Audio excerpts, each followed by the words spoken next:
The Jeff Meacham Network's Multiverse of Media. For over 15 years, the recognized symbol of excellence and the standard bearer in coverage of sports and entertainment.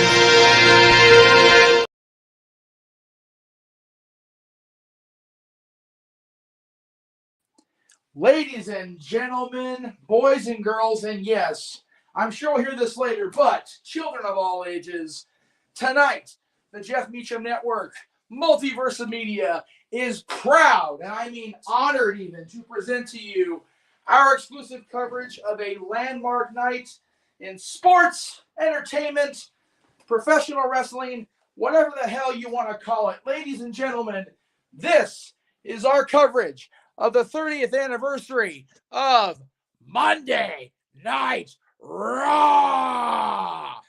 What's up, everybody?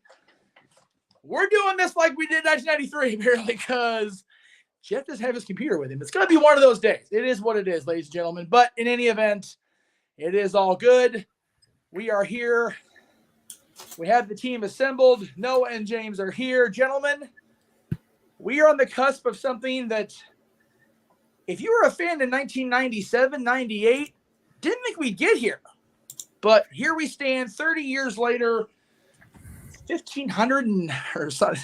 It's got to be close to 1,500 at this point because we passed 1,000 well over 10 years ago. So yeah, right. That's 1,547 for 48th, I believe. The nearly 1550th time we are going to be introduced to the longest running weekly episodic television show in history.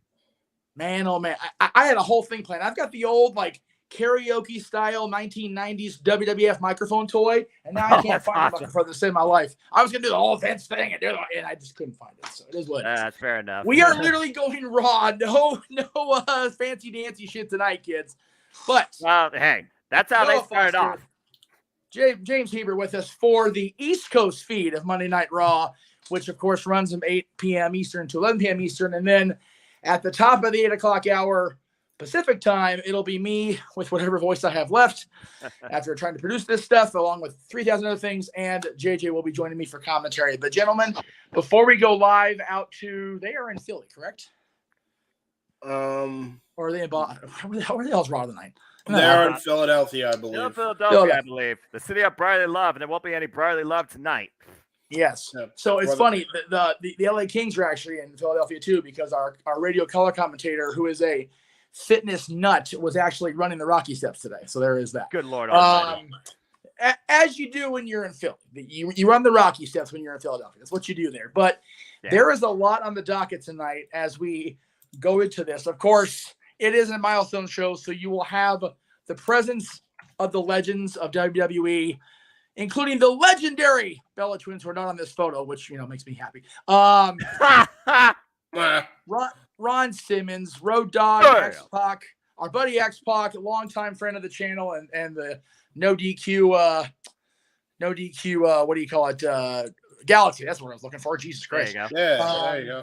Yes, Jeff needs tea, honey, perhaps the whiskey that's in the fridge, all the things, Colin. Yeah, I'm hurting for certain, which is why I'm doing the intro now and then letting these masterful color commentator and play-by-play do their thing for the next 3 hours. I'm just glad to have my voice back and able to speak. I missed you on Saturday. You had a great one night. It's good to be back here on the Jeff Network Multiverse of Media. It is great to see you back, brother. We're happy to have you back. And Big G's happy to be here, even though he's supposed to be in Philly, but he's here with us. So that's just as awesome, at least for us. So again, the legends of WWE, Ron Simmons, Road Dogg, X-Pac, Diamond Dallas Page, the mouth of death, Jimmy Hart, who, looks like he's got that, Jimmy's got that thing where he's been the same age for 40 years. He's like Arn Anderson. God bless him. Right? He doesn't age. Right? King Lawler, the kayfabe muckerfather that is Charles Wright, the Godfather, Ted DiBiase, the $1 Million Man, Mike Rotunda, a.k.a. IRS, a.k.a. the father. Done. That's right. It's almost April, you tax cheats. And, his son's on the show, so we'll see how that goes. The Nature Boy, Ric Flair, of course, the COO, Triple H, the showrunner of NXT, Shawn Michaels, the Immortal Hulk Hogan, the Undertaker, Kurt Angle, Alundra / Medusa, and that peanut head himself, Teddy Long, are all scheduled tonight. Yay, Teddy. We Yay, better Teddy, get we us have a a tag team match, players. Yeah, let's do it. And if you don't go through the Yay. tag team match, you're gonna do what? You're gonna go 1-on-1 with the Undertaker. Yeah. I want Teddy to say that and just have freaking Undertaker look out and go, "Damn it, Teddy!" and just walk away from it. Yeah, right. Please, Freaking I little want to peanut see head. that. True stuff. Colin says, I have a fresh bottle of vodka waiting for me after I get off work. Again, no, it was fun doing the review. Yeah, no DQ review last night was wonderful. Great job on all fronts by you guys. As I stated multiple times last week, that was the only week we have on the Jeff Meacham side of things where there wasn't a live watch along. This quarter is packed, and we'll get to that during the course of the night. Daniel says, Monday Night Raw, 30th anniversary. Here's to another 30 years. Daggone right. It feels like it'll be every week feels like 30 years for this 3-hour stuff. So we'll see. We'll see how it goes. I mean, again, the greatest change that could happen, and again, optimistically, the greatest change that could happen, Monday Night Raw goes back to 2 hours because 2 hours is the perfect dose for a professional wrestling, damn it, show. And Con, appreciate you, brother. It was a great time to be back on the review with you too. Yes. I'll be back again, in there again too, guys. Don't worry. As is in the open mic night intro every week. As long as JBL said, as long as there's advertisers in place, that third hour is never going away. In addition to the legends of WWE and the Bella Twins, we have 2 championship matches scheduled for this evening. We've got the United States Championship, which has now been advertised as a no disqualification match, courtesy of Byron Saxon and WWE social media. I heard correctly, Jeff. I think that's supposed to open the show, and the first hour of tonight's broadcast is commercial free.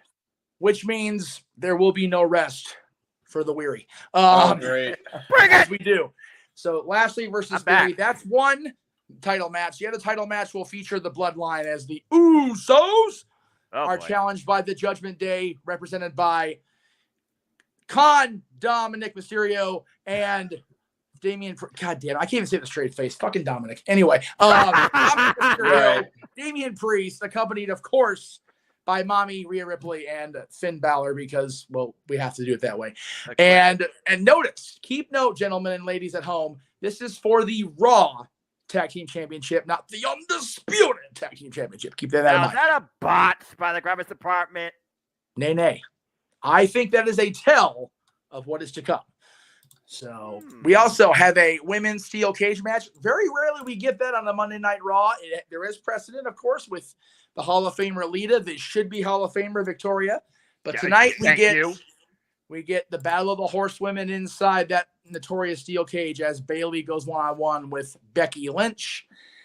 And yes, there will be a Bloodline Tribunal Court for the trial of Sami Zayn. Is this the end of the line for the honorary Uso hanging out with the family? My goodness. And keep in mind, this was supposed to be a Bloodline acknowledgement ceremony for your tribal chief, and that has been changed since Friday Night SmackDown. Now, did they change it because everybody's like, oh, it's Roger? Or was it supposed to be this way all along? Time will tell as we get into the next 3 hours of television. So, wise man knows all. The wise man knows all, and because the JMN wise man follows the wise man, we know all. So hopefully we will see how things lay out. And again, it was complete coincidence. I swear above God, in front of God and everybody, that Hulk's next to me here. But however you feel about the Hulkster, he will be on the show tonight. The question is, which Hulk Hogan do we get? Because there is no Kevin Nash. Of course, Kevin's still dealing with what he's dealing with at home. But the other members of the clique are here. Shawn Michaels, Sean Waltman, and Triple H. Will we see Hollywood, or will we see the immortal red and yellow Hulk Hogan again? Nothing beats Real American playing on our Monday Night Raw or WWE broadcast, so we shall see. That's fair. I'm going to go with the red yellow just because that theme, because that will get a pop.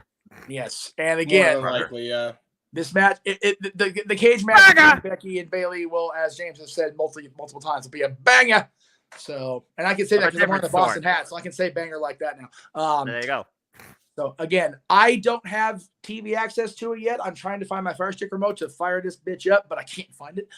So whenever it goes live, please let me know, folks.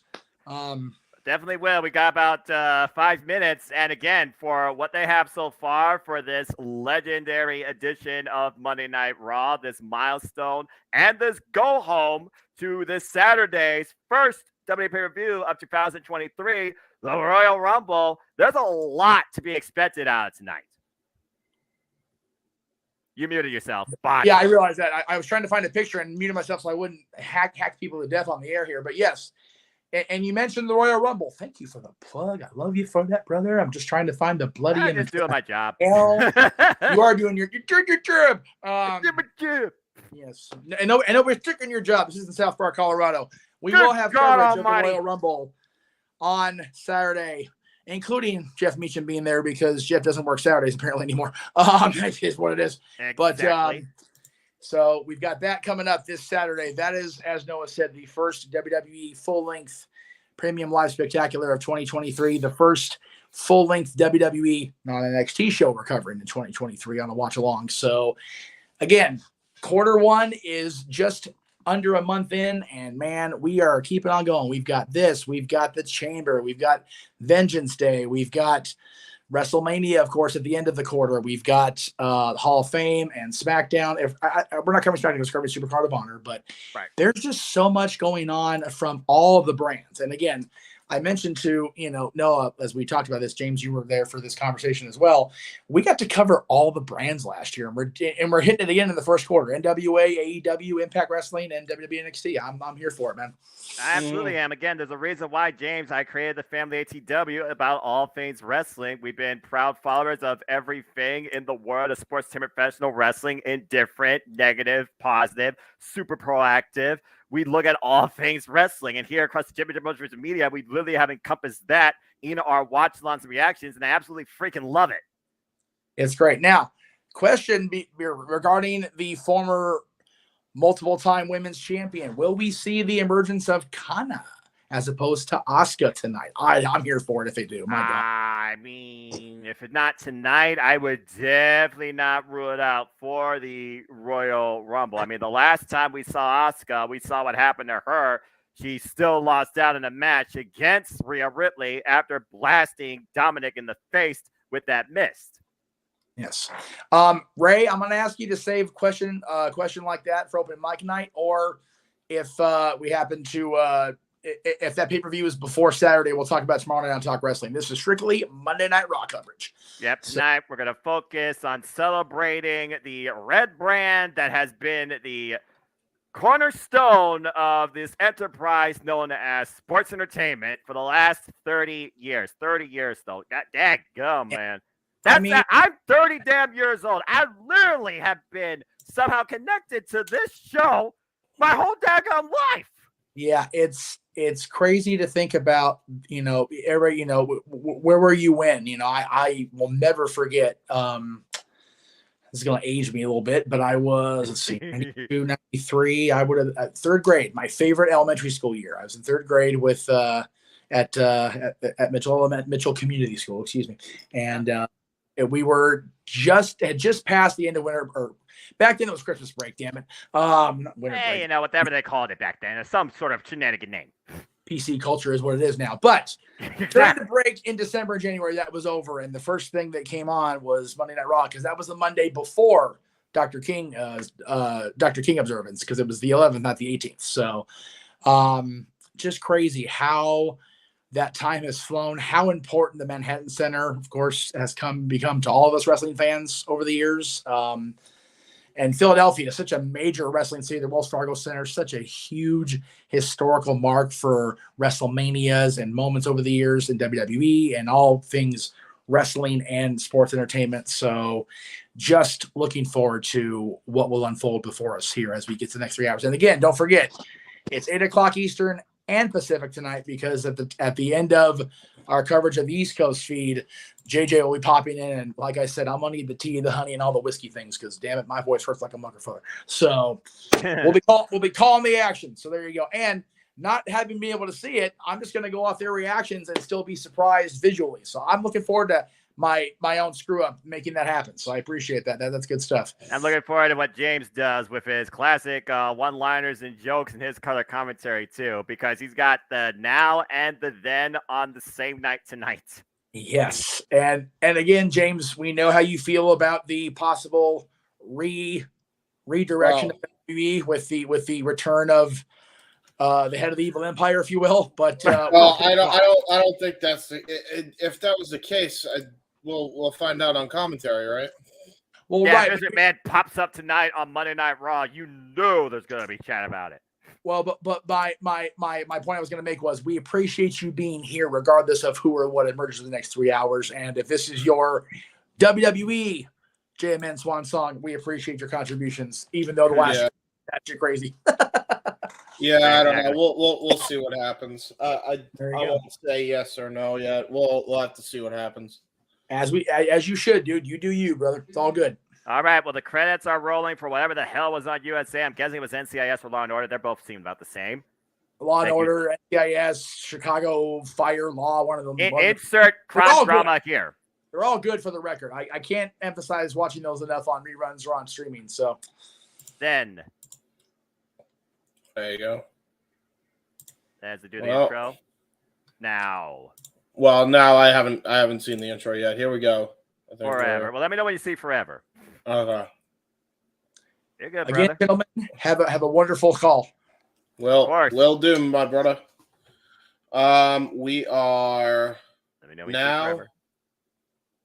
And then Forever. All right, there you go. And wait for it to say it. Together. Okay, so I'm a little bit off from you. Are you ahead of me or slightly behind me? I don't know.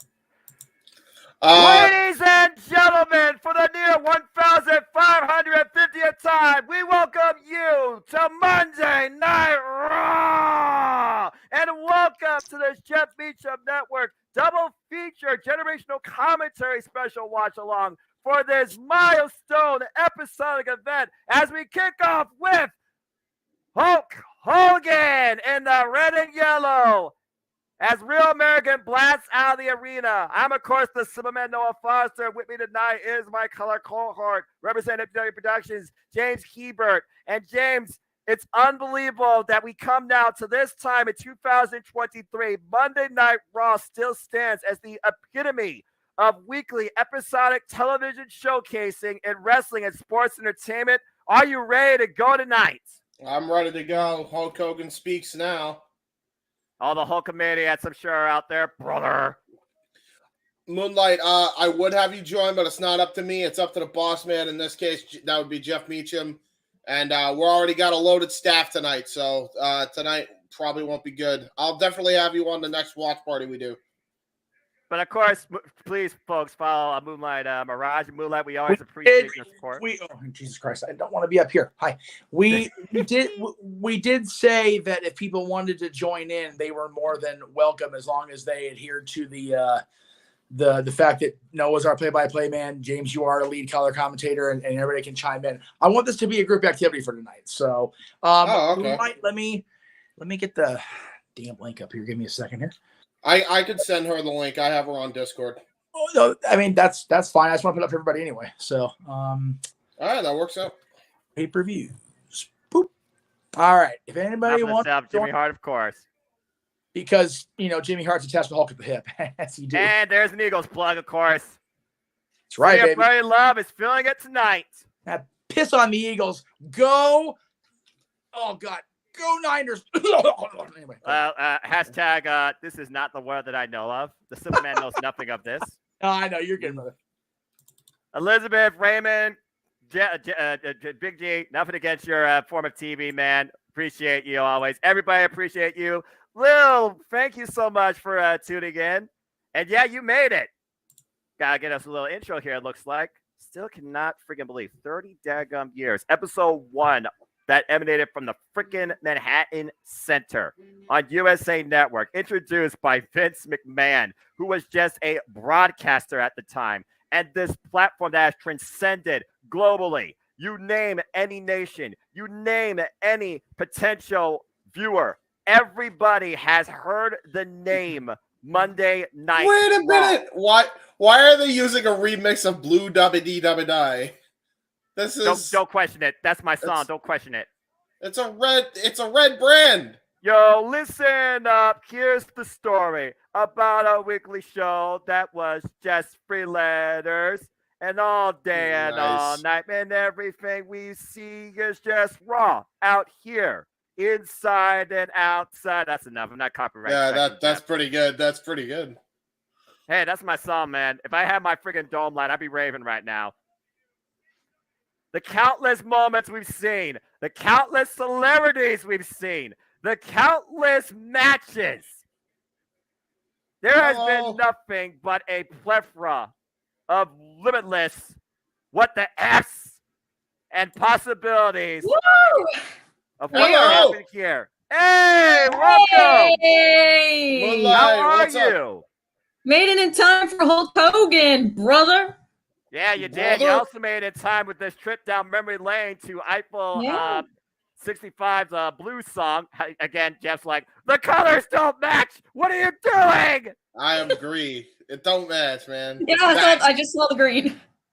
I love that they include the Evan Bourne shooting star press in the highlight reel. This should be the song from Monday Night Raw going forward. Just saying. Yay, bedpan. I just love that part of the montage. The whole post just collapses. Just collapse. God, the ring just exploded. The Cody Rhodes return. Very Rhodes has come home. Aye, and he's returning for Royal Rumble. That's gonna be amazing. Are we on the roads to WrestleMania?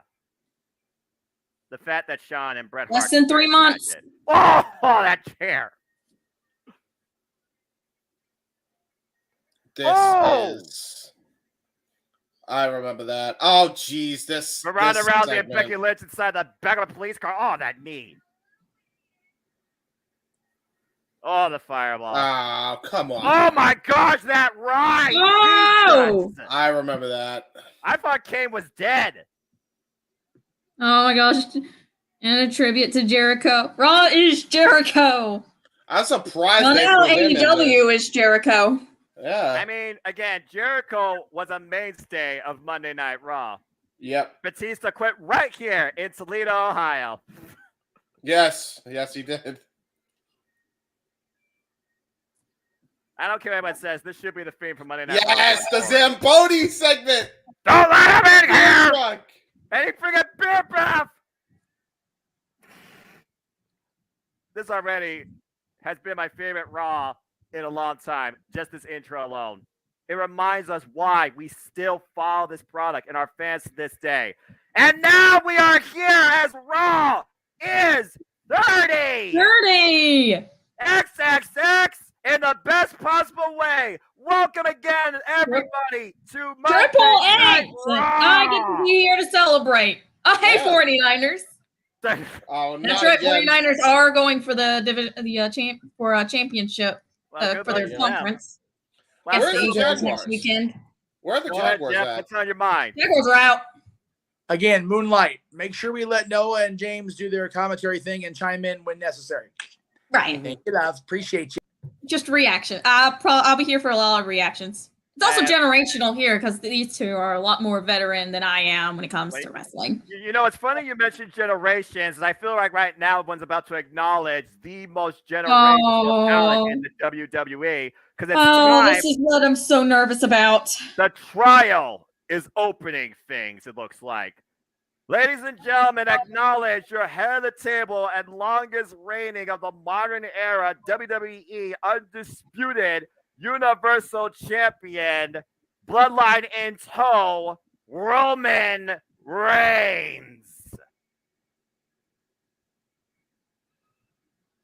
This is gonna be an interesting segment to say the least here. I'm nervous. Yep, and as we see right now, hashtag Raw XXX trending #1 in the United States. Be a part of the conversation on the Twitter if you want, but also be a part of the conversation right here across the Jeff Meacham Network Multiverse Mia. We'll be acknowledging your comments, of course, throughout the night. And again, super chats are encouraged. Please like, subscribe, comment, and tell a friend. Look at all that gold.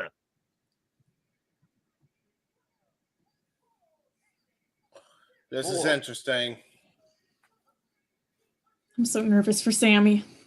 I feel like you and everybody else that's a fan of Sami Zayn is. This could be when he goes babyface. Who knows? 30 makes me feel old. So, and the answer to your question, Lily, is yes.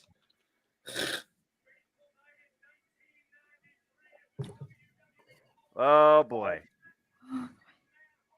We have not seen a foundation this dominant in WWE Monday Night Raw particular history since the likes of the Hart Foundation and the freaking corporate ministry that ran roughshod over this brand back in its inception and genesis in the 90s. But since Roman Reigns has taken this moniker, this job, this title, this role as the head of the table, he has held down the entire company with iron fist for over 2 years and counting. But right now, he might face his most dangerous threat to his dominance in Kevin Owens, who has single-handedly not only taken out the bloodline, but assaulted the tribal chief, planting him with a powerbomb last Friday night on SmackDown and making the contract signing official. Could this Saturday be the end of Roman Reigns as the undisputed WWE Universal Champion? But more importantly, could tonight be the end of the honorary Uce, Sami Zayn? We're going to find out at least one of those answers right now. And look at this. An entire table. Sorry. Go ahead. Speaking of Saturday, I'll be somewhere way back in the crowd. You probably won't even be able to see this. Are you going to the Rumble live? Yeah. Ooh. Nice. It's in San Antonio. It's only like 4 hours from here. And again, you literally will be just mere days from now watching on live Roman Reigns defends the undisputed WWE Universal Championship against Kevin Owens. Imagine if KO actually takes it. That would be interesting. That would be something to witness. That'd throw a spanner in the works, that's for sure. And there's Sammy. At this point, there's only one question we need to think about, guys. Will Sami Zayn be even a part of that story, of that match, of the bloodline? It's time for a tribal court. We're gonna find out.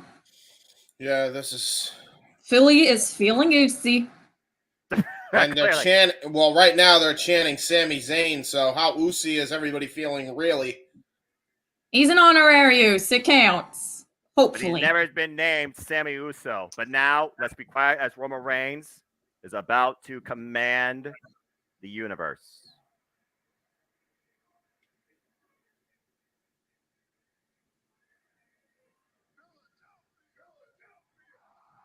Philadelphia!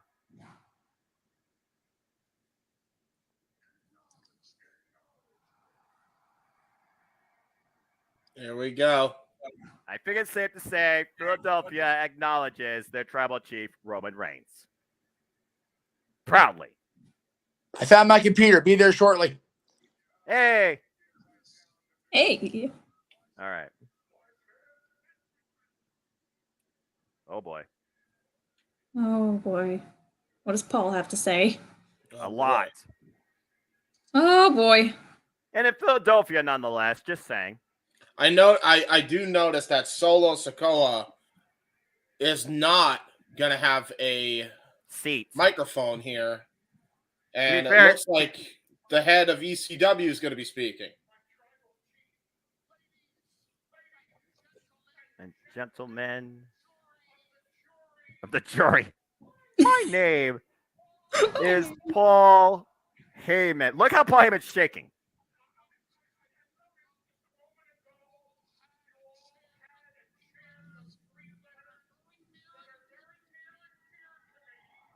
ECW! Wow, mentioned it. All right. Yeah. Listen, if it wasn't for ECW, there would be no Paul Heyman. It's as simple as that. Owen says, I'm scared. Can one of you hold me? I'm so scared right now. Oh, boy. Oh. Damn, he went there.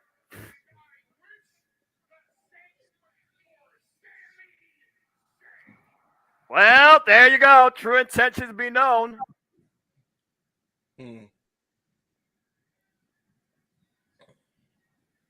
Oh boy.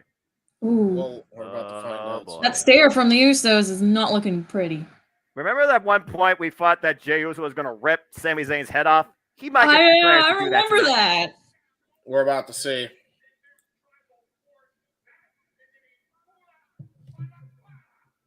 Bula para para.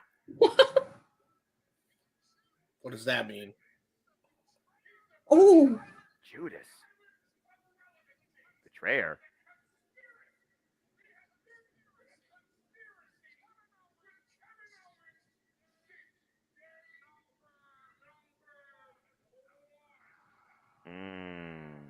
Uh-oh.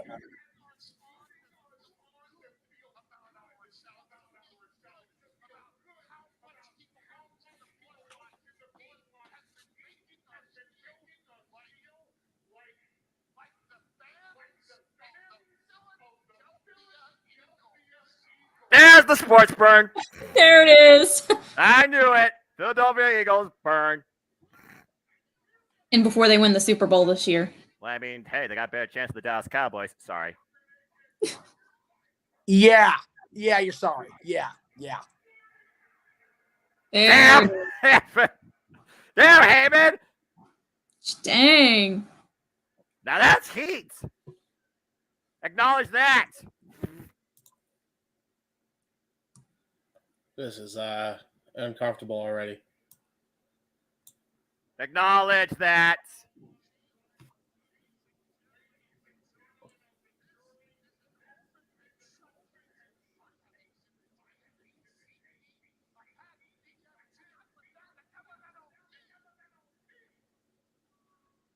Oh, I saw Jay Briscoe sign. Noble. Uh-oh. Oh. Video footage. Ooh, what? Wait a minute. Wait a Video minute. Footage guilty as charged. Uh-oh. Oh. Prosecution, Exhibit A. Will the All jury right. please rise for what's about to be an execution? What's Exhibit A? Let's see what we got here. August 12th. August 12th, yeah. Oh, geez, what the hell? Drew McIntyre!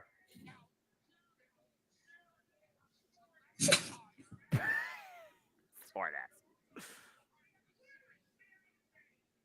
Oh. He just ran away. That doesn't necessarily mean he was. Maybe he was afraid of tackling McIntyre. He also wasn't fully in the bloodline at the time. Right. Okay. Oh, okay, that's more Yeah. definitive. That is more definitive. Stunner! By God, what a stunner! The cover! 1, 2! Kevin did it! Mm-hmm. Ooh. And then C.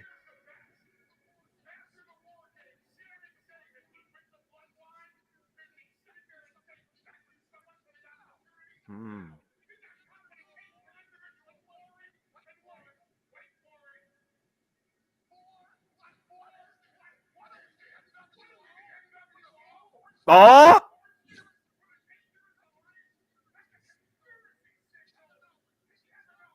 Conspiracy signal.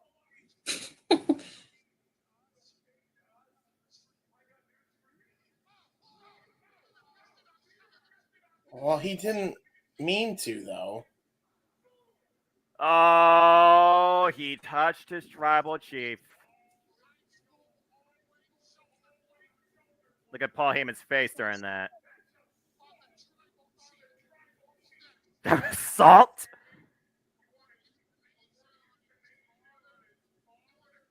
The hell, Paul?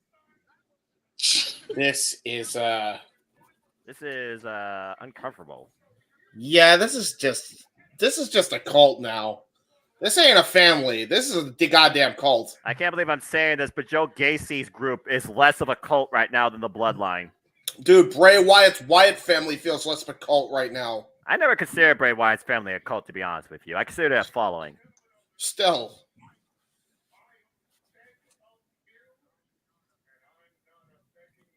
Oh, boy.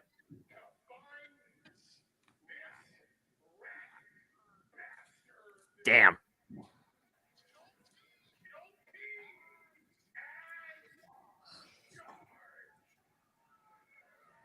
We will now hear from the defendant to plead his case. Hopefully.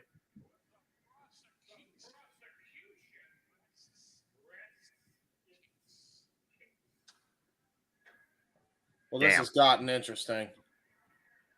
Paul Heyman could be anything he wants to Sami be. Zayn is actually going to stand here. Oh, yep. He just put up on the screen. I mean, he's going to stand his ground. If he's going to go die, he's going to stand his ground.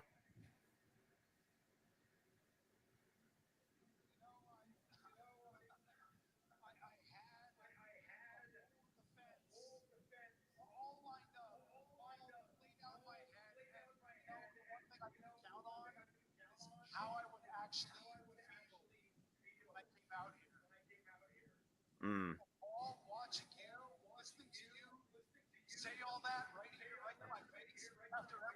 Yeah. Just smoothly. Yeah. Never trust Paul Heyman.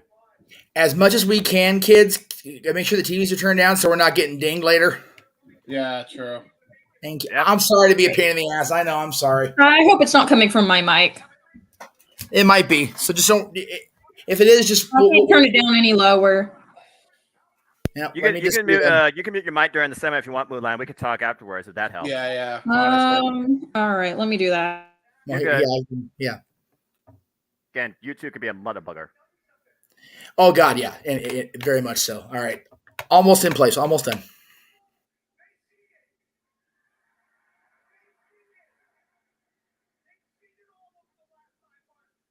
No one hears the speed now, right? Everyone good? James, you good?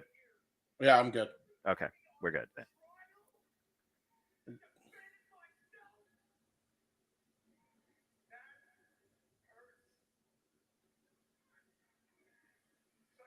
Hurts.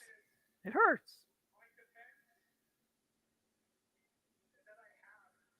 Wow. What? Your defense? You have no defense. You're just gonna accept your fate?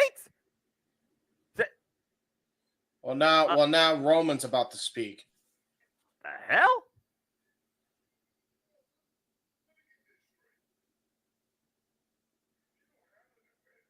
Yeah, you have no defense?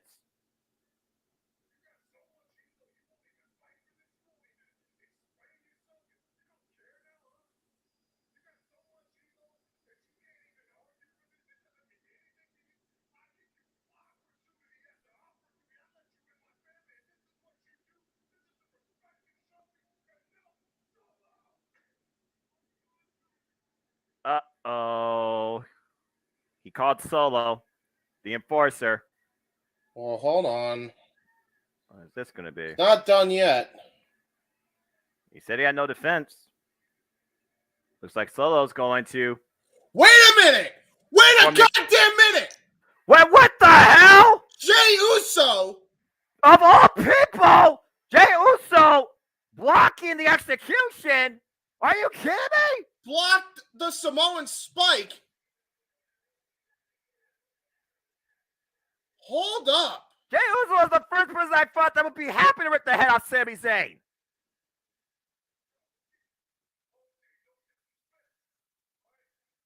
Wait, what? Wait, old footage? He actually put up a defense for Sami Zayn. What the hell? Hold on. What is happening here? Okay, June 3rd. Matt Riddle versus Jimmy Uso. Blind tag to Jay. Go and RKO at the top! The music played. A splash by Jay to Matt. Cover 2. Usos retained. It was Sammy who played the music from the side of the production truck.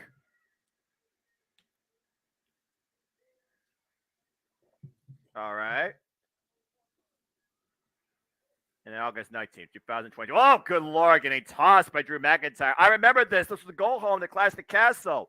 Sami Zayn took the bullet for the tribal chief. Bam! Claymore to the face, which allowed Roman to hit the Superman punch and stand tall. Wow.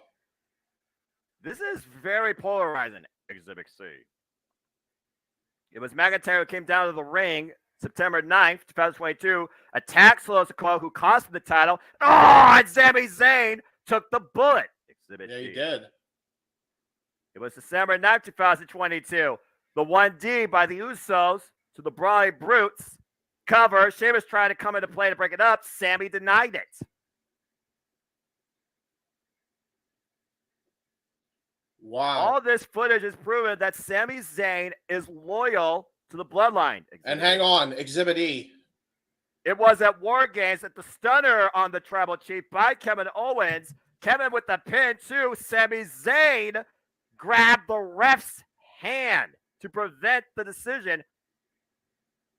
Boom! Dreaded low blow to what you once thought was his former best friend. A little kick in the corner as Kevin Owens falls, drapes into his arms, thrown to the mat, laid out for Jey Uso to hit the splash and get the win for the bloodline at War Games. Everything Sami Zayn's done in this footage has been in the best interest of the bloodline. It's a hell of a rebuttal. Yeah. And of all people to present this defense, Jey Uso. Jey Uso did.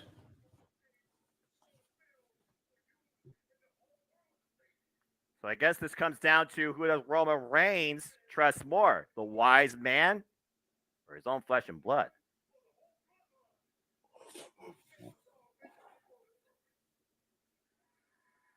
That's a fair point too. Sami Zayn can certainly take a bump. Look at this. Sami is about to cry. I would say that the one person Sami Zayn needed to gain trust from the most of the bloodline was Jey Uso. And this proves it.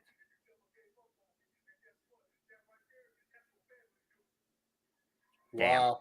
This is definitely goes beyond any crime drama. Sorry, Big G.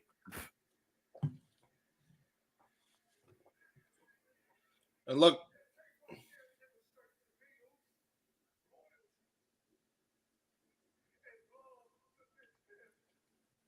Wow.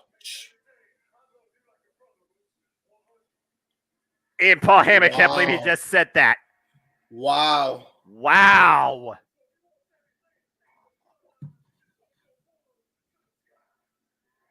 And the crowd does it in unison. Wait, you do realize though that Jey Uso is trying to, I don't want to say overshadow the Tribal Chief, but I feel like he very well might be. I don't necessarily think he's doing that. I think he's just trying to convince Roman here. Because Roman and Sikoa, I think. Hold that thought, James. Roman stood up. Roman did stand up. Sami Uso chance. And he never was called that. He never has officially been called that.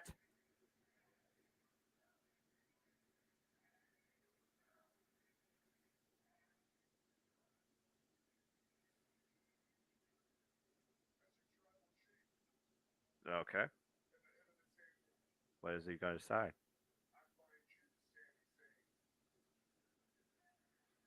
Not guilty. Wow. Not guilty! Wow. Sami Zayn has been found not guilty!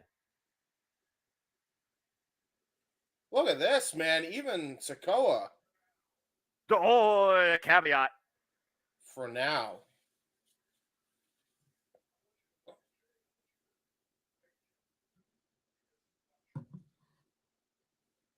Oh, boy.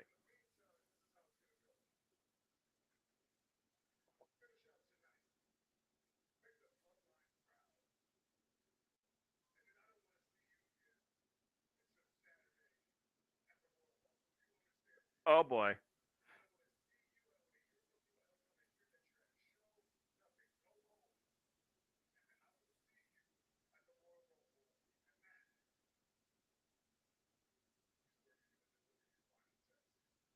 Oh, man.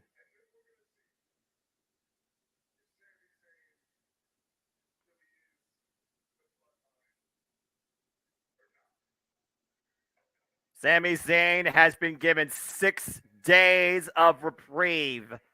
It will be Saturday that will be his final judgment at the hands of the Tribal Chief. The Royal Rumble determines the very future of the Honorary Uso.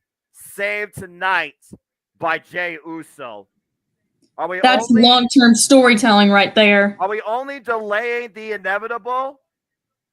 What will be the final test for what could be Sami Uso? Oh my gosh. Okay. Now the director actually has his proper equipment in front of him. Hi, everybody. Hello, Jeff. Well, that was a hell of a 30-minute opening sequence. Jesus, right? Got the Hulkster, and we got the reprieve of Sami Uso. Good grief.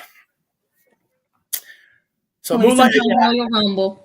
I apologize for cutting across you when you were commenting. I just want to make sure that everybody at home that does pop in throughout the course of the night is make sure as we do on pay-per-view and Supercard, make sure Noah can call the action, make sure James can do and again, this is a reaction segment, not a huge thing, but just want to make sure I made that clear as they're so fond of pointing out, the man with the name on the marquee. I want to make sure I assert my authority just briefly. All right, let's see. Now I got to find the from the television. All right, let's get man. Well, that was definitely the most tense segment of the night, and we're only 30 minutes in, still a ton more to come. As we just learned, the United States Championship will be our main event, and it will be no disqualification. So I will say this right now.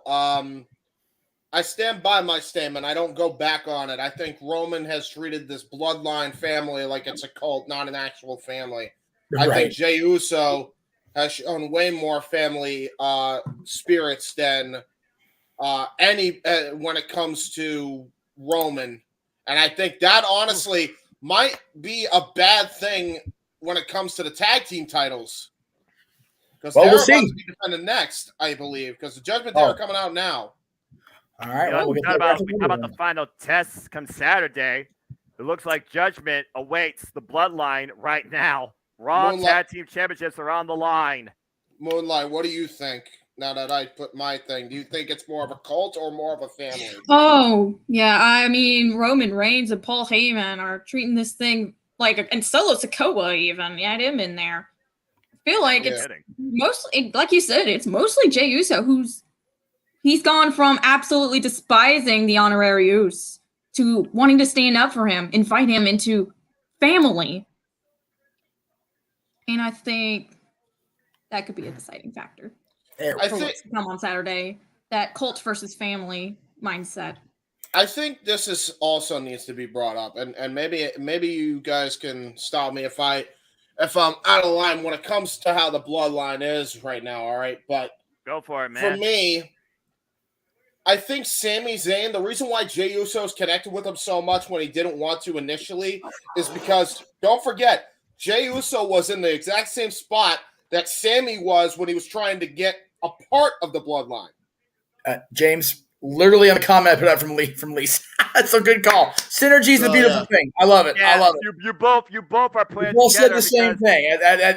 That's good shit, pal. Well, I mean, again, let's just go down the history because I still feel like the bloodline is forever going to be changed come WrestleMania. Although after what I just saw, it might forever be changed come Saturday. It was Jey Uso who was literally the whipping boy for Roman Reigns before he became this moniker of Tribal Chief, head of the table. And then Jey Uso, who became subservient to him, became the main event right-hand man, Jey Uso. It was only after a long period of time that Jimmy Uso eventually fell in line, and they became the most dominant trio since The Shield in WWE history. Then you add the likes of Solo Sikoa that further adds to the bloodline, who started his way through NXT. Not my NXT, but you saw what he's becoming, this silent enforcer channeling Umaga, and then you have this young, bright up-and-comer with so much promise that wants to be a part of this too, but wants to ascend as well with respect. And there's a lot of similarities right now with the current trajectory of Sami Uso, if you want to call it that, and where Jey Uso began. So it is a lot of synergy, but it's also a lot of full picture dichotomy which is why I feel like it's going to be even more important how we interpret Sami Zayn and Jey Uso in this match, despite Sami Zayn not being a participant. Well, just because he's not advertised on the marquee doesn't mean he won't be a participant. Go ahead, Moonlight. I'm sorry. I was going to say, when I first got into WWE, we already had the Usos already reigning as tag team champions, so I didn't really know much about Jay's history. Yeah, Jay main evented a pay-per-view. Jay main evented a pay-per-view with Roman Reigns for the title. Uso main evented a pay-per-view. Let's see what you got here, Lil. What if it's not the downfall of Sami we're witnessing, but the downfall of Roman Reigns? I think so. I think that's what we're seeing.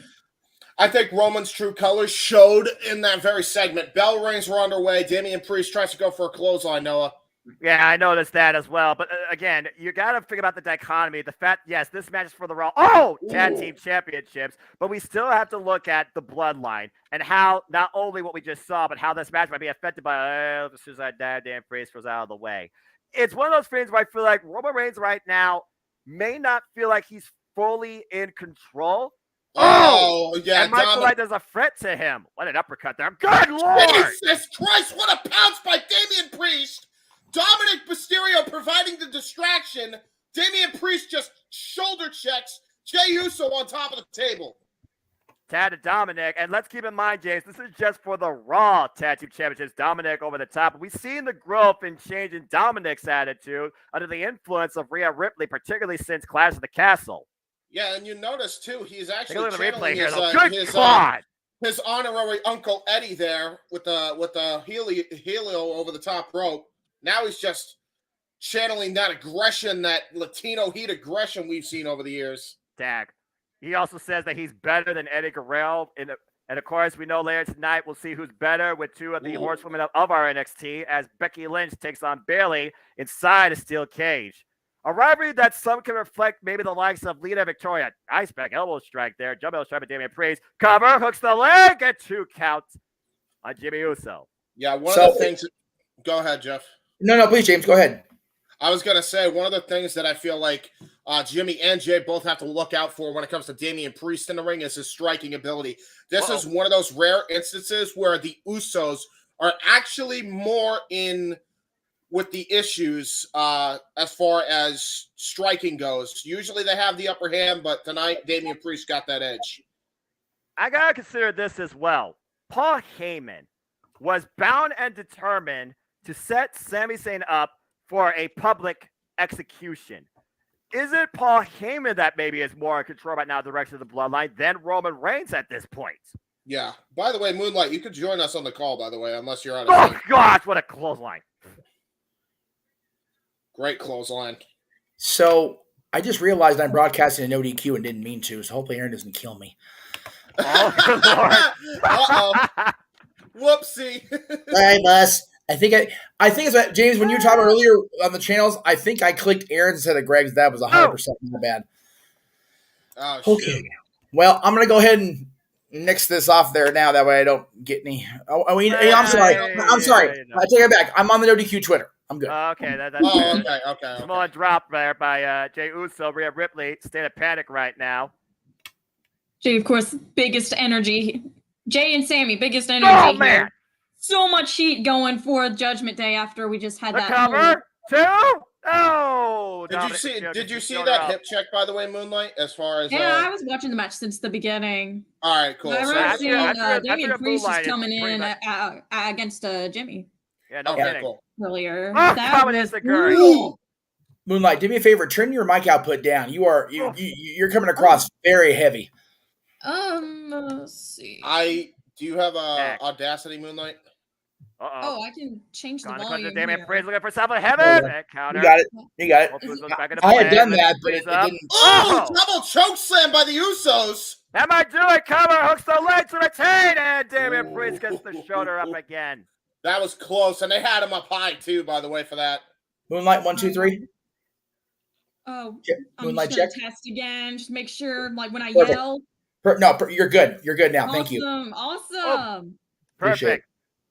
Nice. All perfect right, shot I there didn't by know Jimmy it's Uso my on first the time on apron. here, like using this website. Ooh! It's all good. Cut. We're good. Oh, good, pal. Oh, All man, what right. a form smash. This is what I mean by Damian Priest in the striking department. Running forearm shot, running back elbow strike on the other Uso. Sorry. Damian Priest, a former NXT North American champion, former United States champion, looking to become Raw Tag Team champion with a Beal to the Uso. Yeah, more like a Falcon Arrow with that Beal, Noah. And it looks like Damian Priest might be looking to fly off the ropes, picking up speed. Oh, caught a super kick by Jimmy. Yeah, nice cut off by Jimmy. Jimmy. One of his own. There it is. That's the X factor right now is Damian Priest. And no way. Good grief. Tope con Hilo from Damian Priest. Air Damian. And Finn Balor and Rhea Ripley love it. Step up off the second rope, wiping out both Usos on the floor. This might be the moment the Judgment Day needs to capitalize to win the final verdict. What a clothesline! Clothesline cover! by Cover the Raw Tag Team Champions! No! That was actually really close, too. Take a look at the replay here. The step up, Tope con Hilo off the second rope, wiping out both Usos. Immediate fall with that ridiculous clothesline. Wiping out Jimmy, but Jimmy somehow still enough wherewithal to get the shoulder up. Yeah, mere moments away. Tag to Dominic Mysterio. Oh. Nice Trouble in Paradise kick there by Damian Priest. We've seen how much Damian Priest and Dominic Mysterio have come together as a tag team. Meanwhile, in the electric chair position. Doomsday device! And Dominic, can he get the win here for the title? No! Wow, that was close. So close. Last possible second. I think it looked like Sammy was about to try to get in there just in case. We also got to consider this becomes the Judgment Day. Every match of the Judgment Day, there's always one key factor. The Rhea Ripley factor. She has not gotten involved yet. And keep in mind, too, that you got Sami Zayn. He's got two people he's got to deal with at ringside in order to make sure his brothers retain the tag team titles here tonight. Another super kick. Double super kick to Dominic Mysterio. He crumbles to the mat. Double super kick again to Damian Priest. And a second follow-up. Covered by Jimmy to retain. No! Wow. And now looking a little jumpy here, it looks like. So far, no outside parties have gotten involved, but you do see Finn Balor right now going to Dominic, seeing if he is okay to continue this match, throwing him back into the ring. Not sure how wise this is. Oh, trying to distract the referee like on Finn Balor from the back door. Oh my takes God. the face off from Jimmy. Oh, wait a second. Get out of here! Very smart by Sami Zayn there, because Sami saw Finn Balor try to interfere on behalf of the Judgment Day, gets one party ejected. Now he only has one party of the Judgment Day left to deal with that ringside. Very smart play there by the Bloodline. And of course, we know in a title match, titles can only change hands via pinfall or submission, not disqualification. Meanwhile, though, Jimmy was up to the top rope for the splash. Oh, wait, the knee's up. Inside cradle, roll out two. No! Wow, that was just really good counter wrestling by Damian Priest. Super kick. As is back with another super kick. Tag to Jimmy, and now Jimmy looks to fly. And a splash to Damian Priest. Cover to retain the Raw Tag Team Champ. No! Wow. The constant onslaught and assault to Damian Priest, and he still finds a way to stay in this match. Whoa. It has been wait a minute. Night of emotions. Uh-oh, what's Jimmy looking for here? Jimmy off the ropes, looking to fly with top! Russo! I don't know if he got all of it, but he got enough of it to wipe Damian Priest on the outside of the floor. Whoa. Got Rhea Ripley right now. I think is a little nervous. That's not good. Patrick to shut up. Wait a minute. Jimmy's hurt. Wait a minute. Jimmy Uso's hurt. Oh, this isn't good. Yeah, I wonder if he had to pop the knee out. Oh my God! Yeah. No, we got an X. We've got an X, folks. That's not good. That's not good. Oh no. This is not good. He might have tweaked his knee on the fall there. Oh, that's not good at all. Yeah, we got medical staff coming out here to assess Jimmy Uso. What happens now? What happens now when it comes to Jimmy Uso? Jimmy Uso now being helped over. What does this mean for the Bloodline? Well, it is a title match, and the titles, official Adam Pearce. What's he figured here? Let's see what Adam Pearce has to decide here. Can't continue. Okay. I'd hope so. They did that with Judgment Day when Finn. Wait a minute. Oh, they no. Dominic in. If they can't continue, they will forfeit the Raw Tag Team Championships to the Judgment Day. Wait a minute. What?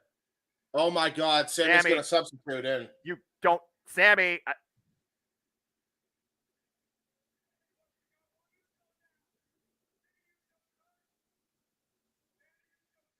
Oh What? shit! Oh shit! Are you kidding me?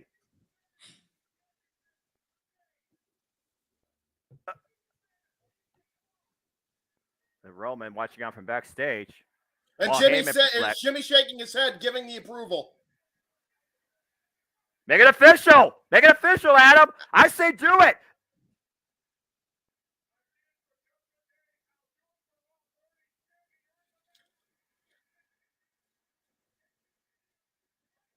We got an official change. It's Sami Zayn and Jey Uso defending the Raw Tag Team Championships against the Judgment Day. The match continues. Has officially been acted upon by the Bloodline. Sami Uso now going right after Dominic Mysterio, Damian Priest, on the Jey Uso, the tag team title match. Complete different ball game now with the first Sami Zayn. You're talking about going full 360. These two wouldn't even share the same locker room a few months ago. Wait a minute. And now they're tag defending the titles. And Sami Zayn flies. Uso again. This time Tope Cut Hilo style. There goes Sami Zayn. Sami Zayn feeling ultimately Usi tonight, representing the Bloodline on Raw's 30th anniversary. Rhea Ripley can't believe what she's seeing. To prove his loyalty, to prove his worth. Oh, wait a minute. Wait. Oh, let the roll up and Dominic Turner to the top. Rhea the roll. Oh, my God, he nearly stole it. He almost stole it, and now ground and pound by Dominic Mysterio, just brutalizing Sami Zayn here, trying to wear out down the fresher man is Dominic. And Dominic right now, oh, we got caught. Exploder! Oh, Jesus Christ! And Sami Zayn building distance. Dominic up in the corner. Rhea Ripley trying to play distraction. The Rhea Ripley factor coming into play. Damian Priest from behind. South of heaven. Got it! Got it! And now Dominic Mysterio crawls to the cover. Dominic man crosses the cover. 1, 2, no! Oh, kick out! Kick out! Kick out! Are you kidding me? Absolute disbelief on Rhea Ripley and Dominic Mysterio. Sami Zayn kicking out before the 3. Sami Zayn getting right up, and now look at this. Has the door counter. Dominic Mysterio, Beal, tag. trying to go for 619 here. Super kick. Jey Uso now the legal man. The honorary Uso. Rhea Ripley now comes into the ring. If you make contact with her, you get disqualified. Wait a minute. Don't. Playing with fire here. Oh, no.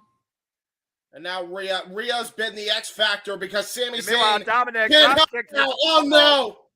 Oh no! Not like this! Not like this! Not like this! 619 by Dominic to Jay, and he goes to the top rope, looking for the splash.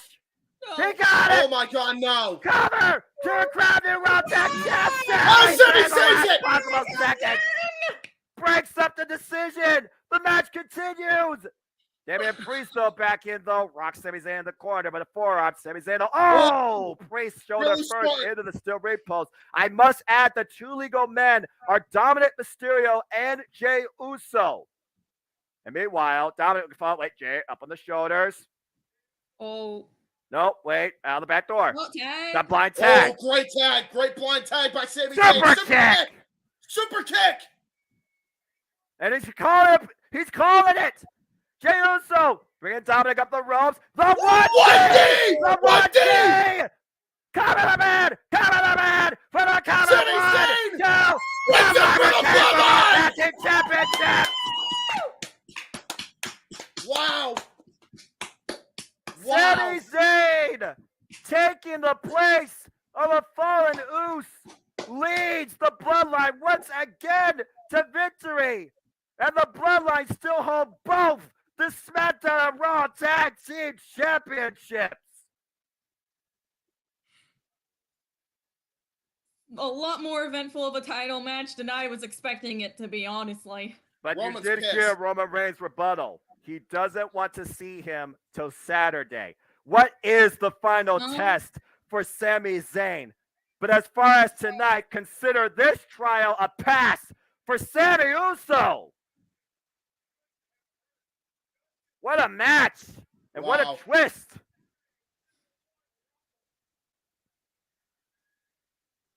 Now, we got to wonder here because the X was thrown up. Oh, God. Oh, Jesus. Well, Two people I I'll did not hold want that to see thought. tonight 'Cause on Monday Night Raw. Corbin and Oh, Brett I like this guy. I like the blue attire. Hey, we're blue, dabba dabba da.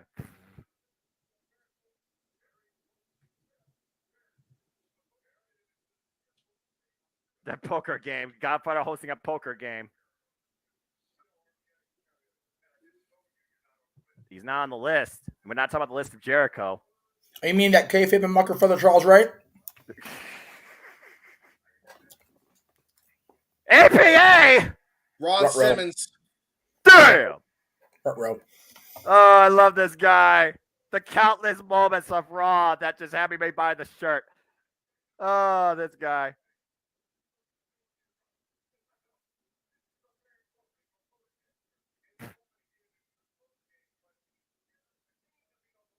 He's not on the list, Farouk, so as far as I'm concerned, don't let him in.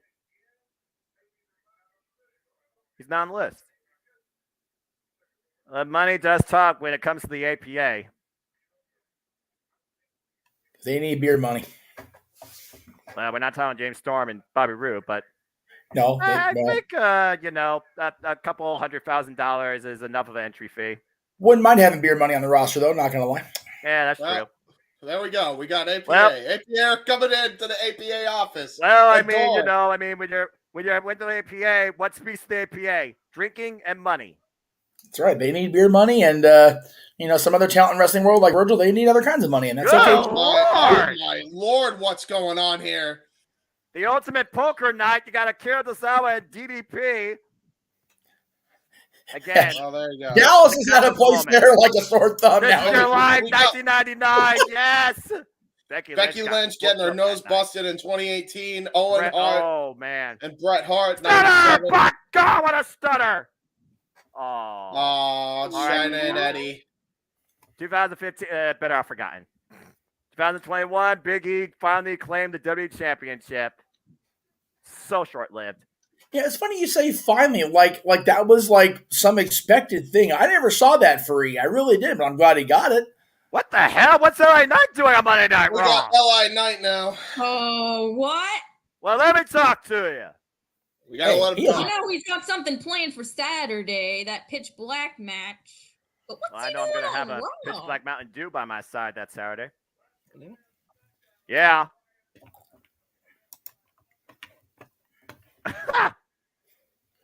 I'm still in Jesus' gimmick. I'm eating pizza today. Hey. Huh? Sounds good, Lisa. I do like that. I just want to hear him say, dummy. Yeah. Yeah. Yeah.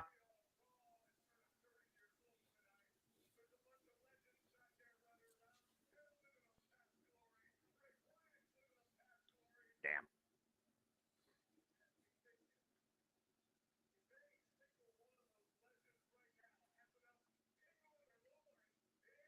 Yeah. Yeah.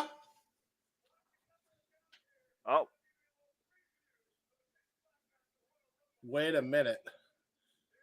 Yeah. If Dirt the Clown comes out, I'm walking out this room. No, please let it be somebody good on the mic. I would love it. No! What the hell? Oh no, it's the No way! No way! Oh no. Well, you want to talk Pitch Black? It doesn't get darker than the Phenom, the Undertaker. Uh-huh. You have got to be kidding me. I thought I'd never hear this theme again. Well, what? Oh my God! It's not just any Undertaker! The American Badass is back! You're fucking me. No way. He can't be fucking you. This is YouTube, not you. And No the way. crowd is singing along to American Badass by Kid Rock! I'm still waiting for the motorcycle. Holy shit! The Iron Horse has arrived! Oh my gosh! Moonlight, This is a spectacle for me. this is your brethren from Texas. Talk to me, Moonlight. I cannot believe the American Badass is on Monday Night Raw, riding in on the freaking bike. Moonlight, this is a Texan right here. What do you think of this? Bringing out the motorbike. This guy that ran roughshod with American pride and hell on high on Monday Night Raw for the freaking early 2000s, endorsing the likes of Jeff Hardy. Well, This is crazy. this isn't gonna be an Undertaker that's mysterious and spooky. He's gonna tell it to Eli Drake or LA Knight like it is. Yeah. Yeah, that's no insult. That's just a fact of life. I think LA Knight might have bit off a bit more than he could chew. But yeah, I was gonna say I've heard of Undertaker a lot. Big name back in late 90s, early 2000s, but I've never really seen him in action. Well, Well, this you might particular tonight. Undertaker is not. Oh, wait a minute. Cut that, he says. LA Knight, I don't think it's wise to cut off American Badass theme. No. Oh, I boy. want him to make you famous. Yeah, he's about to become famous. He wasn't famous before.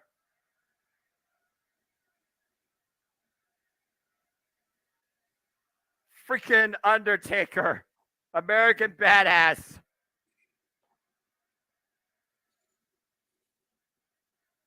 This is not going to be a match. There's no way this is going to be a match.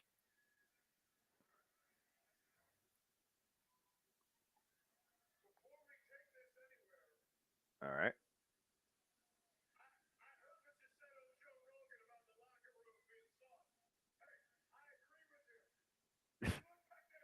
Just soft. Hmm.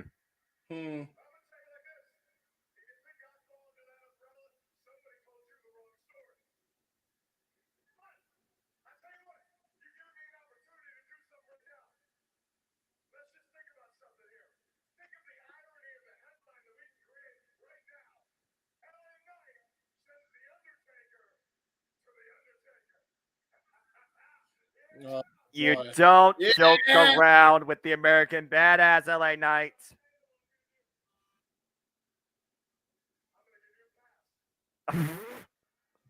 Yeah, even I was like, bro, that was not even a good joke.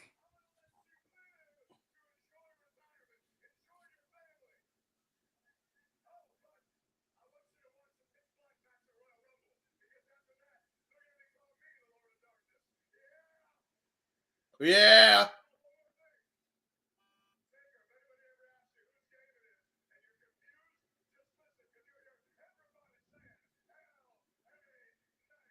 Yeah. Oh, no. Oh. Lights went out again. Uh-oh.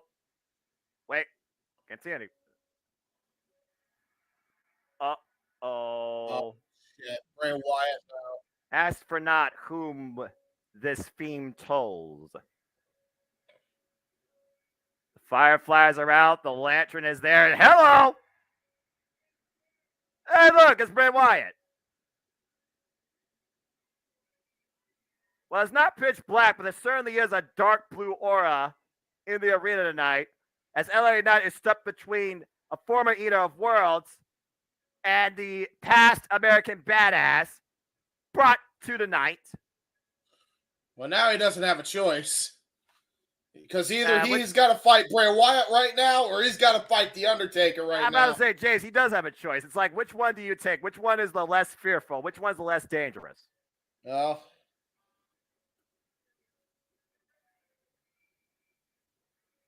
Oh, boy.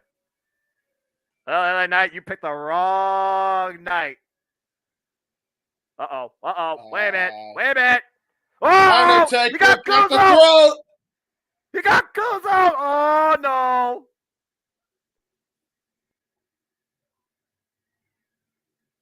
Beg for your life, LA Knight. The Undertaker and Bray Wyatt eye to eye. We haven't seen this since WrestleMania freaking 31. This is a moment. Oh, And what the hell? Right in the Bray Wyatt Oh! Abigail. Well,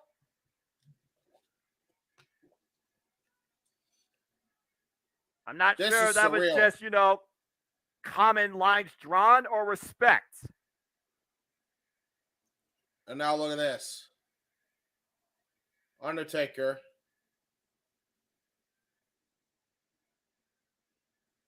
This is interesting here. Considering he's not taking his eyes off him. What? Oh. I don't know what Undertaker just told Bray Wyatt there, but there was obviously some words of wisdom there. That was surreal, to say the least, considering Bray Wyatt's been in a battle more so against himself than LA Knight. But again, as we know, this Saturday, it will be LA Knight versus Bray Wyatt in a pitch black match. I'm just getting word that that Undertaker told Bray Wyatt the fact that you have a match type named after a soda fountain drink is stupid. I do agree with that, but it is what it is. Just call it pitch black match. That's all you have to do. Yeah. You don't need to tag Mountain Dew. Well, no, because it's a sponsorship deal. I know, it's still. LA Knight got attacked tonight, and we'll see what happens when the lights go out this Saturday night, the Royal Rumble, as the American Badass makes his way out of the arena tonight on Raw's 30th anniversary. What a moment. Hey, he's still glaring. He was still glaring one last time. And he's going to do one last fist raise here. You're damn right he is. That's so cool. Is he going to do the eye roll still? No, he wanted to. Meanwhile, we go he really wanted to. Medusa! Yeah, Medusa. Why is she putting no? No, not the title again!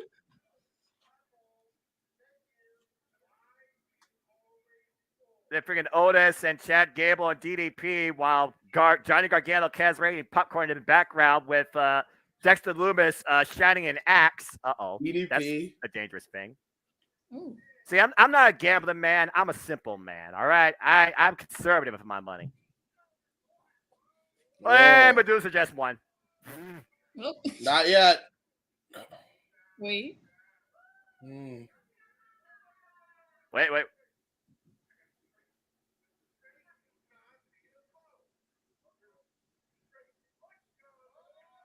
Never mind.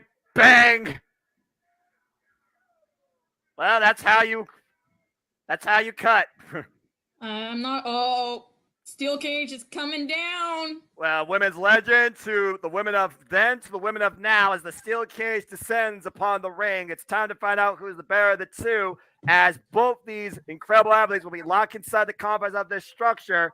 Becky Lynch goes one-on-one with Bayley. Will Becky finally shut Bayley up, or will Bayley continue to back up her bravado and get the better of the man? To be the man, you gotta beat the man. And Bayley's looking to do it again tonight on Monday Night Raw. That's a hell of a shot right there. The sold-out crowd there at the arena. And here comes Damage Control. Here comes the role model first. Damage Control in the corner. Io Sky, Dakota Kai, still your current WWE Women's Tag Team Champions. This trio's ran roughshod their own way since SummerSlam last year. Bayley with 2 opportunities previously at the Raw Women's Championship, falling short.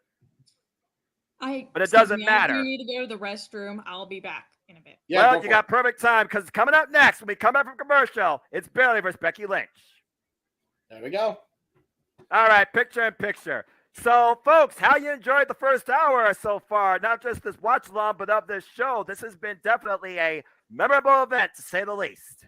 It's a pretty cool little first hour commercial free. I dig that the most. I'm trying to find our commercial so I can run it right now, and now, of course, I can't find the Mucker Brothers. Again, this is a tech. This is one of those days because I found the computer, but I realized I don't have the freaking stuff loaded into the room. You know what? I'm just gonna go ahead and pull the thing here. There it is. All right. Background's going to change. Oh, so briefly.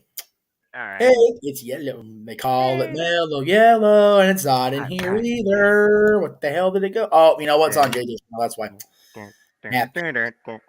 Well, then we'll just leave it where it was, and we'll just be awkward and talk some more. Anyway. There you go. Whatever. We got a Mountain Dew ad. It's okay. And I'm drinking Mountain Dew Cold Red. Do the Dew. Nice. Still got 2 hours left. We got children. Mountain Dew Cold Red left too. Children were like booing Bailey, and Bailey gave him the thumbs down because Bailey, she's a heel. Goddamn. And she's still a role model in her own right, though. Well, anyway, folks, thank you again for tuning in so far to this Jeff Meacham Network Multiverse Media Watch Along. Please like, subscribe, comment, tell a friend. Appreciate all of you. We acknowledge, see all you in the chat. How do I say that properly? Lily MG, Dory Lou, Daniel, Elizabeth, of course, my friend Sandy. Appreciate you. Big G. Yeah, I mean, again, opening segment. Wow. One for the ages. And also, that hour did flew by indeed. To just recap everybody, we saw the tribal court, and Sami Zayn was found innocent for now, given a reprieve for the next 6 days, but will not be seen now until Saturday, even after successfully helping Jey Uso defend the Raw Tag Team Championships against the Judgment Day after Jimmy Uso was taken out due to injury. We also saw that the APA, they still, of course, are in their own ways. Money talks and poker plays. But apparently, DDP has a stronger hand than Alundra Blaze. And we also saw the American Badass. Alundra Blaze? You mean Electra Blaze? Yeah, Alundra Blaze. And, of course, we also saw the freaking American Badass, keyword American Badass Undertaker, be confronting L.A. Knight, who bit off more than he could chew in the darkness of his own sight with Bray Wyatt at hand, Sister Abigail, and why, like you said, James, words of encouragement, words of wisdom, maybe, words of revenge. We have yet to see what happens, but of course, we know it will be LA Knight versus Bray Wyatt in a pitch black match Saturday night. Yeah, and sorry. I think that catches up everything for now, as we will be coming back from a commercial shortly and kicking off the second hour with a steel cage match between Becky Lynch and Bailey. For real quick though, I just want to say my apologies if I stepped on you when the Undertaker's graphics switched up. But the minute I saw what I saw, I couldn't help it. It's the Undertaker, it's badass. James, that was a mark out moment. You rightfully deserved it, and I don't blame you one bit. If there's one thing, Jeff, and everybody knows by now, I am the most flexible commentator you probably have ever seen. This is accurate, 100%. And I know we are not blue tonight, as Monday Night Raw emanates from the city of Brotherly Love, Philadelphia, PA, sold-out arena across this great city of so much professional wrestling history, not just for sports entertainment or Monday Night Raw. And looking to make more tonight as we go back inside. Again, it is time for our steel cage match. Bailey is already inside the structure, taking on Becky Lynch. Becky looking to shut up the role model tonight, while Bailey looks to once again put down the man. And here comes the man, and I don't mean Ric Flair. Woo! Oh, wait. No, we're talking Big Tom Bex has arrived. 2019 Royal Rumble winner and the first female superstar to win a WrestleMania main event match. Let's not forget, it was Becky Lynch who defeated in the same match Ronda Rousey and Charlotte Flair back at WrestleMania 35, where the man truly came to its glory at its highest point. Becky Lynch is looking fired up tonight. I think we're going to shoot straight fire inside the steel cage here. Who do you got, Moonlight, as far as winning this steel cage match? Who's your early prediction going into this? Oh, wait a minute! Hold on! As soon as I say that, we got a little bit of a run-in by Dakota Kai. And you gotta imagine that Damage Control was going to play Damage Control on the outside before Becky Lynch got inside the steel cage, clearly, to get Bayley advantage. Oh! And there's the door kicked right into the face of Becky Lynch. Oh, man. And tossed into the barricade.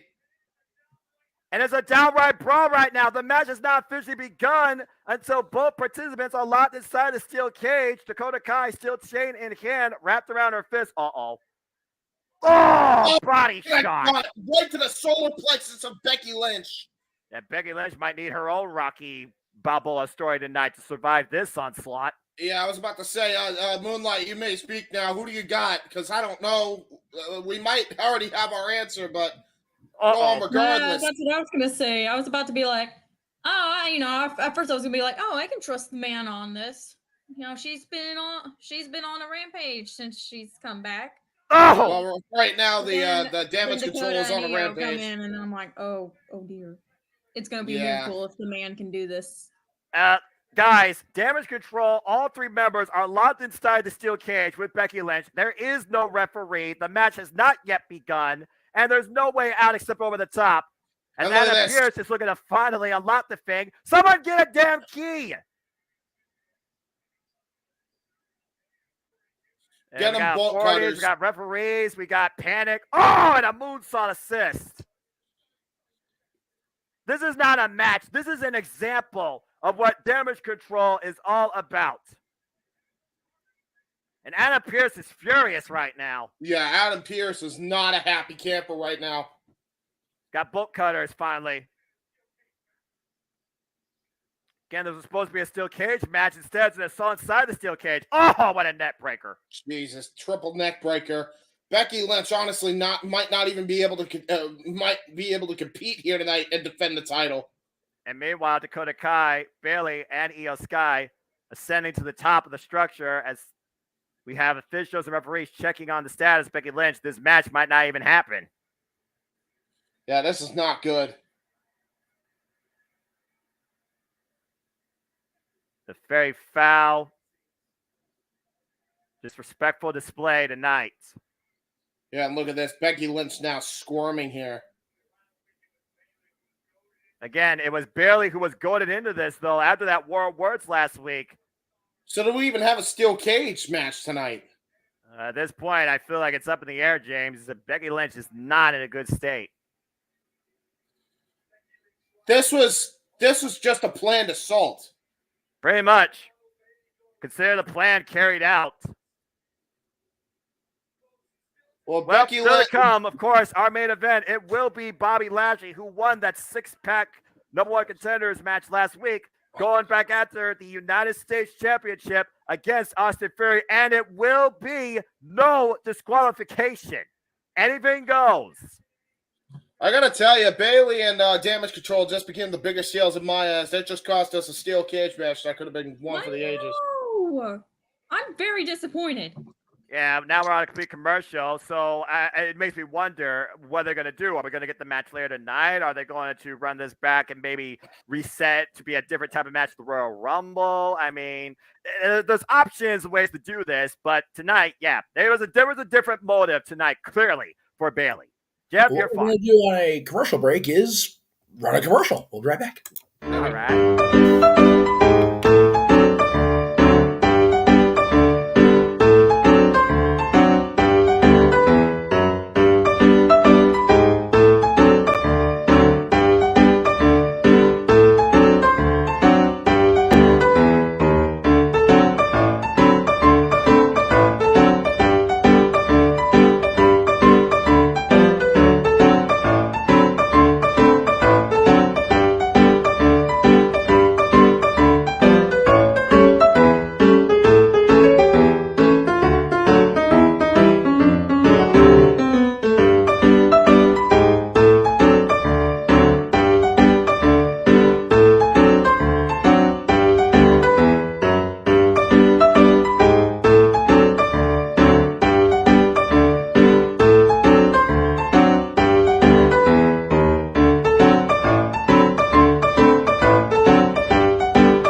That's good stuff right there, Awesome. folks.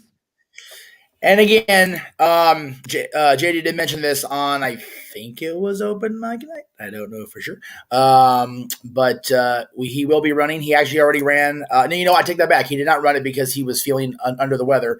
So today's scheduled running of Rock of Ages will go up tomorrow prior to Stat Boy Sports Bar and Talk Wrestling. And then I think, and he and I will go over this during our coverage later on tonight, but Little Shop of Horrors this week, Moulin Rouge this week, and Guillermo del Toro's attempt to redeem himself in the Renegade's eyes after botching the Wolfman with my favorite story, Pinocchio. So, Del Toro, you are on the bubble, brother. There you go. Question, Jeff. Did you need my plugs? Because I did send them to you. I did see the private chat, and I was going to acknowledge it in a private chat, but since you acknowledged it here, yes, I do have them. I will. I got it right here, ready to go, brother. Perfect. All right, there you go. I will do that during probably the transition from hour 2 to hour 3. Well, thank for that first hour again. It felt like it flew by, and it was completely full of actual worthwhile stuff. So, I mean, what do you think, Moonlight? What do you think of the first hour? Anyway, have fun, guys. Oh, good. Yeah, how's the show been for you, Moonlight? Besides the fact we don't have the steel cage match. I know, it's stupid. But everything else up to that, though. Yeah. You enjoy it? A heck of a show. You enjoying it so far, Moonlight? I've enjoyed it, but yeah, that's the big downer so far. Yeah. No steel cage. It's one of those WWE plays where it's like, we'll leave the people wanting it more. Disappoint them now and eventually give it to them. Maybe. Damn it. That's clearly what I feel like the play is. I don't see Becky versus Bayley just being written off. Speaking of which, we're back. Looking back again, more moments 2002. Who could forget? Hulk Hogan. Oh, well, tonight is the night is playing now. We're going through all the themes, man. I mean, there was Ric Flair's retirement. There was the Nation of Domination. It's Sting! There was the friggin' Plan B of Bob Barker. Thank you. Best guest host ever. Ronda Rousey took Stephanie Man's arm. Stephanie, take care of being a mother. RK Bro. That bedpan. Ding! 1998. I've never heard a more perfect bedpan shot in my life. What a night it's been so far, people. As we celebrate 30 years of Monday Night Raw, again, they are live in Philadelphia, Pennsylvania. The steel cage has been once again lifted, so we'll see if that does come into play again later tonight, or is it just, a lost cause? Oh! DX is in the building! Green! Make the freaking words green! Are you ready, folks? While DX is doing DX things really quick, James, if you can find a way to not have that be Windows Media, like some other file format I can convert on the fly, that would be neato. All right, yeah, I'll try to. No rush. If we can't do it tonight, we'll definitely Brian Cage it in the rest of the week. So you know that. Okay. All right. Anyway, Generation X. This is awesome. Countless moments these guys have given us over the years. Some of them not meant for children, but children didn't give a damn, and neither did parents. They have made the boss's life a living hell. And they even did something that I'm not going to talk about inside Hell in a Cell. A group responsible for transcending the business in a different direction. Full of attitude, particularly in the late 90s. That's for true. Spearheaded by Shawn Michaels and Triple H, countless great moments and members. The late, great Chyna, of course. We got Road Dogg, we got X-Pac, and Kurt Angle.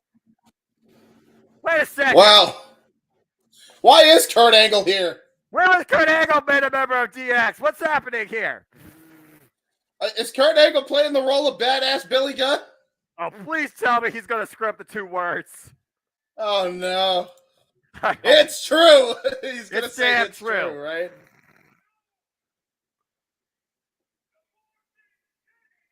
The more they stay the same.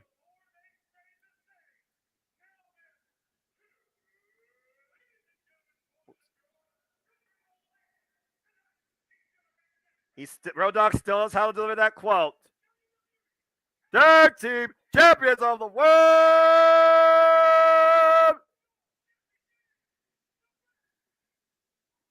About to say that's not Billy Gunn. Awkward. Kurt Angle's just there. Why is Kurt? This is like an R-Truth moment.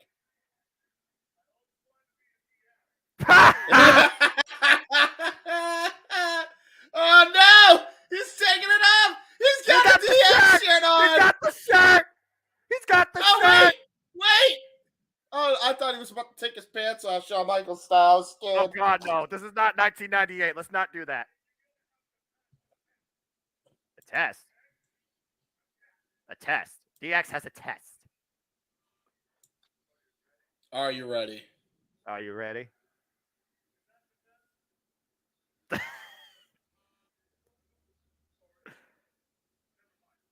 Oh my gosh. Triple H. Oh my god. Oh, this is hilarious. I love this so much. D-Generation X. Wait for it. Get in position.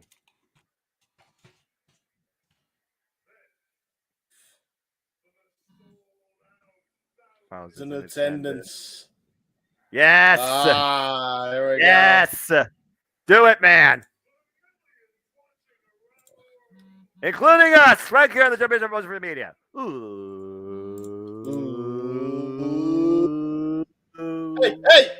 Hey! What the hell? Imperium! Whoa!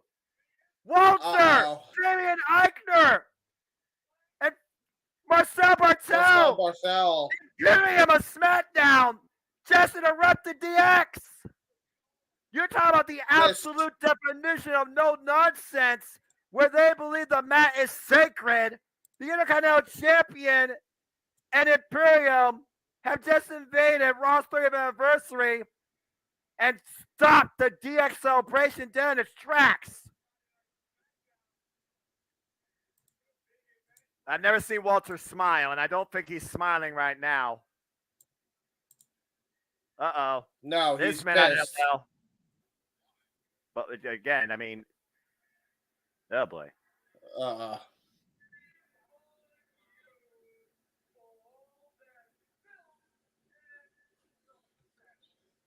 The propaganda machine. Shaming DX. That's what they are. What?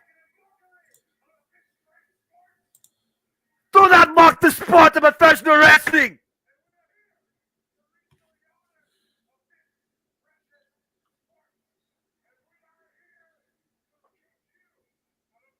Oh.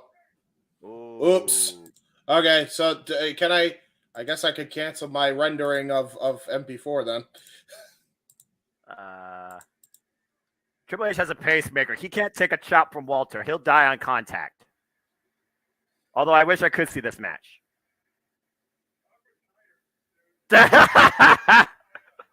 Yes, discretion the better part of our Triple H. You are retired. Thank Christ you realize that. I'm retired, dude. Shawn Michaels, are you retired? Wow, I mean, Shawn Michaels. He came out for a country redacted. Oh, He's too come old. on. He's too old.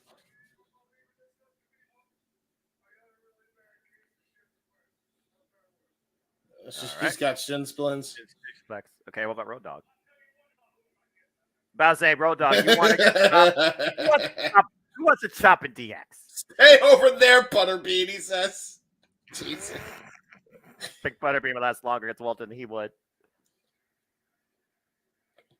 I love how Kurt Angle is not cleared. Wait. No. If they give me Kurt Angle versus Walter, I'm going to mark the F out. What? No, I won't. All right. So Walter needs an opponent.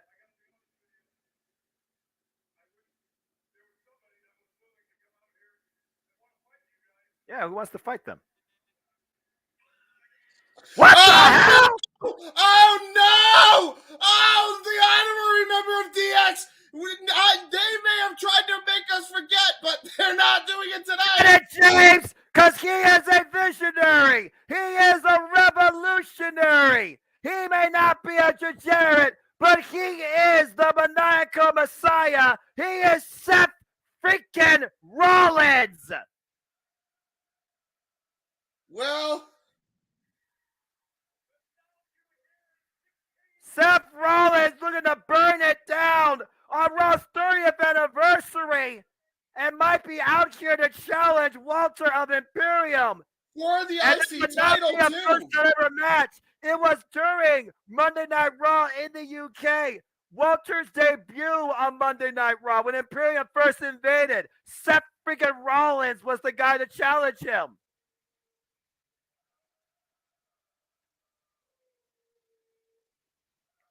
And fucking Sean Waltman's super into it. Okay, Shawn Michaels, you have not been able to sing your whole life. Stop it. You can't even sing your stop whole trying. Please. I mean, Triple H did say there's always a plan B. That's true. So who could Seth have work aside him?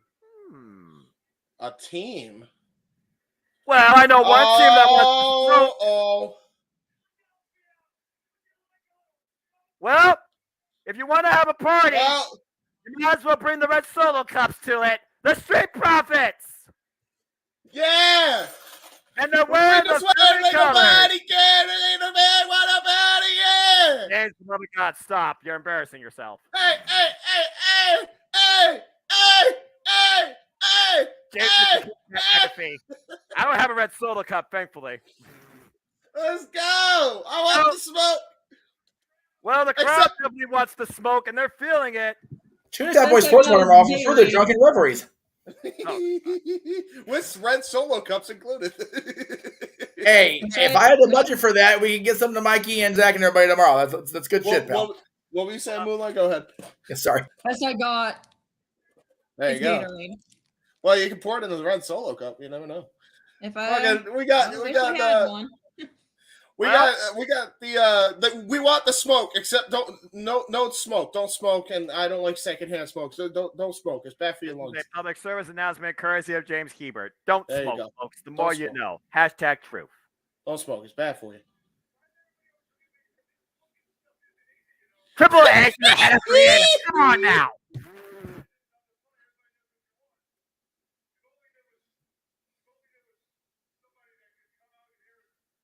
Oh, wait. Does this not look like a tag team match, players? Yeah! The greatest year of all time. And I'll freaking dance to it. I don't give a damn. This is where I will lose my moment. That's my boy. That's my player. That's my GM. Theodore Long. The guy that made tag team wrestling matter at WWE in the first place. Wait a minute, player. What is up with this reverse Hulk Hogan guy job goatee? Holla. He's got a great idea for you. I think I got a great idea. There you go. Yes. Tag Tag team team match. Player. Tell me that's right now.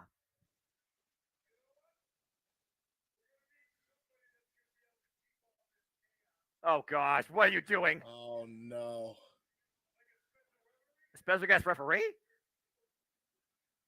Wait, who could they wait. I didn't see this.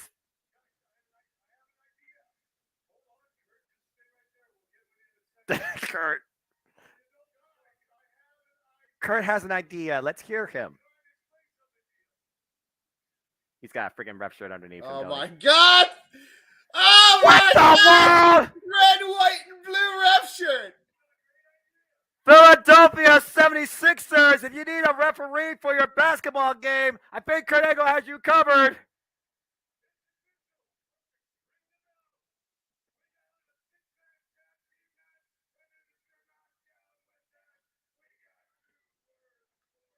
Suck it! Suck it! They got 2 words for you.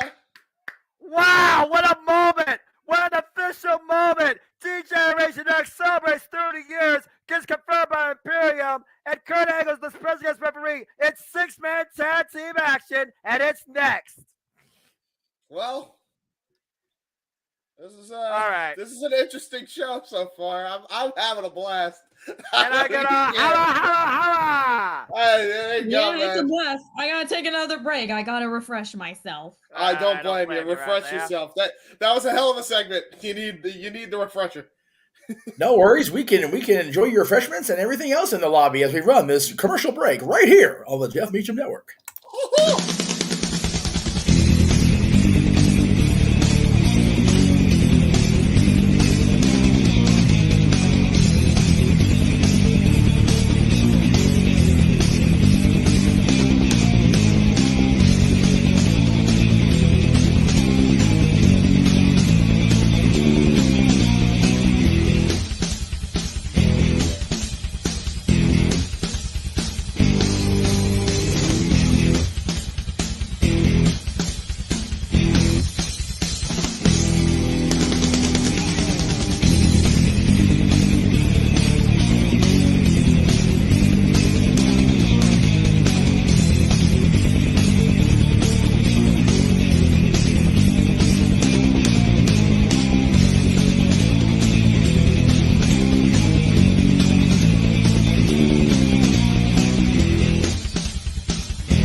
So seeing the advertisement, I remembered something.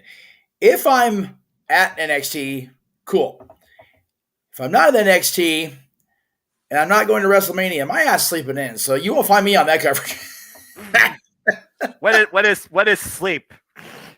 If you can, just because your ass voluntarily calls Wrestle Kingdom, that's not my choice.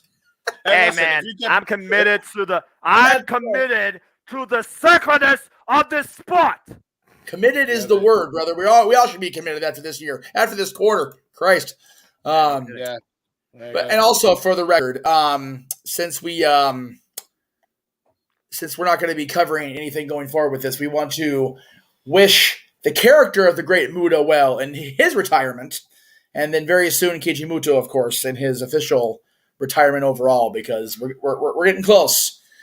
So, yes, and he finally all the weekend. Finally will freaking face in his last match Tetsuya Naito, the ungovernable one, versus the Stardust Genius that once was. The Genius versus the ungovernable one. I cannot freaking wait.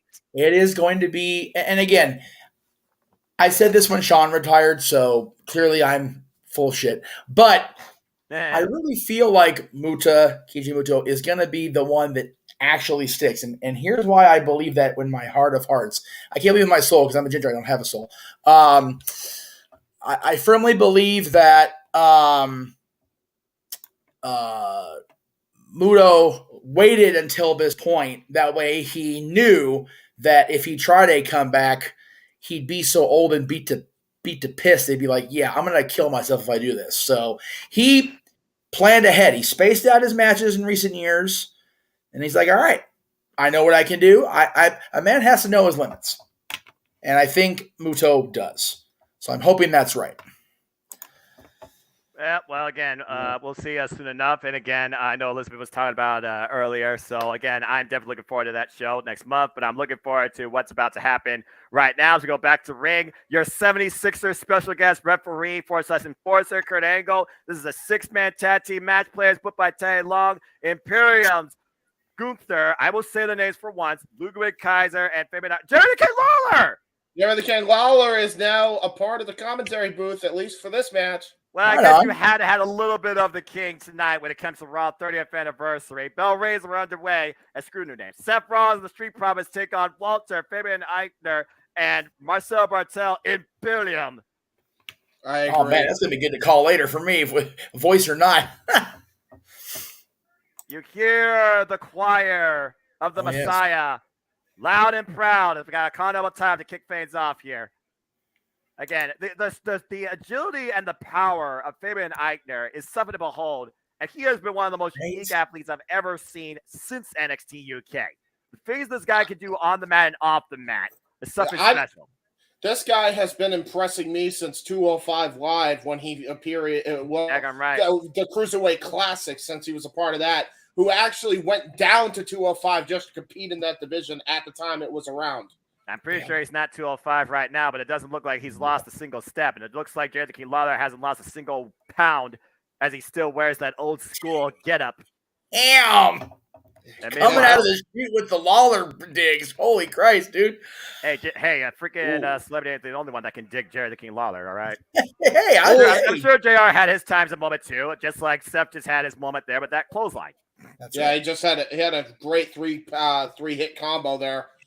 Seth Rollins on a roll right now, taunting the rest of Imperium here as he goes for an armwringer on Fabian Eichner, tagging to Montez Ford.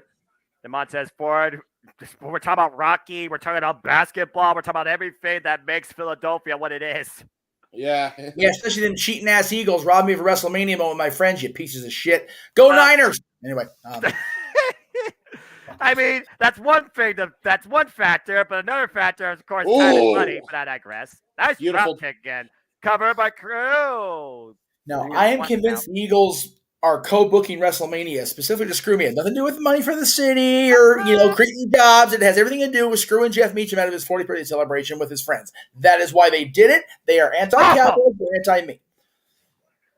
And that's why Fabian just clothesline Montez Ford, probably for your pleasure. There's the tag now to Marcel Bartel. That's right. Remember seeing this guy first debut in NXT Detroit, the propaganda machine of Imperium. Oh, yeah. Now look at that, just kicking the gut right now of Montez Ford.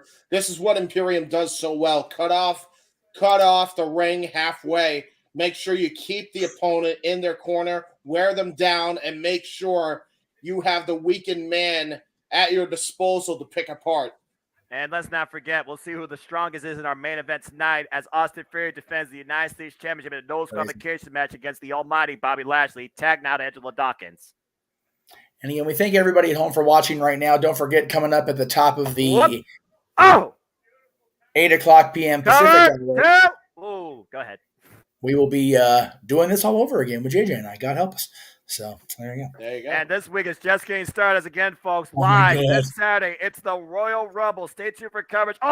Here again, of course, on the WWE Multiverse of Media. Yes, there will be images. God! We're going to get his shit together here. That boy just got knocked up. Matt Walter. Yeah, and he got hurt big time. He got hurt big time off that discus punch. And now the Intercontinental Champion and the Monday Night Messiah squaring off. Seth freaking Rollins and Walter staring a hole through each other here. These guys have not faced off against one another since that first invasion of the UK brand on Monday Night Raw during the UK tour. Years ago when it was NXT versus Raw and SmackDown. And, of course, Walter has been a dominant Intercontinental Champion since winning it off of Ricochet, defending it successfully not only against him, but against the likes of Braun Strowman.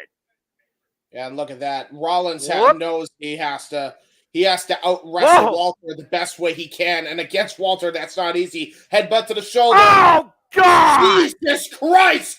Seth Rollins tried to go for the diving knee. Walter just chopped him right out of his damn boots. That's like a fly hitting the meanest fly swatter possible as Walter cranks the neck of Seth freaking Rollins. Yeah, old school neck twist there using his boots, the side of his boots just to ring the neck of Seth Rollins here as we go to restaurant quality picture-in-picture. Yep, and Seth in a bad way. I expect that chest to turn red rather quickly. Hello, we finally have picture-in-picture on Raw. I mean, it took a long enough, don't you think? If you're referring to the mouse, Of course it does, because the Mexican Mafia wouldn't have it any other way. Anyway, As you were. as you were, people, as you were. That's right. Anyway, Moonlight, you have a thought? I was just saying. Wow, first of all, we're finally getting picture in picture. We've had that on AEW, and I think we've had it on Definitely had it on NXT. NXT. Yeah, I'm my NXT. I don't pay attention to NXT as much. I don't blame you, to be fucking honest. I trust me. That's coming from a person that had to call an event. Yeah, not great. I remember watching that New Year event. Yeah. New Year's Evil was rough. I'm not gonna lie, it was rough. New Year's Evil was very, very evil, to say the least. Yeah. Not very nice, very evil. Yeah. No. It was not very nice. It was strictly evil. Yes, very evil, and it was very disappointing. I believe that show should have been cursed by Danhausen. It probably would have been better if it was. Actually, no, it probably was cursed by Danhausen, to be honest. Just look what happened right after. He must have put a curse. It's been cast. The friggin' ring exploded. I mean, Danhausen ain't busy on a Monday night. Why not? You know. I mean, we don't know what Danhausen does outside his times on AEW. Oh, I know. I was on a cruise ship with them, and I know exactly what kind of shenanigans he gets into on an off night. Buy the shirt. Scary man. Yeah, but he's very nice, very evil. You know. Oh, he's very nice and very evil. He's just scary. Right now, by the way, right now, as we're talking, oh, Jesus Christ, what a triple kick. Imperium. I said premium, but Imperium. They are premium. They are the Dream Generals. That's right. They are premium. This is Ring Kampf incarnated in a sports entertainment franchise, redefining that the mat is sacred. So, just to explain what I saw. Big boot by Walter on top of double drop kick by Fabian Eichter and Marcel Barthel. So yeah, it was crazy. Well, again, we talk about tag team synergy. We talked about the cohesion and the just overall strategy and mentality of Imperium. We saw this group literally overcome the Undisputed Era back at Worlds Collide. Yeah, they did. And that's when they were a man down back when Alexander Wolf was a part of the group. All the best to Alexander Wolf, and also all the best to current Impact Knockout, Killer Kelly. Let's freaking go. By God, if you all did not watch that Killer Kelly vs. Taylor Wilde match, shame on you. 10-minute classic. They should have a series. The entire network shames you if you haven't watched that, or at least maybe attempt, if you knew about it. If you didn't know about it, we'll give you a pass. Yeah, go to YouTube and look up Impact Wrestling. Explore, open your mind. And meanwhile, freaking Marcel Bartel. Open your mind. I'm Sonic the Hedgehog. Oh, sorry. Shout out to Crush 40 as we're back. This is Monday Night Raw's 30th anniversary. We will now get back on track and no longer give you commercial advertisements. This is a six-man tag. Seth freaking Rollins and the Street Profits take on Imperium. And your special guest referee is not a basketball referee for the 76ers. It is Kurt Angle. And Jerry the King Lawler is on commentary, bolstering now with Corey Graves and Kevin Patrick. Meanwhile, Seth Rollins is trying to fight back inside this match. I gotta say, what a nice Marcel Barthel chin look. Oh, that's just an overhead right. Go ahead, Moonlight. You're doing a Paul Heyman over here, dropping more sports teams into the mix. Yeah, that is true. Well, I mean, I'm not conservative, and I'm not a Jew. I don't consider myself an advocate, but once in a while, I let the people know stuff that is not a prediction, but a spoiler. Oh, trying to go for a back suplex. Nice roll through, tag in to Montez Ford. Here we go. It's kind of funny seeing Montez Ford tag alongside Seth freaking Rollins. These two went one-on-one previously, and Montez Ford nearly beat him. Montez Ford has all the capability to be a breakout single star. Look at these nice chops. Holy hell. Shades of freaking Shibata there. Oh! But yeah, sorry. I was also trying to say earlier, I may have to back out again for a bit. Actually kind of expecting someone in a bit. Okay. You are free to come and go as you please. Not long. Absolutely, my friend. Oh, ankle lock. Ankle lock. Great ankle lock transition. And look at this. Ankle lock by Angelo Dawkins. Okay. I don't think Kurt Angle thinks these suck. Down to Walter. Uh-oh. But Walter's in, though. Oh, God, what a boot. And a shot to Dawkins. Uh-oh. Walter, remember, Walter, he is the referee. You do not strike an official. You do not strike an official. Oh, you also don't. Here's the put thing: your you don't finger- piss Kurt Angle off, and I think you're about to either get DQ'd here, or Kurt's about to hit you with the Olympic slam. Yeah, I remind you, this is an Olympic gold medalist that won a gold medal with a broken freaking neck. And meanwhile, what the hell? Angelo Dawkins. Oh, Tope con Hilo by Angelo Dawkins. Oh, good Lord. Montez Ford is about to make my LeBron God. James. Holy shit! Tope con Hilo by Montez Ford, and he Look behind you. hit a somersault kick on the camera. And meanwhile, Seth cameraman- Rollins. Oh, God. Told you. Christ, what a chop. Drop kick. Oh, I And thought now Walter I thought he got Fierce like Rollins the has him angle. hooked up. Power Powerbomb! bomb. Nice step cover. 1, 2. Kick Whoa. Wow. That was close. I was saying. I was Rollins. saying, Seth, look behind you. Yeah, so- well, I think Moonlight, he he had didn't something hear with- you, apparently. He suffered Yeah. for it, but he's still in the match, if that means anything. This is why we're Yeah. commentators and not coaches. Oh, please. If I was a coach, you would have the worst franchise in whatever Ooh. sport you put in. Good counter there by Uh-oh. Seth Rollins out of the German, but a great Ugh. counter trying to go for the sleeper hold, but a great counter into the Insegiri by Seth Nice Rollins thrust into the thrust kick. Again, to beat Walter. Are you kidding me? Angle slam! From Rollins? And look at Kurt Angle. He's loving Hey. it. Hey, a referee is supposed to be unbiased, not a cheerleader. Well, I mean, listen, man. He's Tag. showing respect. He can't help it. Yeah, fair enough. Oof. Oh, what a clothesline from hell. Stan Uh-oh. Hansen style by Fabian Eichner. And now Marcel Barthel. And Looking for Fabian the Eichner looking for European the bomb. Wait, European Seth bomb. Rollins. Oh, Seth no, making wait a sure minute. Kaiser doesn't Oh, interfere. that fire drop. And Seth Rollins. Good great superplex. And still holds it. Rose through. Looking for the hookup. What the hell? Whoa. Hey, what more What you a kidding me? transition. Second blockbuster from Wow. electric chair position. And Walter, oh, God, chop Dawkins. Yeah, and all of that for Gunther to start striking right And meanwhile, back. again, one Wait, power bomb. Wait, wait. reversal. Double underhook. Pedigree. Pedigree, he got it. But Walter Look at- wants the outside of the ring, though. I was about to say Walter knew his ring surroundings there. Marcel Barthel tries to go for a Pop up. clothesline. Oh, Pop up spinebuster. spine buster. Wait, Montez hold up. Ford. Tap to Walter? Seth Rollins, but Montez Ford flies. 5-star frog splash. And Seth Rollins is legal. Conducting his Uh-oh. own symphony. Burning it Curb down with a curb stomp. And the It's done. cover. 1, 2. Seth gets the win. Hey! But what were y'all saying about Walter? Yeah, his name is former Walter. name. I prefer the former name. I prefer the former name. We do not call him by the other name for political reasons and for Vince McMahon old yeller reasons. Well, anyway, name arguments aside, there's no argument how great the 6-man tag was. Take a look at the replay here. The height of Montez Ford. Eat your heart out, the best 76 player you got. And then Seth Rollins with the freaking curb stomp to the back of the head of Fabian Eichner. Arrivederci indeed. Kurt Angle counts to 3. Yeah, Mamma Mia. Well, I'm this has sorry, definitely been a fun I didn't 6-man know. tag. I didn't know y'all switched to calling him Walter again. Well, I always called him I Walter. always will name Darlene General, the guy of Ringkampf, Walter. 'Cause that's his name. Oh. Uh-oh. And Oh, I also yo, know the there's name of money this on the man. line. 4 aces.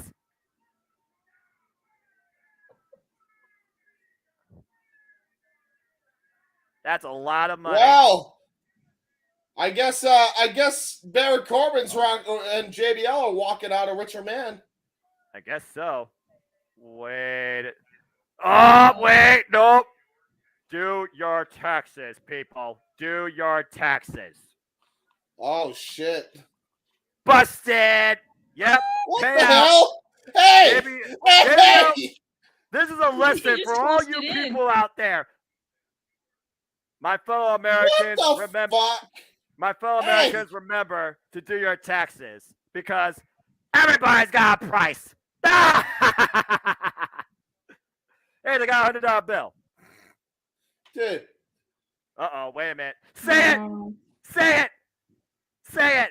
Y'all, this is what happens when you gamble money. And the crowd goes wild. You get a damn moment out of it, too. Well. This is some bullshit. Right. I actually feel bad for Corbin, dude. That's bullshit. I don't. He deserves it. I don't care about Corbin. Why did he deserve it? I'll tell you later. Meanwhile, coming up next, folks, the SmackDown Women's Champion Charlotte Flair will grace our screens after this commercial break. I've not been sold by Charlotte Flair yet. Nah, me neither. Robotic Charlotte Flair is once again SmackDown Women's Champion, for no one superior to me. Anyway. This is not Ronda Rousey. Well, Ronda. Wait, what the hell is this? Against the Ropes. It's a Netflix special. Apparently, it's about Lucha Libre women. We're getting pizza. Once again, it's time to plug Shiznit. All right, time to plug. We'll be right back after this commercial message.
Scan the QR codes to see what's upcoming for FTW Productions and what's available on demand right now.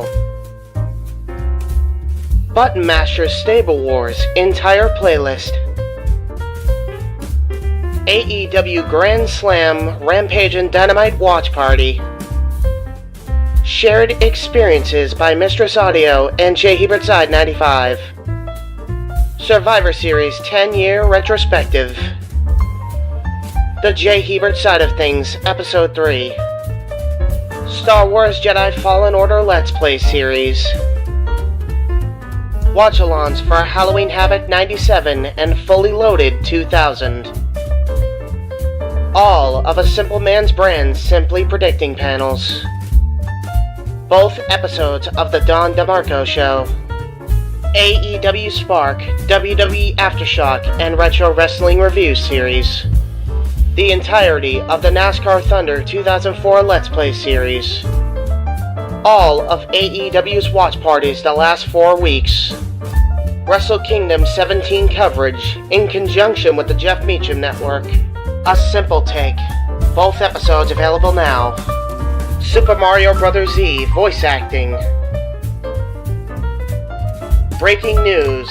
ATW View Impromptu. WYW Intro and Immortal Stream. Royal Rumble Match Marathon with retros of events following Marathon.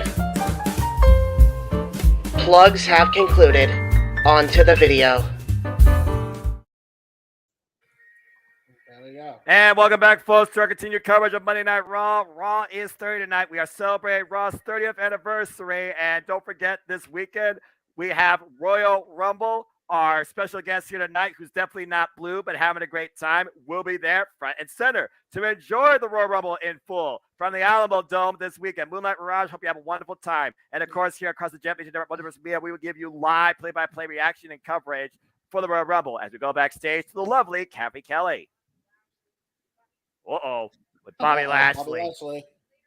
Oh, sorry to interrupt. I was going to say, you might see me in the crowd there. And I imagine the boys here will be doing a live watch along right on YouTube. Yes, we will. Are you going to be on Hardcam side or like where the Hardcam would be filming? I have no idea. You don't even know your seat. Fair enough, honestly. Yeah, honestly, I feel that. I don't really know until they freaking direct me. So her and I come from the same cloth on that. Yeah, fair enough.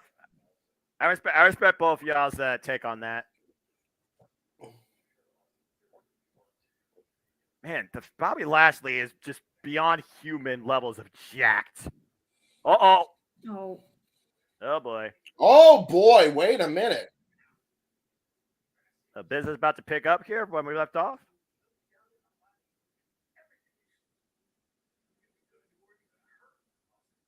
Put him in the Hurt Locker.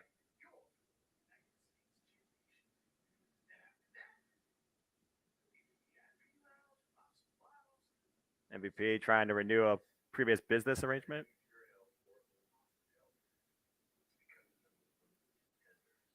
Ooh.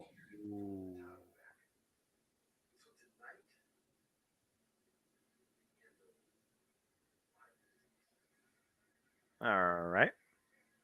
I respect that. Bobby Lashley wants to go out and handle things on his own.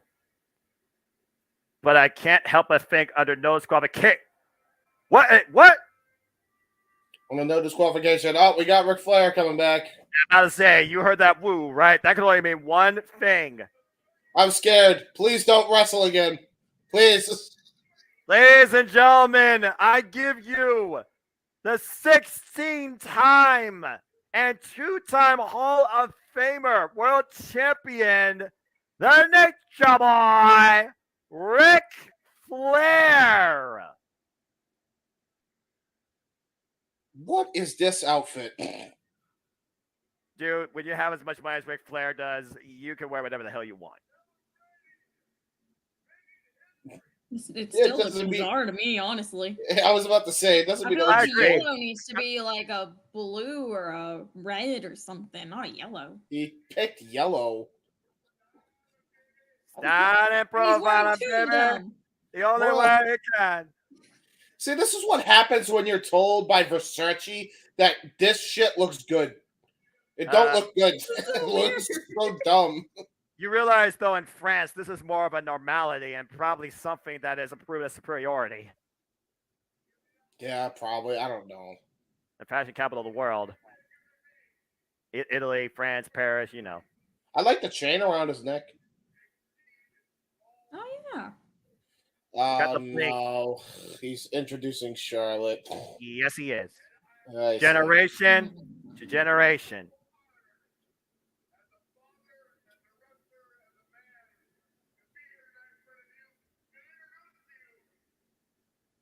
I know he's proud of her, but I genuinely don't care for Charlotte. You know there's still some anxiety between him and his daughter, for real.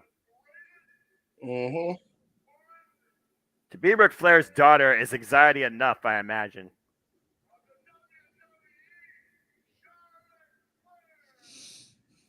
And here comes the current SmackDown Women's Champion.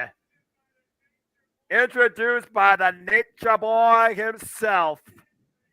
The queen of the WWE in her own right. Birthright, some might say. Charlotte Flair, who took the SmackDown Women's Championship upon her return in an insane fast amount of time from Rowdy Ronda Rousey. See, she's got the better fashion right now. She's definitely got the better fashion sense, yeah. I mean, At least right now. Wait, is she not even wrestling? I'm confused. No, this is a presentation, dude, and I feel this is a promo. And besides, why would you wrestle when you're the SmackDown Women's Champion on Monday Night Raw, knowing that the Royal Rumble is Saturday, where not only you wonder who's going to try and confront you, but can you control your own destiny yourself? Remember, last year Charlotte Flair went into the Royal Rumble and nearly won the dang thing, and she also went in there as SmackDown Women's Champion. But who eliminated her in the end was the final two? It was Ronda Rousey. Could history repeat itself here, or will Charlotte Flair just watch from the sidelines? I was about to say, man, like this LED shit's like seizure inducing. Holy crap. Look, we already talked about the overproduced production that is the WWE. We could rant about that another night. Leave that to Stat Boy Mikey on the sports bar if he wants to, or leave it. Hey, you know what? I actually like the CGI effects this time. The diamonds are actually a pretty good touch. Well, that's diamonds because it's not. Are good. I like what's going on under the. Yeah. On the Well, it's also not a giant person. That is true. All right, let's hear what the Queen has to say, despite the fact you all still claim she is very robotic, and you very well could be right. She has her own custom nameplate. Now, fuck off. I'm sorry. They've actually been doing that for a lot of people lately, James. That was since okay. they started. That was a thing they started in NXT, and now it's slowly merging in the main roster of WWE. They're trying to personalize everybody, WWE-wise. God, she's not as good as at the Woo.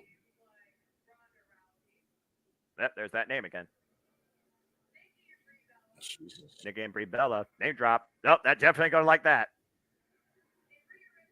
Brie Ripley, yeah.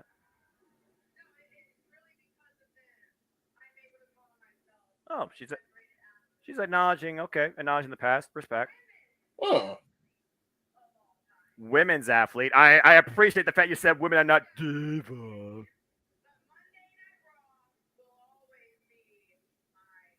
Yeah, how many times you took the top from... Oh, well... I was about to wonder if Charlotte's here, are we going to get Bianca later? Well, considering Charlotte Flair said Monday Night Raw is always... Considering, Moonlight, that Charlotte Flair just said that Monday Night Raw is always her home, how about you talk about the person that currently owns the lease on the brand? You know what just... champion, Bianca Belair.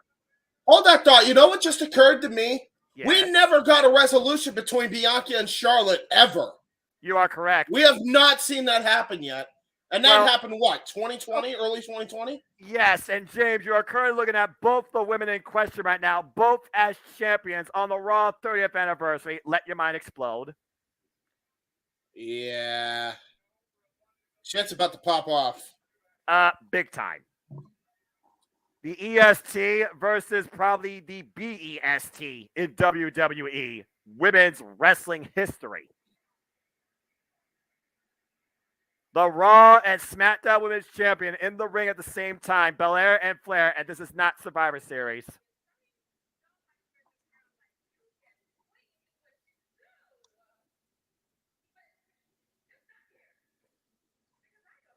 Yeah.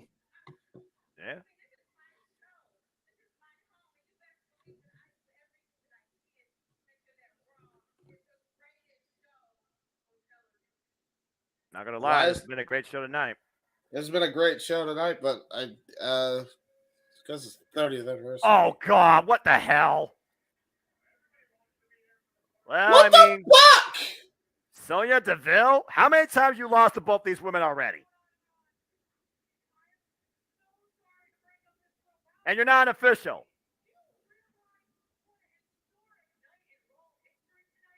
Uh, 30th anniversary.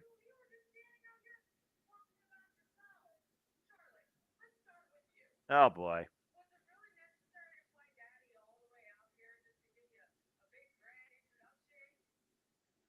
A family moment, I think.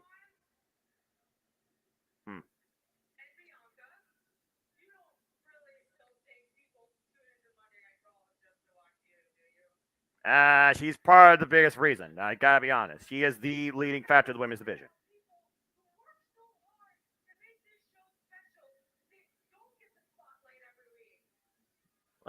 You aren't wrong there. That's a stretch.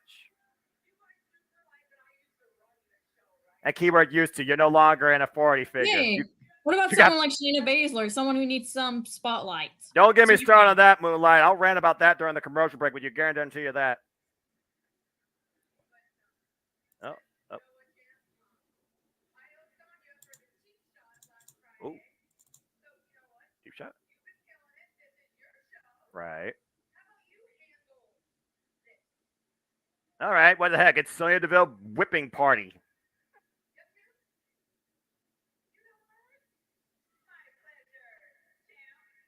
Oh, from champ to champ.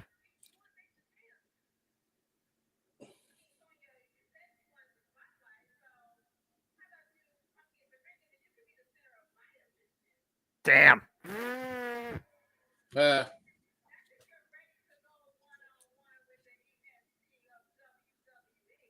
I mean, she has done it before and failed. Well, Sonya Deville, guess what? Your trump card's being called out. What are you going to go for? I say make it official, Adam Pearce. Why not? Let's do Bianca Belair versus Sonya Deville. I mean, heck, she faced Charlotte Flair on SmackDown and lost. Let's see if she can beat Bianca Belair. We'll find out after this commercial break. All right. Oh, God damn it. I know James. Why? I know Let James me not see her. I know James immediately wanted to mute his TV as soon as he saw it on his screen. Dude, not when I saw her. She's great to look at. The minute she spoke, I was like, nope. Nope. So much nope. Well, don't worry. SmackDown Women's Division needs... Yeah. Okay, so let me talk to you.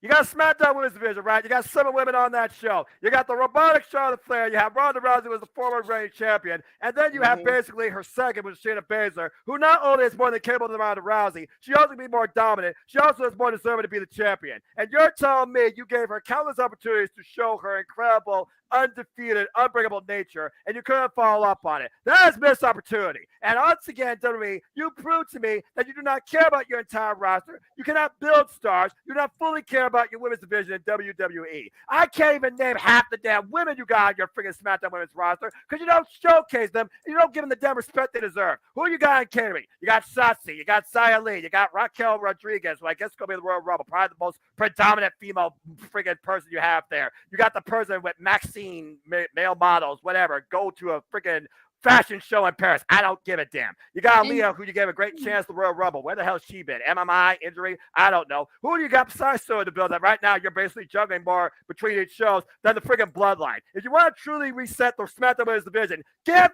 freaking Shayna Baszler a damn chance.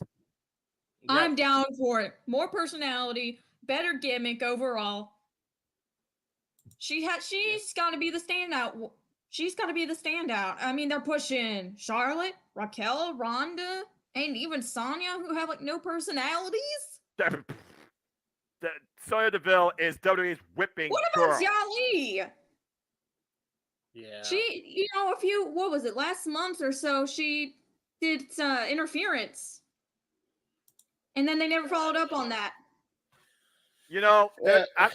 Hold on. I got one more thing to say here, then you all can continue retorting. I just want to put this in perspective. You have four women known in your Women's Royal Rumble this year. How many men do you have at this point right now? They have like half of the men's roster already filled up. I rest my case, Your Honor. Raw and SmackDown. And now we got a trial of Noah Foster. We just had the trial of the Bulldog. I can actually look up. See. Yeah, I dare somebody to have a freaking plea against my case and actually have a legitimate claim. Oh, I'm sorry. Yeah, 9 out of the 15 men that have been announced in the Royal Rumble are from SmackDown. There you go. 5 out of 7 women. 5 of them from SmackDown. Oh, well, they actually moved to 7. Good for you. I mean, you're almost at double digits. Zelina Vega and Emma alongside Raquel and Shayna. So how much you want to bet that they're going to try and ignore NXT, not my NXT, but I still think has a more capable women's division than the entire SmackDown women's division they've been showcasing, where's and give it the freaking legend spots? I mean, in the Royal Rumble, Monday Night Raw, Damage Control, massive heels in the women's division. I don't know. It just comes down to the fact that they gave the SmackDown Women's Championship to the wrong person. That's what it comes down to. How many times we said that now? It's not. I get you like Charlotte. I get it, Hunter. Fuck's sake, give somebody a chance outside of Charlotte Flair, who's had a gratuitous amount of chances. 14 times, she said. And I'm pretty sure she's just getting started. By the way, it's actually 16. They're just not counting the NXT. They're not counting the NXT and the Divas Championship wins for whatever reason. As they play back freaking WrestleMania Goes Hollywood trailer with freaking A Few Good Men, I'm going to quote this. You all can't handle the truth. And the truth is, WWE doesn't have a damn sense of direction for their freaking women's division. Damn it. But meanwhile, we are back on show as Bianca Belair takes on Sonya Deville one-on-one. Now, before we start this match, go ahead. We're speaking SmackDown here. Raw, they're actually doing pretty well. Yeah, that's why I said SmackDown. Keyword SmackDown. You didn't. I mean, you didn't say that in that last sentence. Well, I mean, there's at least multiple stories going on in Raw's division. We saw that clearly. We only have like one story going on SmackDown for the women. Is there really one story going on right now on SmackDown? It's all really around Ronda Rousey, Charlotte Flair, Raquel Rodriguez. I mean, is that a story, or are you just naming the actual people that have been showing every week? It's just really fighting for that. Yeah, exactly. Women. It's like, okay, here's your 15, and just making sure Ronda Rousey don't get it. Well, here's your 15 seconds to be on screen. Now go back to catering. Well, listen, man. We at least we got two women that will give their all here. So let's give. Yeah, that's a good point. That's agility there by Bianca Belair. And you know, to go along your point, Moonlight, you are right about the Raw Women's division. And let's put this in perspective. Bianca Belair will be defending the Raw Women's Championship this Saturday at the Rumble against Alexa Bliss. Talk about new direction. Alexa Bliss is going back to her own evil ways, it seems, and is certainly enjoying them. She seems to be a lot more comfortable on the mic, too. At this point, I got to wonder if Alexa Bliss is right now outsmarting Bianca Belair, and is that wearing down the champion as Sonya Deville takes advantage of what most people do, the braid of the champ's hair. It's like the mentality right now favors the challenger, but history and circumstances, I feel, favor the champion. But can Alexa Bliss exploit Bianca Belair enough to once again claim the top spot on Monday Night Raw? Sonya Deville right now trying to make her own statement. There's a kick to the midsection there in the corner. And I mean, Sonya Deville, yes, she used to be a former authority figure, right? But what was the most important official decision she made while she was in power? Making Naomi's life a freaking living hell, right? I mean, seriously, is that something to really crow about? Oof. Ooh.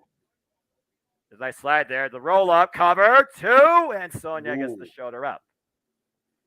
You want to talk about workhorses? Is Sonya Deville becoming the Dolph Ziggler that never became the freaking world champion? Well, that might keep in mind that might change. Don't forget, she's a former MMA fighter herself, so there might be some synergy between Shayna, her, and Ronda. So don't forget that as well. They always fall for when Bianca does that. It's one of those things you could scout for, like this handstand, springboard, moonsault. Love cover, that. hooks the near leg, no. Ooh, good kick out. Well, and to go back to your point, James, we've seen Sonya Deville and Shayna Baszler. They have had like tag team cohesion before too. I mean, heck, she was once her hired heavy. I guess you could say Shayna Baszler now is the Shayna solo run. She needs to stop tagging along with Ronda Rousey. You, me, and Big G all fracking agree and have said that since freaking what year is it now versus the year she started in the WWE. Where's the heck is her solo run? It faded away and classified itself as obsolete. I'd say she, and for crying out loud, like Tegan Nox, Emma, Jali, push them more. I still can't believe that Emma right now is back in WWE, and it sounds like she's doing more in the short span of time than most of those women that have been in SmackDown Women's Division. Oh! Since its freaking inception. Good pump kick there by Sonya Deville, at least, to Bianca Belair. Bianca Belair just hit the barricade hard. And we're going back to commercial, so Why are let's we in continue to commercial talk about break? women's divisions. Well, yeah, and the thing about this, like I said, the SmackDown Women's Division, it's like 7 women. Now, I know at one point, I think even Ronda said, okay, I don't want to be a single champion. Okay, that's fine. Give somebody else a chance. But maybe I want a chance to tag titles. Who gives a damn about the WWE Women's Tag Team Champions? Just saying. No, I understand that, but at the same time, you gotta do something with them. And I hate to say it, but Damage Control ain't it for the long term. Like, look, your best bet, honest to God, is to probably put it on Ronda Rousey. Maybe not with Shayna. Have Shayna go on a solo run, but you could still pair up with Deville and do a tag team run with those two. Yeah, I was going to say, Ronda and Sonya. Look, if they don't do that, I'm just going to say they should have been retired, okay? Because seriously, the freaking NXT Women's Tag Team Champions have more competition in that freaking Not My NXT than these titles I've had these last 6 months. Yeah, and that's not saying much, to be honest. They have like 4 teams in the women's division in NXT as well. Give a freaking take if you actually want to count legitimate teams versus thrown together mishmashes. Somebody might as well just. It's almost like they never should have pissed off Gail Kim. Maybe they could have helped. Yeah. Well, I mean, again, there's a reason why I say the Knockouts division is the most predominantly well-booked and respected women's division on the Western front of the wrestling industry, bar none. Thank you. Yep. Glad you said it. I just thought about something, though. Speaking of women, what's happening with Asuka? So, as far as I know, the last time we saw Asuka, she lost to Rhea Ripley after spraying mist in freaking Dominic's face. But there's been teases that she wants to go back to her Japanese roots, where she was absolutely unstoppable, untouchable, and a force that she didn't want to wreck with, named Kana, the same force that once hung with Eliza Minoru Suzuki. She wants to go back to being that dominant, undefeated killer striker like she was in the black and gold NXT, but back before she was signed to WWE particularly. I think she's trying to go for character metamorphosis. So honestly, if she shows up at the Royal Rumble, okay, that's cool. But still, that's Raw. You need to do more with SmackDown. So I honestly wonder, maybe she should go to SmackDown and reset like that. I agree. I'd have her be the one to dethrone Charlotte, actually. Yeah. Get her win back. Get her win back. SmackDown. Get her win back. Remember, Asuka had her first defeat at WrestleMania 34 against Charlotte Flair. Get her win back. Mm-hmm. There you go. And she should do. And honestly, I know like everybody doesn't want to see another Ronda singles match, but man, you got to give her the win against Ronda too, because Ronda stole Asuka's thunder when she won the Women's Rumble, the inaugural Women's Rumble, if you remember correctly. Absolutely. So that would actually, and honestly, regardless of how the fans feel, I've wanted to see Ronda versus Asuka so fucking bad. Just give it to us already. Well, I mean, honestly, just give it to us. It's the 2 most capable women in the entire WWE that not only can give you a WWE match, but also mix it up with real mixed martial arts. Yes. That's my point. Just saying. Oh, apparently, Wait, also, can I say something about this SmackDown commercial that just played? Go ahead. Kevin Owens versus Sami Zayn. However, Roman Reigns also said after the night he doesn't want to see Sami Zayn until Royal Rumble. Well, the thing is, that match happened last week on SmackDown, or 2 weeks ago. Oh, and the freaking Bloodline interfered via disqualification, and that's really when Faye's, what a pump kick. Cover, high stack, 2, match book. 2 count. Why are they promoting a match that's already been done? To basically correlate with the history to come. You figure about cover by Sonya again. You figure about that Sami Zayn took on Kevin Owens one-on-one to try and remove the KO problem, but was unable to based on the Bloodline's plan, particularly the plan of the Tribal Chief. It's basically like just recalling history to cut you up to, okay, what has Sami Zayn done so far for the Bloodline versus himself? Here we go. And KOD! Yay! Recover the 2. There's a 3. There. Thank you. Okay. Thank you. God. And so Deville go back to SmackDown. I guess the right person wins because y'all got to build your SmackDown women's roster. Raw has the dominant roster, in the women's division. There's no doubt. There's no doubt in my mind that Raw has the more dominant roster between the two brands. And SmackDown needs to figure that out, especially that beautiful KLD once again for the 1, 2, 3. Bianca Belair rolling strong ahead of the Royal Rumble to face Alexa Bliss. And got a mic. And I was just talking about that earlier. And yeah, I do believe you're right, Lil. And Zach, nah, too soon. Nah. She still needs to figure herself out.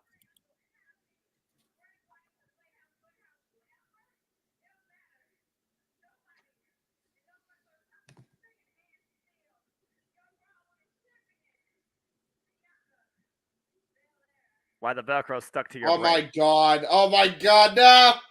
No. Well, wait a second.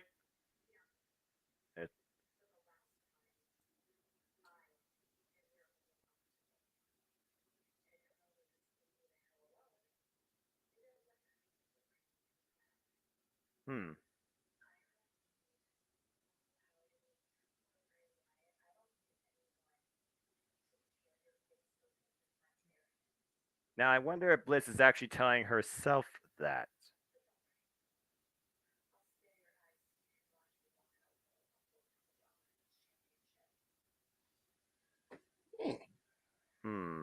This shit's gotten really interesting with Alexa Bliss being a part of the Uncle Howdy deal.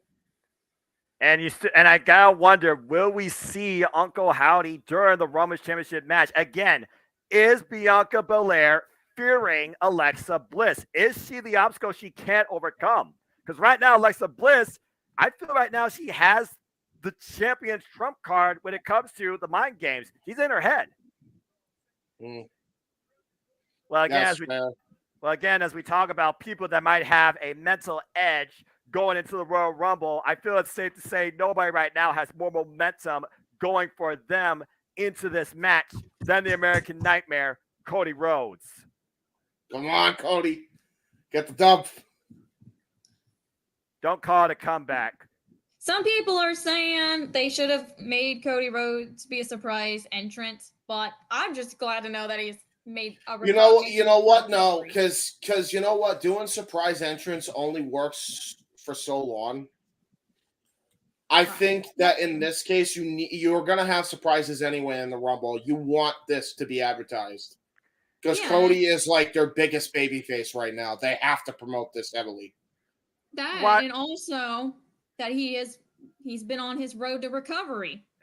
Road to recovery, now the road to WrestleMania. It writes itself. You know, there's a certain sense of unpredictability you do look forward to in the Royal Rumble, but I feel like there's also at times a sense of certainty that you can appreciate.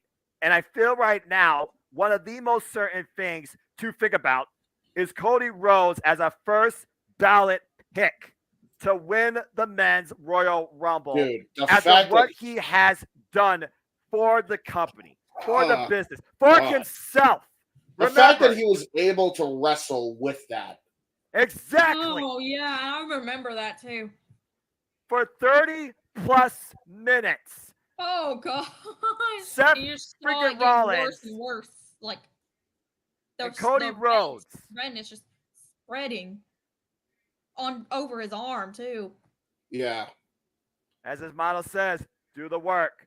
This man has done nothing but the work his entire life.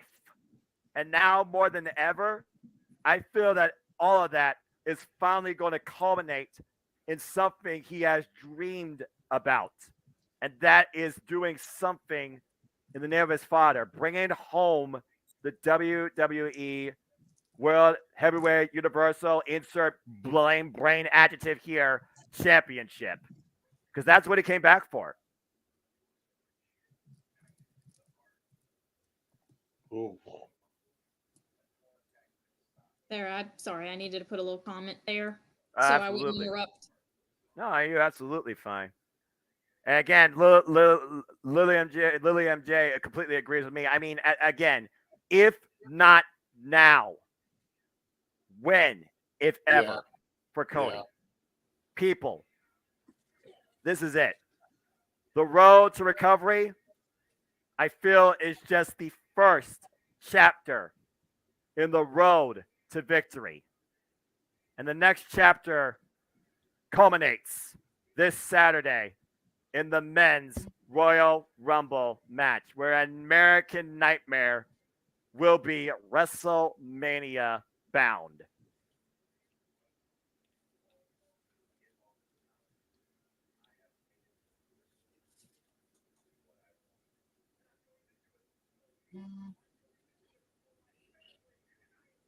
You know what's funny?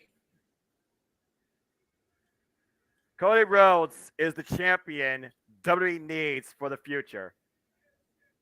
I'm starting to wonder if and hear me out when I say this. Go ahead, man. I honestly do not know if you should even have The Rock return and steal Cody's thunder. I think Cody has to win the belt. They're promoting it so heavily on TV. That would be like Daniel Bryan not winning in 2015. Well, they may not have a choice, and I think they realize that. Otherwise, they wouldn't be promoting it as much as they have been. Well, again, it's not the first time WWE missed opportunity, but will Bobby Lashley miss the opportunity to become United States Championship? As again, our main event, it will be Austin Theory defend the gold against the former almighty United States Champion, Bobby Lashley, and it's no disqualification, and that's still to come tonight on Monday Night Raw. After that first hour and a half with like no commercial breaks, now we're just being splattered with them. Well, I mean, again, Monday Night Raw is usually more so advertising versus actual TV filling. So, I mean, for what this show has been a nice celebrating 30 years, it was nice to have 1 hour of non-stop action and worthwhile nostalgia. True. That is fair. Oh, So there you Superstar go. Sunday returns February 19th on Oh, AE. oh, hell yeah. Well, right now we're on commercial, folks, and we got about 33 minutes left. So I figure there's going to probably be one more Legend cameo, one more promo. Then I'm probably going to talk about Royal Rumble. Then we'll finally get our main event. And the fact that it's our main event and no disqualification, something tells me someone's going to feel a lot of pain before Monday Night Raw goes off the air. Just saying. Dude, put that in perspective for all you want. All right, let's see what you all. I agree at this point. And Moonlight, very strong comment. All right, so happy to see Cody coming back. Yes, he's a champion with or without the title, but it'd be nice to see him with it. And I think Lily basically read my mind. For I am not the advocate, but I can talk about the former reigning, defending, undisputed WWE heavyweight champion of the world, Brock Lesnar. I think it's pretty safe to say it's going to show up before the night's over. Dang, when's the last time? I don't even remember the last time I remember seeing Brock. Let Bobby Lashley have something, goddammit. It was oh yeah, it was Crown Jewel opening match where Brock Lesnar got the win, but did not look like the winner in the end after a post-match beatdown and chokeout by the hands of the almighty Bobby Lashley. And since then, you got to imagine Brock Lesnar has been stewing. Yeah. Oh, imagine if he should. Oh man, now I get what. Now I remember. Now I get what you were saying. I'm just saying. Anyway, leaner, botch. He probably will be leaner, though, to be fair. You got to be leaner to be fighting like Bobby Lashley. Did Jeff go away? Is Jeff in the studio? I'm sure he's in the back room, just watching on, and, it's all good. So, anyway. See, he's there. Remember, folks, I hope you've been enjoying the first half, keyword, first half of this Jeff Meacham Network. Jeff Meacham Network, Multiverse Media, generational watch-along celebration for Monday Night Raw's 30th anniversary. As once me and James' job is concluded, we will now turn it over to the then, and of course, still leaning the now, good old JM Jeff Meacham, and of course, the renegade JJ Williams. So stay tuned for that. Jeff is lubricating the throat with whiskey and Coke. Hopefully we can get my voice back, or I can sound like this even more with the whiskey. We'll see how it goes, baby. Yeah, that'd be cool to be like an accent, just to be like a character. Right? I say do it. Let me tell you, baby, it's just a hell of a show tonight. Oh my God, Jesus Christ! What were you saying, Moonlight? Go ahead, In Moonlight. the wrestling spirit, man, gotta get in the character. That's There you right. go. Got to get in character, but I raise them up for Lemmy as I do when I have the whiskey and Coke. So this is straight Jack Daniels and straight Coke. This is nothing honey or whatever. This is a Lemmy, pure and simple. There you go. The Ace of Spades. Very nice. That's right. He's a part of Raw history too. Damn it all. And no kidding. Well, he's also a part of WrestleMania history where he said, "I am the game. I am the game. I am the game, and I am the game." It's Raw is Triple X.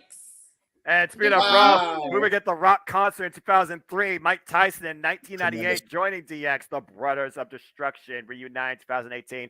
John Cena drafted the Raw in 2005. The Firefly Funhouse in 2020. Hey, it's 2020. And of course, the poker game of the Raid in 1997. As they play across the nation, the greatest Raw theme ever. of all time. Damn right. And if you agree with me, give me a hell yeah.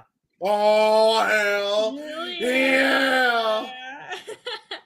Again, we celebrate the past and continue shaping the future as tonight Raw celebrates 30 years in its incredible weekly episodic television run. Yeah. All right, John let's go Cena. ahead and see what we got here. John Cena's the cover. Ah, yes. Ah, yes, another commercial. First time for a video. For the know, video game, though. 2K23, I'd imagine. WWE 2K23, and this year's cover boy, you can see him. It is John I was going to say, Cena. I question the decision making. You can't see the cover guy of the video game. That's kind of awkward marketing, is it not? I guess they found That a was way. for the chat room. If you know, you know. I guess they Outright found a way to flashing. finally see him. So get ready to prove if you have what it takes in W2K23, where it's Even supposed to be even stronger, and it comes out this year in March. Ooh, I love the freaking collector's edition. To be fair, the cover is correct. pretty good. As we go back inside the ring, The Miz is about to take center stage in the ring. Huh. I guarantee he's going to get interrupted by a legend. Probably got a lot to say. Oh, yeah.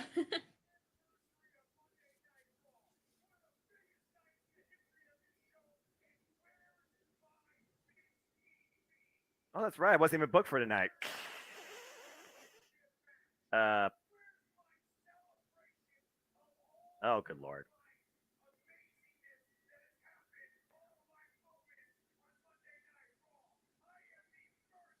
It's another sour Miz promo.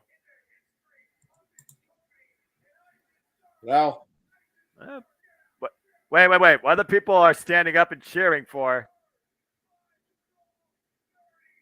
Oh, wait a minute. Okay, let's give you a moment. By God, Stunner! Stunner! By Oh my God! God. By Kevin Owens! Dang, I was not thinking it was going to be KO showing up. I'm cool with it. I'm cool with it too. He still had the microphone in his hand. Oh, that's funny. Yeah, he's just going to take it. Let's go ahead and hear what the Let's challenger hear it. of Roman Reigns has to say. Still got the J armband now. Respect. Yeah, I'm about to say, still shout out deepest prayers and condolences of strength and healing and well wishes to the Briscoe family.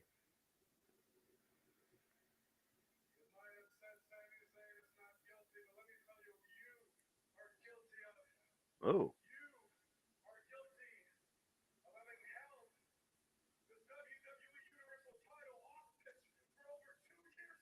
That's a fact.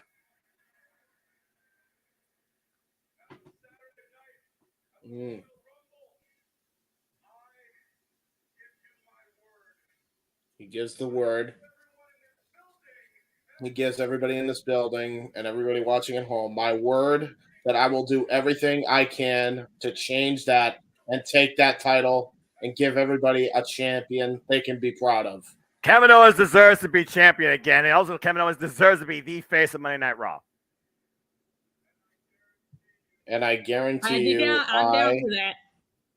will I just do want to say one keep thing. fighting. On the microphone, the W's upside down. But it was misheld.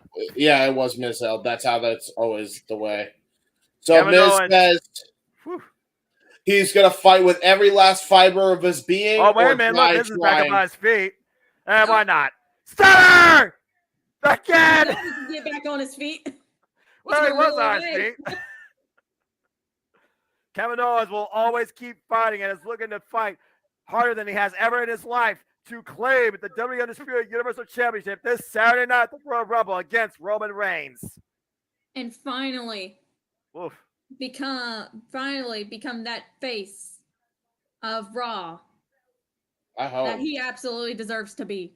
Well, again, actually, is he Raw or is he SmackDown? I don't know. At this anymore. point, I would acknowledge him as the face of WWE, but again, it will be this Saturday. It Roman might Reigns have been defends- SmackDown. Whoops. Yeah, but I'll say though, when you're the undisputed WWE Universal Champion, you are the face of WWE. Period. Roman Reigns defends that Right. gold against Kevin Owens this Saturday at the Royal Rumble. But James, as we know, there is still so much more besides that. The women need to get themselves together. Like, you would think Damage Control would already have announced. Is that Carmella? I can't even recognize who that is next to Candice No. LeRae. No, that's Selena Vega. Selena Vega's in. Where is everybody else? And also, we have a Mountain Dew sponsored pitch black match between Bray Wyatt and LA Knight. Will LA Knight fall to the former Eater of Worlds and be left in the dark? And of course, they did talk about the Women's Royal Rumble, but also Bianca Belair takes on what could be her greatest obstacle to date in a very renewed Alexa Bliss and defends the Raw Women's Championship. Now on her trail. Let's talk about the fact, of course, that the Men's Royal Rumble, they already have half of their roster announced. But I feel like you already got your winner in front of you. And again, the 30 He's men, even in the center. 30 men Royal Rumble match is ahead. Yeesh. Who will punch their ticket to Hang on, I WrestleMania? gotta be right back. No problem. Well, that's a shame. Well, as we talk about who's going to punch their ticket and who could become a champion at WrestleMania, let's see who leaves tonight still a champion. It's time for our main event. The United States Championship is on the line as Austin Fury defends the gold against the almighty Bobby Lashley in a no disqualification match. Austin Fury, brash, arrogant, chosen one, prodigal son to a degree under Vince McMahon for a period of time, regained the United States Championship for a second time in a triple threat match back at Survivor Series War Games last year. And of course, the Royal Rumble will be brought to us Saturday night. And again, folks, coverage across the entire Jet Meacham Network, Multiverse and Media. Stay tuned for more on that and live updates across No DQ. So follow No DQ on our social media platforms too, including predictions and match results and reviews. I will say right now that this the two segments before I feel dragged a little bit. But we're here in the main event. 3 hours is too goddamn long. Disqualification. And it's up next. Can Austin Fury once again overcome the Almighty? Yeah, man, they really need to find a way to get rid of this third hour and keep the advertising thing. I know. Picture in picture. They did that during the 6-man tag team. I mean, AEW doesn't. Thank God they're 2 hours. So, I mean, you know. Yeah. Yeah, for crying out loud. 2 hours seems Make to be revenue good. and provide entertainment, sports entertainment. At the same Look, time. the only time you should see something that's 3 hours long, and that's pushing it 3 hours plus long, is a premier wrestling pay-per-view. Or a live event, whatever you want to say. Yeah, premium live event. A conventional means a peacock suck my. Never mind. I'm not going. Peacock suck my. Shut up, James. Shut up. My peacock. Shut up. In Yoda speak, our pay-by-pay man has become. Peacock suck mine. Mm. Oh gosh. Well, that Like it's went in the great. back. You win. Nice. Let's get back on track here as we're on a commercial break. So, what is there to get back on track? Oh wait, It's a commercial break. Train's off the tracks. Hold on, I gotta Oh, sing no. it. We have gone off the damn rails. there you go. Dun, dun, Where's dun, A-Train dun, when you need dun, dun. Where's A-Train when you need him? Yeah, good. A-Train's getting himself in trouble being a naughty boy at the PC. What did he do? I don't remember some shit about, I don't know, there was some shit going on about Blue being an asshole. Well, I mean, you know. Show your Again, ass, it's see what rumor and happens. innuendo. We don't deal on that shit on the Jeff Meacham Network. I'm just too drunk to not keep quiet about it. That's fair enough. I'm sure mean, somebody somewhere's going to do the locomotion somewhere else too. So Come on, baby. Just, Well, I mean, if you're train Charles references Wright, all night. hey, if you're Charles Wright, you can come aboard the train. Yeah, but if you're Charles White, you're a kayfabe and mucker feather, so you can kiss my ass too. You can suck it from the back too. That's fair. Oh, man, I remember those days, those freaking segments. I was like, why am I looking at this, and why am I strangely okay with looking at this? Just remember, Godfather, what happens in Vegas goes on the Jeff Meacham Network. You lying sack of shit. Anyway. Is that where it happened? Miller! It did stay in Vegas? Okay, so story time with Jeff Meacham. Are we still commercial? Yes, we are. Yeah. Okay. So, Pipe Bomb Night, the night Punk crashes No DQ server and everybody else's goddamn mind.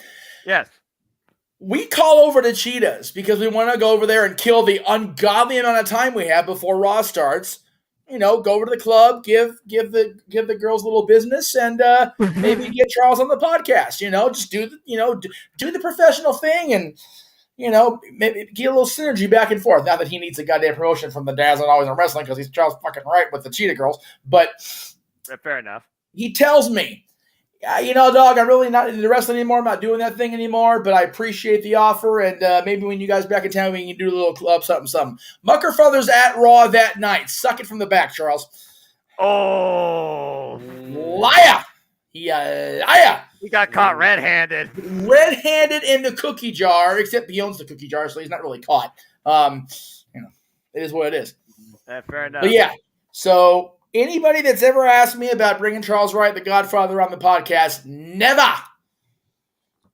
This Chase University thing needs to die the greatest. No, Chase University needs to do all the things every Tuesday. It's one of my favorite parts of the show. For real. Dude, it's so bad, though. Oh, it's hysterical. You stop it. It's wonderful. And she's just so darn cute. It makes you want to puke and smile at the same time. Huh? The little one, the one that won last week. Oh, gotcha. I forget her damn name right now, but she's awesome. I love her. She's great. Well, you can definitely tell Vince is not in creative control because metal themes would not be the themes of mega events. Well, no. Not my NXT! I'm not trying to watch some high school teenage bullshit drama in my professional wrestling, damn it! Anyway, back to Monday Night Raw main event. It was like Noah's mental breakdown was like loading in. Yeah, it was like an AOL dial-up. Boop, boop, boop.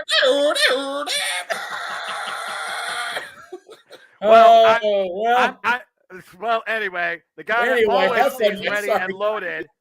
Here we Sizzled go. like a masterpiece. The almighty Bobby Lashley looking to reclaim his United States Championship upon his monolith. Stepping down, moving towards the ring. Austin Fury, you're in for a world of hurt. Can I just say that is a really nice graphic, by the way. That is very good graphic. Yes, I agree. Something straight out of Olympia, you would think. A living, breathing gladiator. Ah, custom nameplate. I told you they did that. Again, they personalize everybody inside the WWE their own way. Oh, wow. Alicia Taylor's in the ring for Raw 30. Okay, this is different. Not Lillian Garcia? Well, I mean, there will be a greater Raw announcer after the Fink than freaking Lillian Garcia. That's what I'm saying. But yeah, this is different. Because that's usually the NXT one, I believe. Okay. A promotion? Demotion? I don't know. I guess it depends how you look at it. Well, honestly, it is a promotion. Let's just not kid ourselves anymore. I mean, yeah, absolutely. Alicia Taylor, congratulations. You deserve it. I judge it by New Year's Evil, and that shit suck. Well, there you go. I'm pretty sure she once worked for Ubisoft as well when I was used to watch their press conferences. As we go down to the main event for the introductions. Oh, boy. Bro, Bobby Lashley has veins where his shoulder meets his chest. Bobby Lashley is a freak. A super physical freak. But Austin Fury, he keeps up pretty well himself. Again, endorsed by Paul Heyman, signed from Evolve Pro Wrestling. James, it's our main event. It's a title match. You know what to do. You got Austin Theory with the championship jaw-jacking with Bobby Lashley, trying to get into the head of the Almighty. Referee holds up the prize, the United States Championship, up for grabs. Oh. Referee passes it off to the timekeeper. We're almost certainly going to be going into overtime. Here we go! Well, No! considering Moonlight, Definitely got to be going into overtime, though. Well, They're not I going to mean, be done in 15 minutes. it's a fair bet, but again, no disqualification. I'm like, okay, gimmick alert. Something has to give. Clearly before, well, it's not going to be Chrissy Knows Best, considering they're both in jail for reasons. Someone's But throwing their sign upside down, meanwhile. Oh, the Chrisley's in jail? Good. I don't know. I heard some nonsense about that family. Oh, there's no nonsense on that clothesline. Yeah, over the top rope goes Austin Theory, and now Bobby Lashley in firm control now. Holds And Austin the ring. Theory cannot escape this match. There is no disqualification. disqualification. Yep, and I want to point that No, out. Oh, wait a minute. no. There goes Austin Theory to the barricade. I do want to point out, guys, as well. Bobby Lashley is no stranger to this environment. Keep in mind, the man's a former ECW champion. That's right. We're in the city of Extreme. Oh, my. Oh, my God. Well, Bobby Lashley firmly in control right now, driving Austin Theory into the ring post. Can he get back into it? Picture Let you in know this picture. restaurant quality picture in picture. yeah, Austin Theory, man, he might have honestly got knocked for a loop right now. Bobby Lashley picks him up, and oh, no. No. Meanwhile, driven into the Oh. barricade. Yeah, this is just Bobby Lashley manhandling Austin Theory, man. And again, as I said, no stranger to this environment, former ECW champion, right here in his hometown, even if they didn't accept him at first. Again, not as hard, but still. Already Yeah, well- having some back. Okay, back there you go. Pain. Thank you, Dory. I was about to say, Maybe that's Moonlight, just taking it when you're the size of Bobby Lashley, you don't need to freaking shoulder check him into the barricade that hard. About to say, yeah, I mean, the freaking force of your own body pushes him hard enough. Anything Ooh. extra is just, how angry you are. Austin Theory going underneath the ring might be looking for Yeah. something. Didn't Didn't get even bring anything. anything out with him, even though it's no disqualification. I'm not gonna lie. I was expecting a fire extinguisher. I'm not gonna lie. I was Like expecting a ladder or weapon. steel chair to come out. That's what I thought, yeah. I- That would be funny. Maybe Yeah, Austin Theory picked the wrong side of the ring. possibly. Who knows? I mean, wait. I just noticed something here. Oh, wait, that's right. Steel cage. Never mind. That's why. Guys, I was thinking about the LED ring post. Like, oh, yeah, they had to put the steel cage up. So they had to make sure it actually fit around the ring. Mm-hmm. Traditional ring post here. Again, I'm a traditionalist. I'm all about the standard squared circle in its purest true form, Well, despite there being one side with an LED board. And Speaking of meanwhile, steel cage, hey, listen.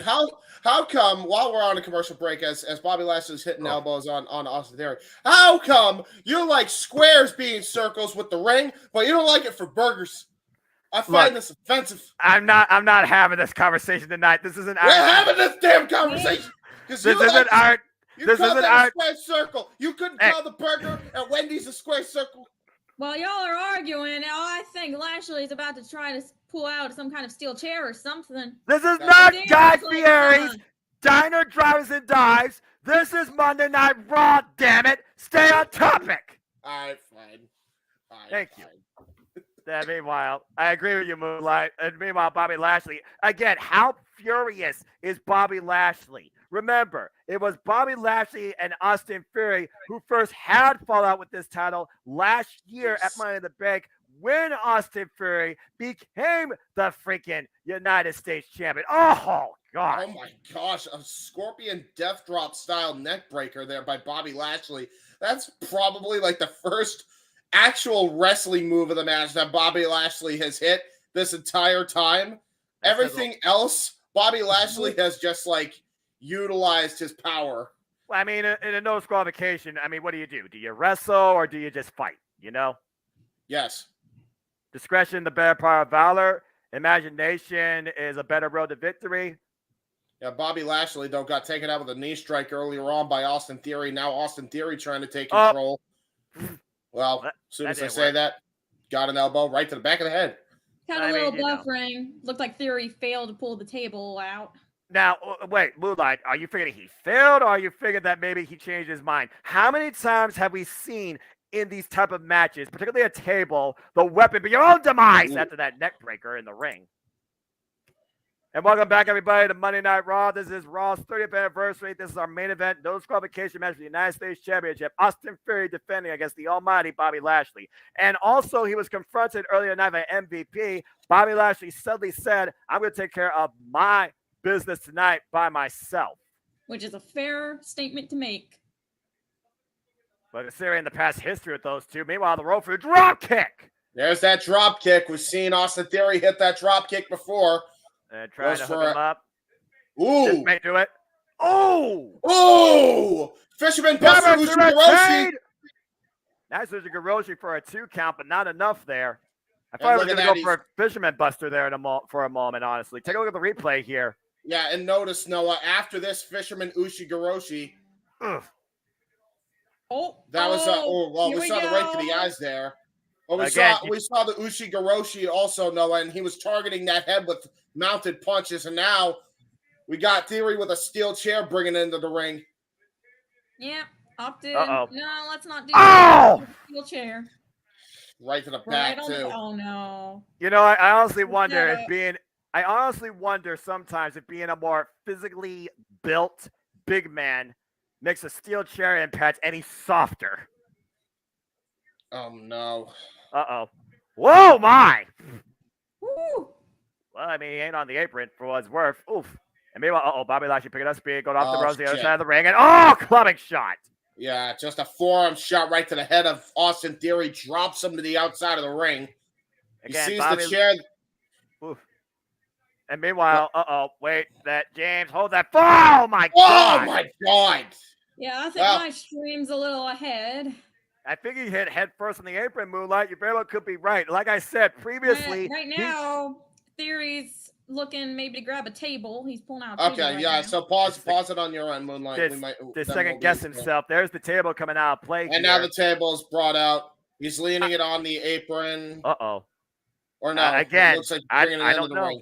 Right. I don't know if this is wise on the champion's behalf. I can't stress it enough. How many times have I seen a table used against the very individual that brought in play in the first place? That's true. Oh, wait, hurt lock! Hurt lock! Ooh. Oh, wait, the roll-up one. Ooh, man. Yeah, there's Bobby Lashley with that schoolboy into those amateur wrestling techniques that time. There's a flatliner by Lashley. That was lightning quick. Oh, man! Jesus Christ! Hello! Well, it's not the table that was used against Theory for setting it up. It was the steel chair he had set up. It was the steel chair. Still a victim of his own device. What did I say? Will that be the same with the table? Will Theory find his own demise with the table as well? Well, right now, Austin Theory is on the outside of his ring. He's trying to hide again.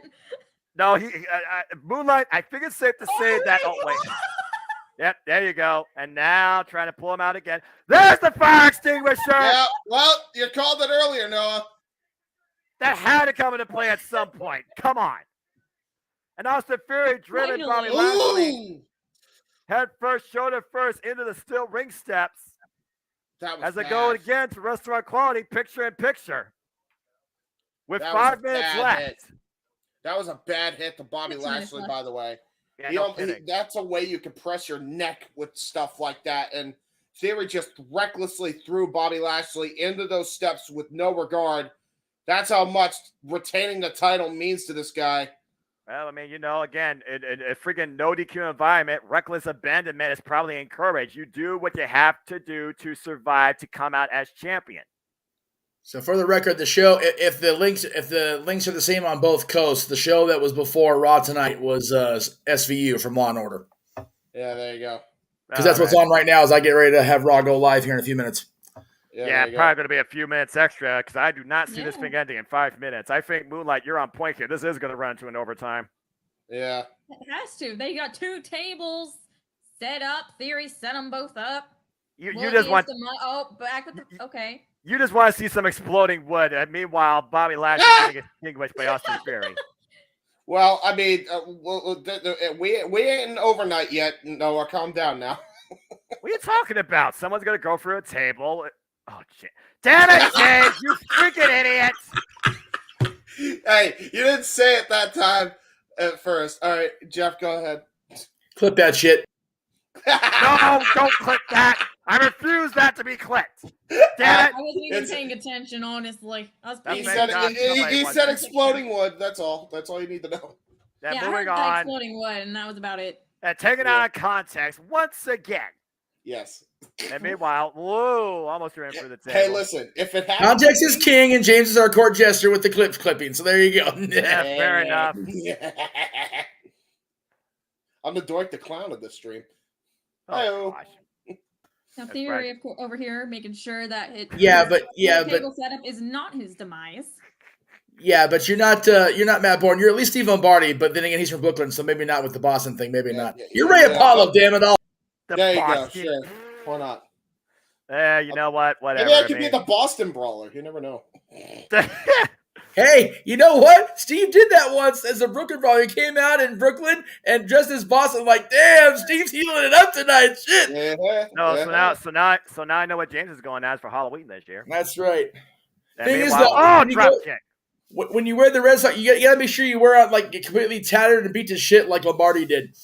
That was a great snap DDT, by the way, by Theory. Again, targeting the head that he damaged earlier. Gotta literally be the character, live in the character. I get it. Good grief. Well, is it legitimately starting for you in like the next 3 minutes, Jeff? I don't know. From what I can tell, like I said, I have the TV muted, but it looks like SVU's wrapping up. Yeah. Yep. All right.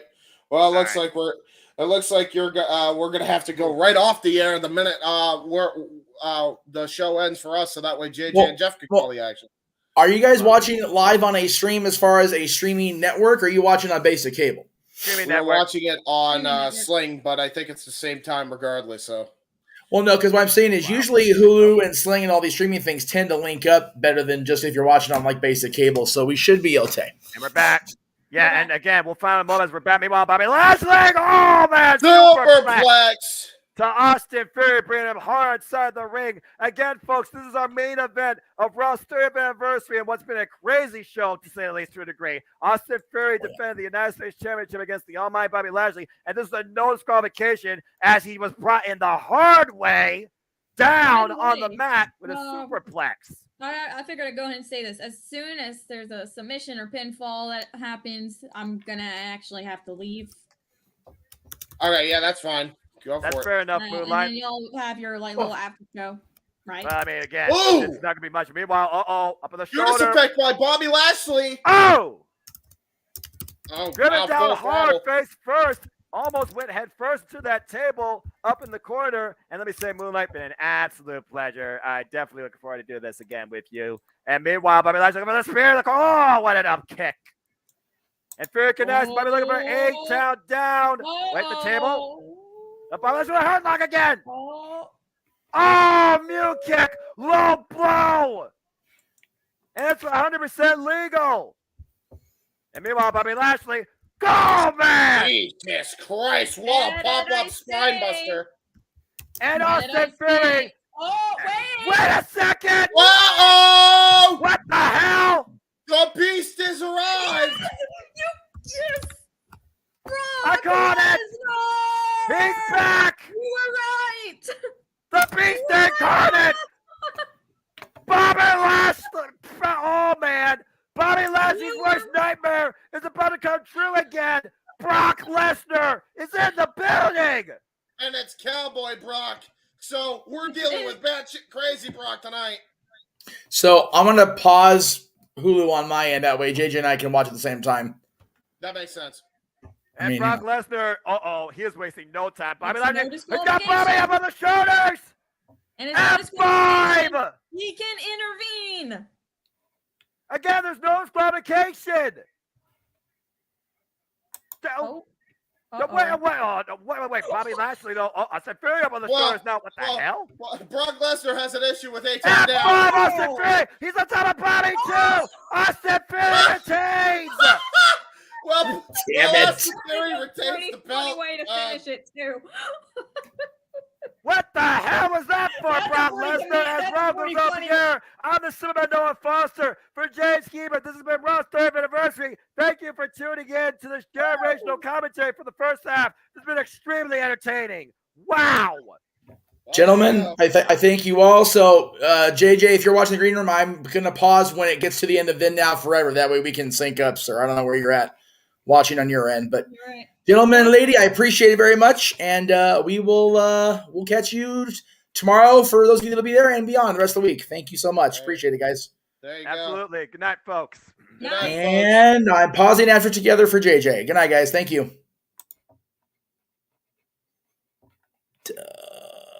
Okay, we will let JJ come on in. There he is. What up, dude? What is going on, sir? All right, so I literally went to Then Now Forever. As soon as the Forever screen went dark, I paused that shit.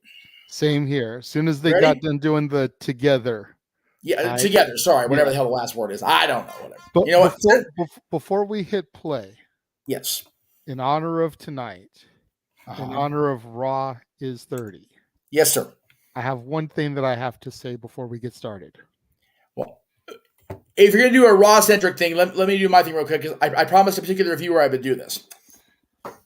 So, over the weekend, at the House of Mouse, I got a little certificate Mm-hmm. that told me and the world that I officially passed 4 months, and I earned my ears. Okay. As an official cast member. I am now no longer on the probationary. I am official, if you will. So, above the infamous Raw logo shirt that I bought during the draft because I need the Raw t-shirt for what I thought was going to be weekly Raw coverage, it didn't work out that way because my life works out that way with scheduling. But for the first time on the air, as it's crooked, so I'm going to leave it because that's how it is on this show. You get the best of both Jeffs because you get the wrestling Jeff and the cast member Jeff. So there you go. All right. Now, appreciate that very much. Let me. I actually just realized I botched that because I was supposed to do that when I was sending the link to somebody. But that's okay. We'll do that momentarily. What was your Raw-centric thing, my friend? Well, I just felt like I needed to give a certain greeting to our audience this evening. Oh, okay, very good. Ladies and gentlemen, boys and girls, children of all ages, the Jeff Meacham Network Multiverse of Media proudly brings to you its Monday Night Raw West Coast Commentary Team, the Renegade J.J. Williams, the West Coast Professor Jeff motherfucking Meacham, the dads, not always, on wrestling. And of course, if you're not down with that, I've got, well, more than 2 words because I can't count it right now, but 3, 2, 1, play.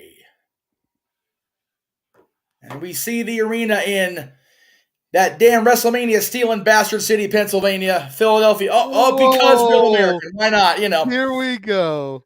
Jimmy Hart. Jimmy Hart on the Raw. tee to the Hulkster as he do. God damn it. Here I am. I was about to give some credit to the Hulkster. Hey, I'll give Hulk You're all the over here credit in the world. talking about Jimmy Hart being on his teat. Tell me I'm wrong and I will rescind the statement. If it had been Brutus Beefcake, I'd have co-signed with you in a heartbeat. But Jimmy Brutus the fucking Hart, beefcake's been sucking on the teeth since 1974, give or take. Brutus Beefcake has sucked the teat dry. That's not Why 100% every female accurate. Hogan has had to have implants. But I digress. Buy this shirt, please, or any money after being kicked off YouTube for talking about Brutus beefcakes and sucking teats and everything. Oh, Lordy. But you know what? Being the ultimate non-Hulkamaniac, I gotta say, it is pretty cool seeing Hulk and Jimmy coming out to start Monday Night Raw. And I like the costuming. He's got the red and yellow boa, the yellow glasses, Jimmy's, and both he and Jimmy got a mix of the black with the red and yellow. I dig it. I dig the compromise there. That's cool because we talked about Hollywood Hogan possibly being out there, you know? So it's cool. I wouldn't be surprised to see Hollywood Hogan come out later on in the evening, and then maybe Mr. America for the third hour, you know. Right? Oh, God. What a horrible thought that would be. The little 3 faces of Hogan, 3 faces of Terry, like the 3 faces of Foley. Oh, my God. That's what we need. Three faces of Hogan in a 3-hour show. That's what the crowd needs. Jesus. Oh, we get the microphone Lord. change. Apparently, WWE can't get a good microphone. Well, God forbid they give so Hulk Hogan a microphone, give him a live microphone because he'll say something off character. Oops. They spent so much on bringing back all the legendary talent they couldn't get a working microphone. That's right. They had to give Hulk and Flair so much money they had basic arena mics going tonight. Well, we know with all their freaking settlements that they got to pay out, their alimonies.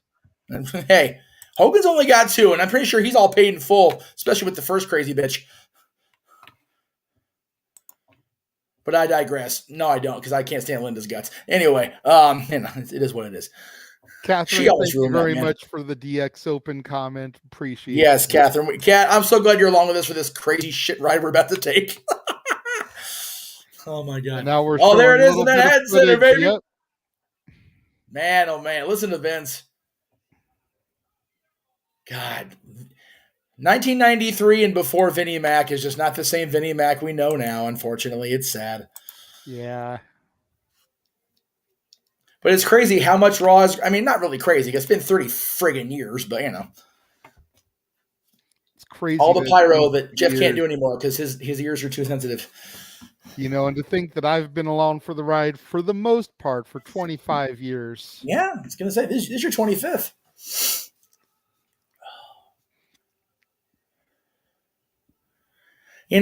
As cool as the unmasking Kane moment was, how we got down that road, I'd rather not have to remember that if I could help it. Yeah, for real. I mean, it was one of the best days and one of the worst days on Raw. Yeah. Shawn, of course, beating Scott Hall and the infamous WCW bye that led to the longest 8 months in WCW history. Right? God. Oh, Eddie. Oh, the couples. Well, I forgot about Rock and Trish making out. I forgot about that shit. Oh, Eddie. Mark and May. Mark and May. God bless them both. Hunter dancing with New Day. God, it's a shit you don't remember, right? For real. Well, I think that was when I was. Girl! Yes. Angry Miss Girl will live forever. As she should. She wanted to slam me, and Mike took that shit from her. God bless him. There we go. The There's best that super kick. Oh, the RKO and the Evan Bourne and the RKO. Whoa, jeez. Somebody call John Cone's mom. He's not coming home ever. Firefly Funhouse, which we saw on Friday. It is a thing. Home. Which you were there for, baby. Yes, I was. God, that moment. Hunter in the Garden, man. My goodness. Oh, God. Just last year this was with Cody. It still makes me cry now. For real. Oh, the one I missed. Oh, I'm still so mad we didn't go to that friggin' Raw. Oh.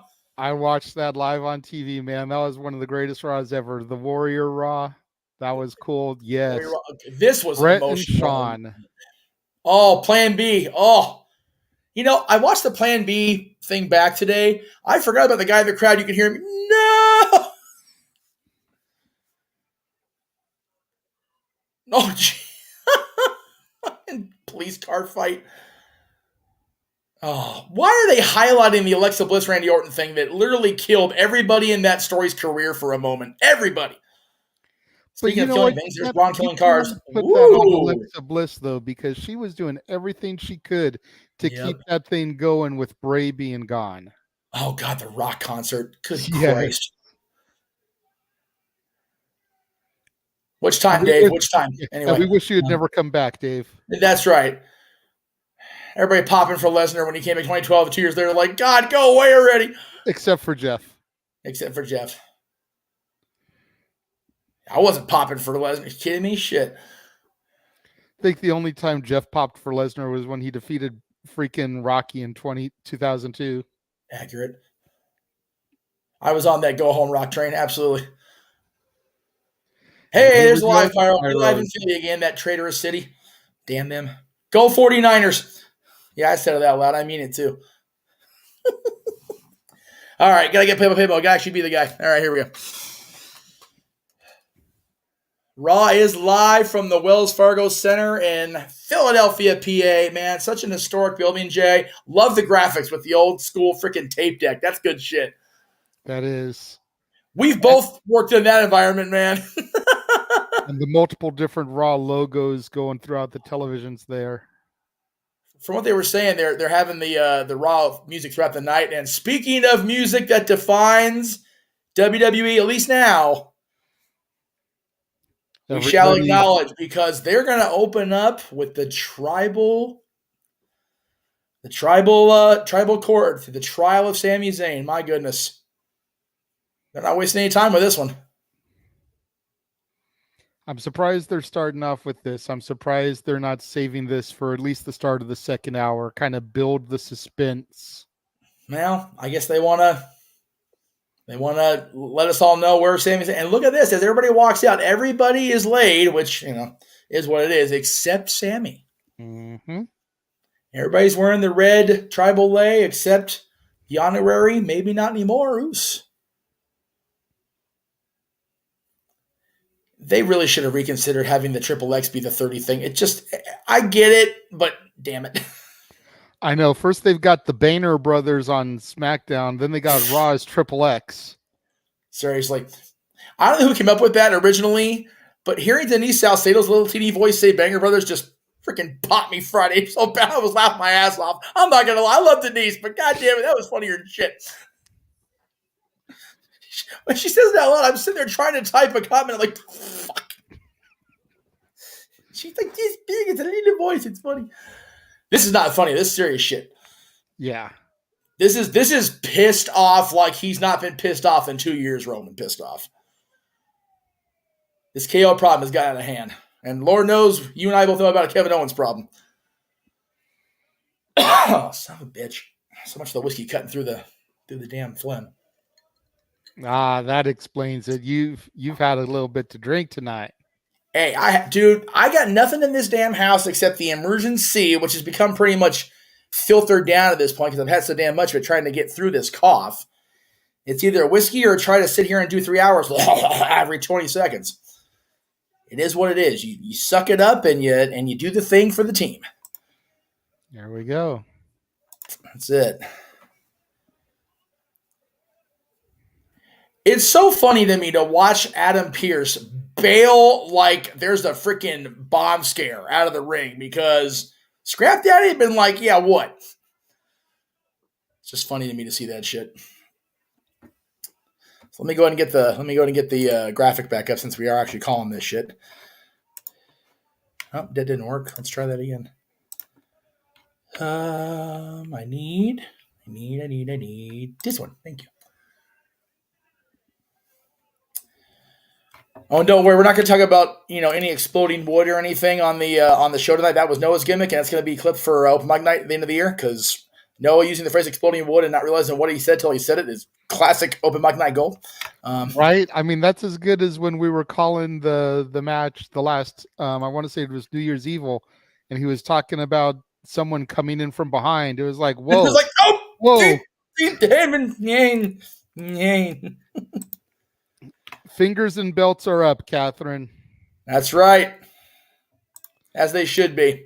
I see she's trying to get it as synced up as possible with us. So yes. Okay, we've got the Roman KO promo graphic up on screen, and I'll tell you when it goes off.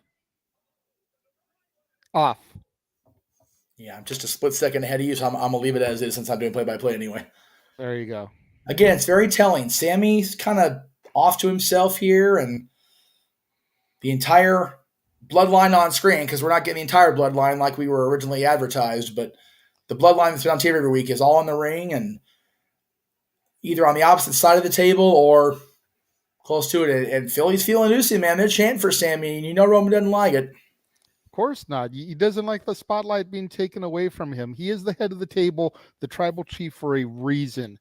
And anybody coming in stealing that spotlight, it's got to be eating him up inside. And as much as they're chanting for Sammy right now, they're still acknowledging Roman. Roman's thinking back about 8 years or so and going, yeah. I remember this building. I remember the Rumble. You bastards. And they do. As they should have in 2015, if we're being real. Yep. Although 2014 should have been the actual one if we're being really real. I'd love to talk to Paul Heyman after this. Right. You know, Philadelphia is ECW. Speaking This of is home. Yep. Wise man will speaketh. In Philly, this should be good. Cat, we love you. We always will. Thank you for that, sweetheart. We appreciate that very much. And the ECW chants echo out in Philly. Why not, you know?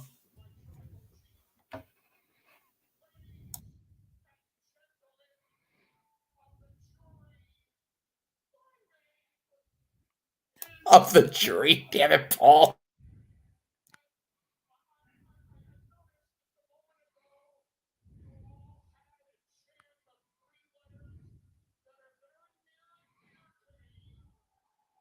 Damn right. Acknowledge them, Paulie. All of us. Damn, they got loud, Jay.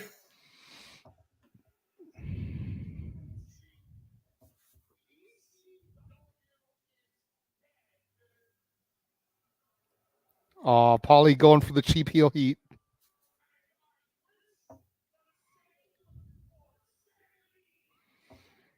Damn. Wow. Paul Heyman wishing death for Sami Zayn. And Solo Sikoa looking like, yeah, fuck him. Fuck that dude. Jay's got that look on his face like, I tried to tell you fuckers all along. Jay About is time you listen to me. Jay's ready to spit nails at this point.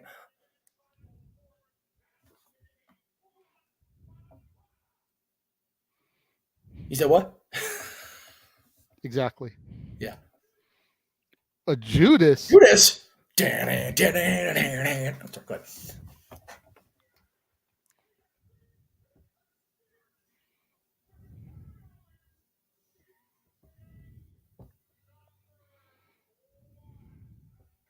Ish. Oh, yeah, sorry. Go ahead, Paul.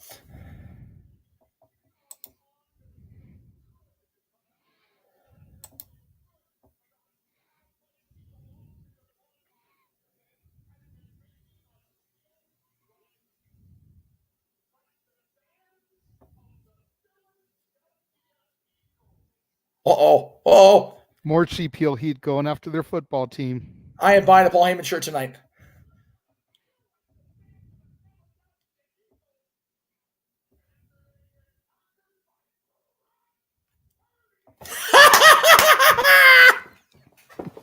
He just had to get the Brock out.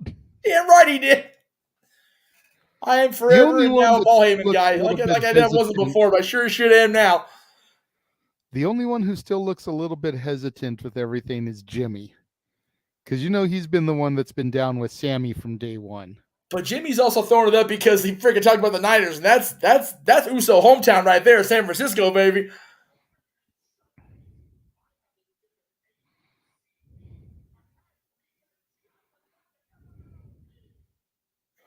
What is happening right now? Paul's writing the alphabet for no reason. Oh, Lord.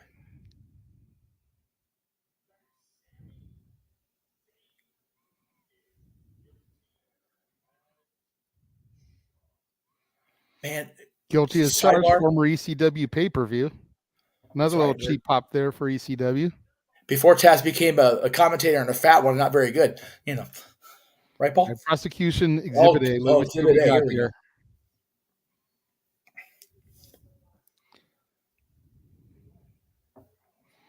Some footage from August 12th of 2022. Drew McIntyre coming and just smashing the Usos outside of Roman's dressing room. Was Sammy bailing out of there like he owed him money? Okay, what we got for Exhibit B here? August 29th, 2022. So a week later. Sammy's got a chair. Refused to help the Usos. The Usos, allowing KO to get the stunner.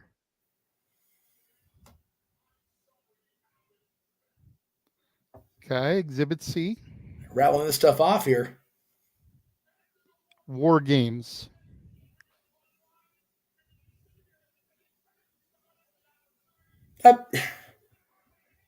Yeah, but Paul, he helped you guys win that match. That's not right. Yeah, for real.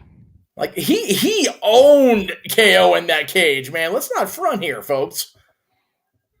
That's a little shitty lawyering there, Paulie.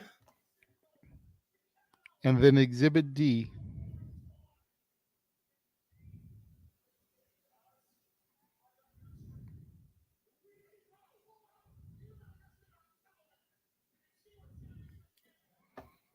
And he upstages Roman here. And bumped him out of the way in the process. You notice that? Ever so slightly a nudge, but he did it. Interesting. Stuff you don't see, you know?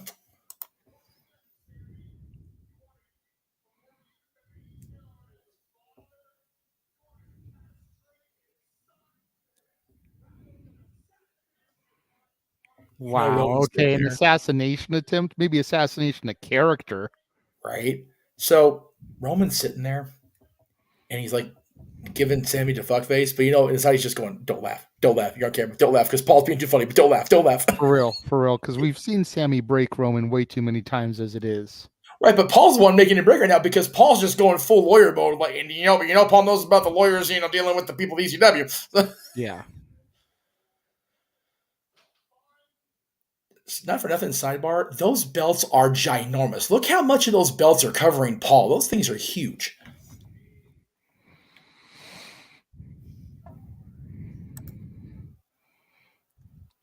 Paulie sticking with the guilty as charged theme.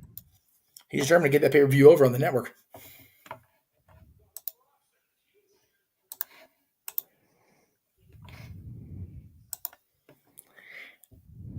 I don't know about that being such an effective case. Yeah, it was pretty damning, but a lot of it was circumstantial. At best. Especially the one of the War Games. That was kind of shitty. All right, let's see what Sammy's going to do to try to defend himself here. Besides avoid Solo's freaking gaze, Solo's going to kill him.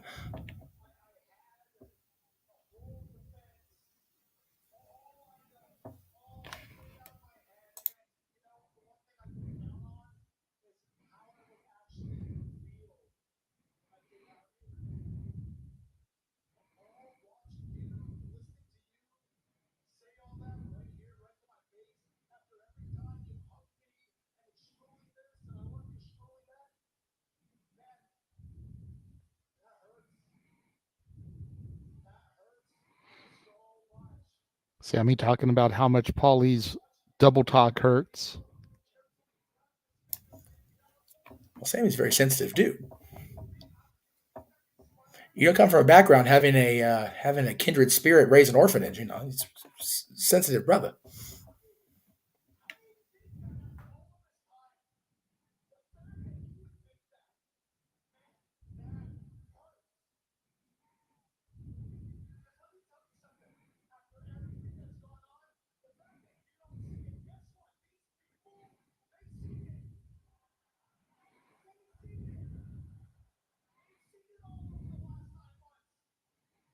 It's hard to believe it's been 9 months since Sammy first became affiliated with the Bloodline. Yeah, and that's been my whole point all along. He first, sided in with him for protection from his enemies, like McIntyre and them. He was looking for a little shade, man. He get out of line of fire.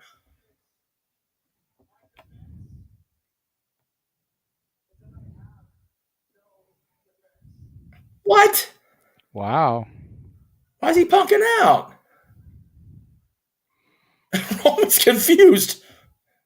That's a rare sight to see the tribal chief befuddled. Well, oh boy. I think his mindset. Tribal chief is speaking. Yes.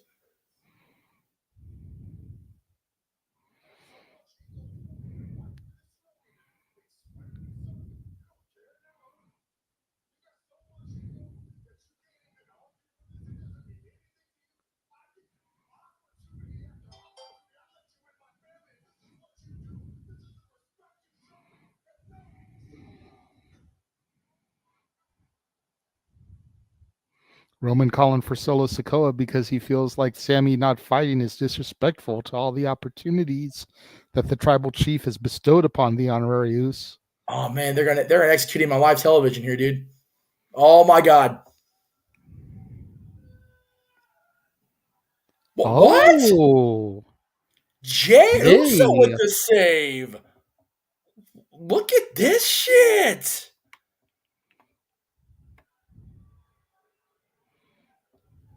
Okay, now they got my attention for real. For real. Because Jey was the hardest sell on Sammy. Yeah.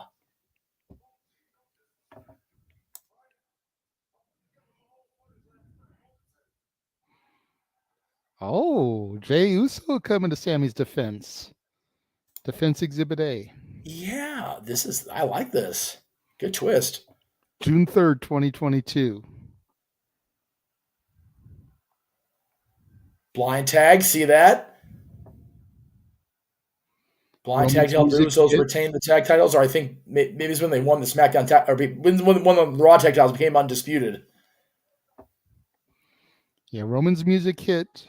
And we see that it was Sami Zayn in the truck that called for the music that allowed the Usos to take the SmackDown tag titles. I forgot about that. Good job, Jay. Okay, so this is a week before the first piece 19th. Of Drew McIntyre's pummeling Roman in the ring. Here comes Sammy, pushes Roman out of the ring and takes a Claymore kick, allowing Roman to get the Superman punch on Drew McIntyre. Sammy takes the bullet for the tribal chief. The week before the thing that the defense showed. Defense Exhibit C. Drew coming out to attack Solo Sikoa September 9th, 2022. After Clash. Again, Sammy pushes him out of the way, takes the chair shot. 1D. December 9th, 2022. 1D to Butch. Sammy holds Sheamus, allowing the Usos to get the victory. Yep. Come on. You know what clip you want to show. Do the thing. It's got to be there. There we go. Thank you. War Games. KO with the stunner to Roman. Sammy comes in, prevents the referee from counting to 3. Like I said. Oh, man. Oh. Low blow to KO. Oh. Haluva kick. The big one. It's so tragic to watch, and even now. Throws him down, giving Jey Uso the opportunity to hit the splash. Giving Jey the opening to take the win for the tribal chief and the bloodline. Sammy's going to cry. Look at this. God, he's so good. He's gotten so fucking good, dude. My God. He is. He's such a fucking baller. I'm so proud of him. God damn it all.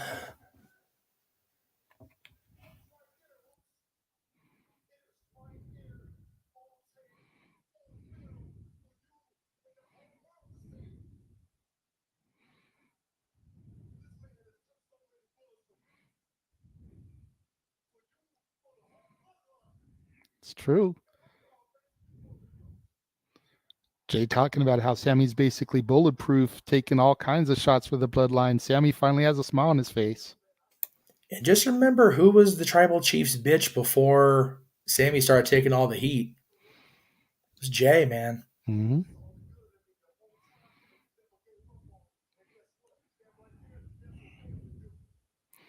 Jay telling the world, man, he didn't trust him.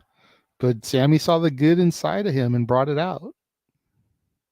This is some deep shit right here. What a way to start Raw 30, for real. Seriously, we were questioning it, but now I'm all about it now.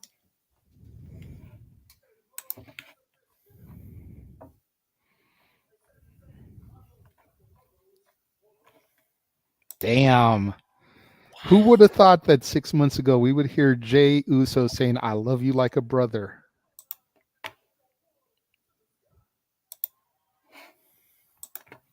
Wow. Got to be 15,000 or so in Philly. This is heavy, man. Jey Uso saying, if you want Sammy to stay in the bloodline, throw your ones to the sky. The entire arena has got them ones up so far, except for Paul, Solo, and Roman. Well, Solo freaking called, Paul called for his death, and Solo's getting ready to pull the friggin' trigger. Man, the Usos coming. Roman's standing up now. Oh boy. Sammy Uso chant from Philadelphia, man. They are hard selling this boy. Let's look at our boy, Jay. Look at our boy out there. The Philly crowd giving the love. Tremendous.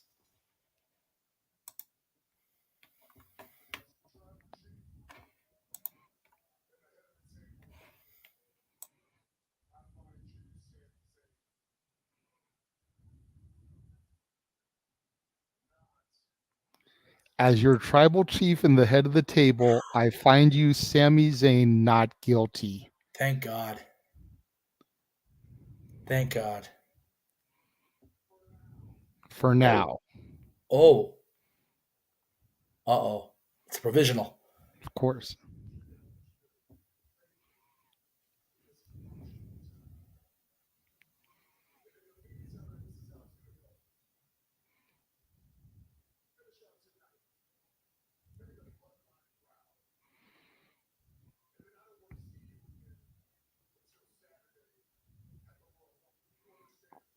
Ooh.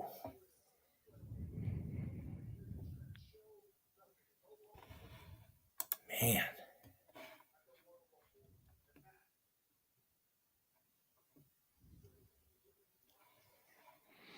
Okay. Roman Reigns saying that, first of all, Sami owes Jay a huge thank you. Which he does. And then after this evening, Sami needs to go away until Saturday, when Sami will pass his final test and see if he's bloodline or not. He doesn't want to hear from him, doesn't want to see him, doesn't want to hear he's at a show. So there will be no Sami Zayn on SmackDown. Oh, Jay is taking off his lei and he's putting it on Sami. Oh my God. Why does Stan Wrestling Show make us cry for, Jay? Jesus. Ain't wrong for this. And we ain't even hit the first commercial break yet, Jeff. Oh no, first hour's commercial free, dog. Oh wow, okay. I missed that part. Yeah, that was on social earlier today. Well, see, I've tried to stay off of major socials since at least 3:00 this afternoon, so that I've got nothing spoiled. There you go. One thing that I did know coming into the room was that Hogan kicked off Raw. Yeah, and so I know nothing else, and I want to know nothing else. I'm trying to have this. I muted every group chat I was in for 24 hours. This stipulation as well. No DQ. Ooh. Finishing out the night with a no DQ U.S. title match. So there you go. And then we got Big Time Bex, the man, against your role model, Bailey, inside of a steel cage. Another NorCal native in Bailey. For 19 years. Yeah. Ever since Lita Victoria. The Legends and the Bella Twins. Although, the Bella Twins are on this graphic notice. No, but they are Hall of Famers. So, we can't, as much as we want to, we can't hate on them too much. They are technically legends because they are Hall of Fame worthy. Yeah, whatever. Okay, here we go. The Raw tag titles. Not the unified tag titles.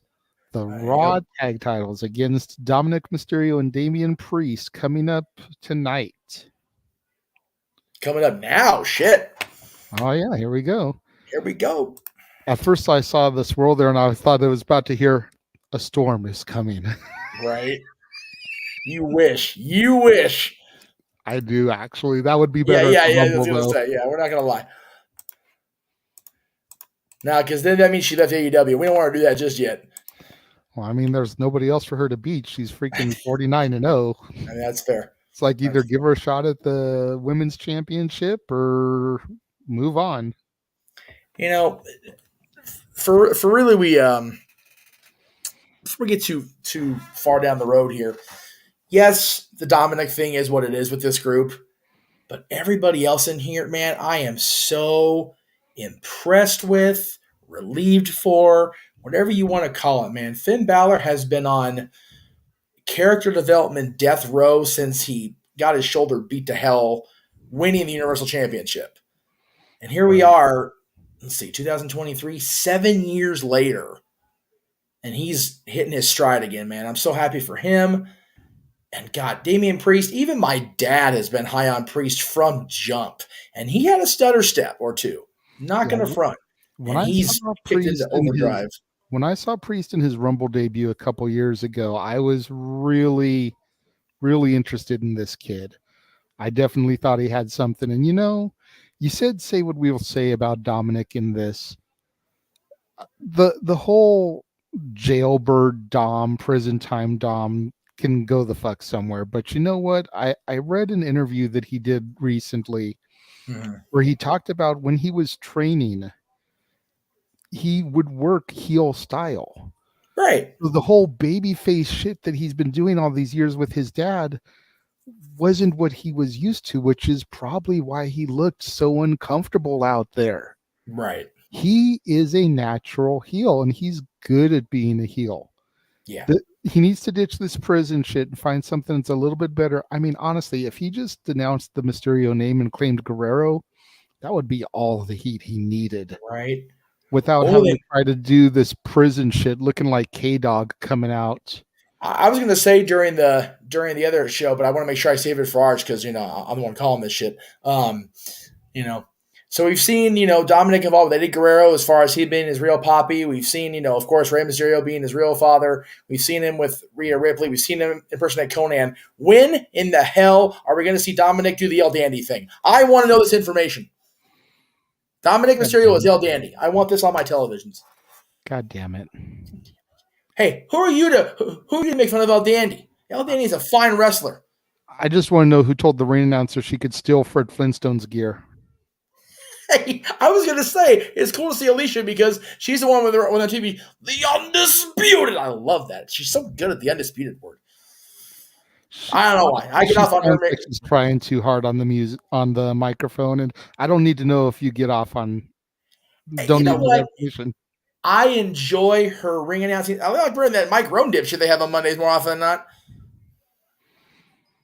And here we go. The bells rings. The ring announcer looking like Bride of Frankenstein vibes in that wild outfit and hair, and hey, Cat digs it, I dig it too. There we go. 2 against 1. You out, Jay.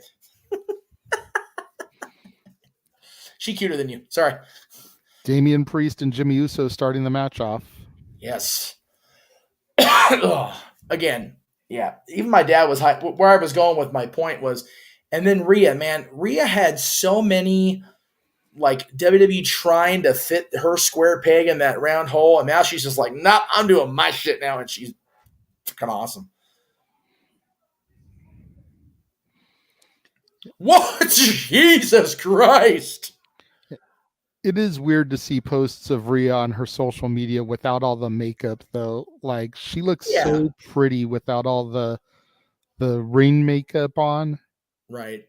I wish she would do the natural look a little bit more often, but I get the look she's trying to go for. And there's that Guerrero shimmy. Hell yeah, dude. And Dominic. And he is a Guerrero. And there's another look at that pounce. Yeah. Monty Brown somewhere going, God damn it. Well, shit, if you know Monty Brown is, you belong. We appreciate you. Marcus Corvan. Oh, we're in Philadelphia, not the home of the bogus ECW. Come on now. We're going to get a best of Marcus Corvan to go with a best of Braden Walker DVD set. Marcus Corvan's the bonus disc. I don't know. I think Marcus Corvan had more matches. You might actually be able to get a 4 or 5 disc set out of his. Oh, there you go. Well, if we did the best WCW, it would be 6 discs and 3 of it would be Braden Walker. So there you go. Damn. I said what the fuck I done said. With all respect to Rob and becoming the world champion on that brand. God damn it, I done said what I said. The first disc has to be the best of the Zombie, though. That's right. Just a 6-hour loop of that stupid match with the Sandman. That's all we get. That's all we get. And his pre-match promo, don't forget that. That's right. We're so shitting on the Usos and Judgment Day here, talking about the fucking ECW Zombie for crying out loud. Well, I tried to get us back to the match a couple times, but it is what it's all good.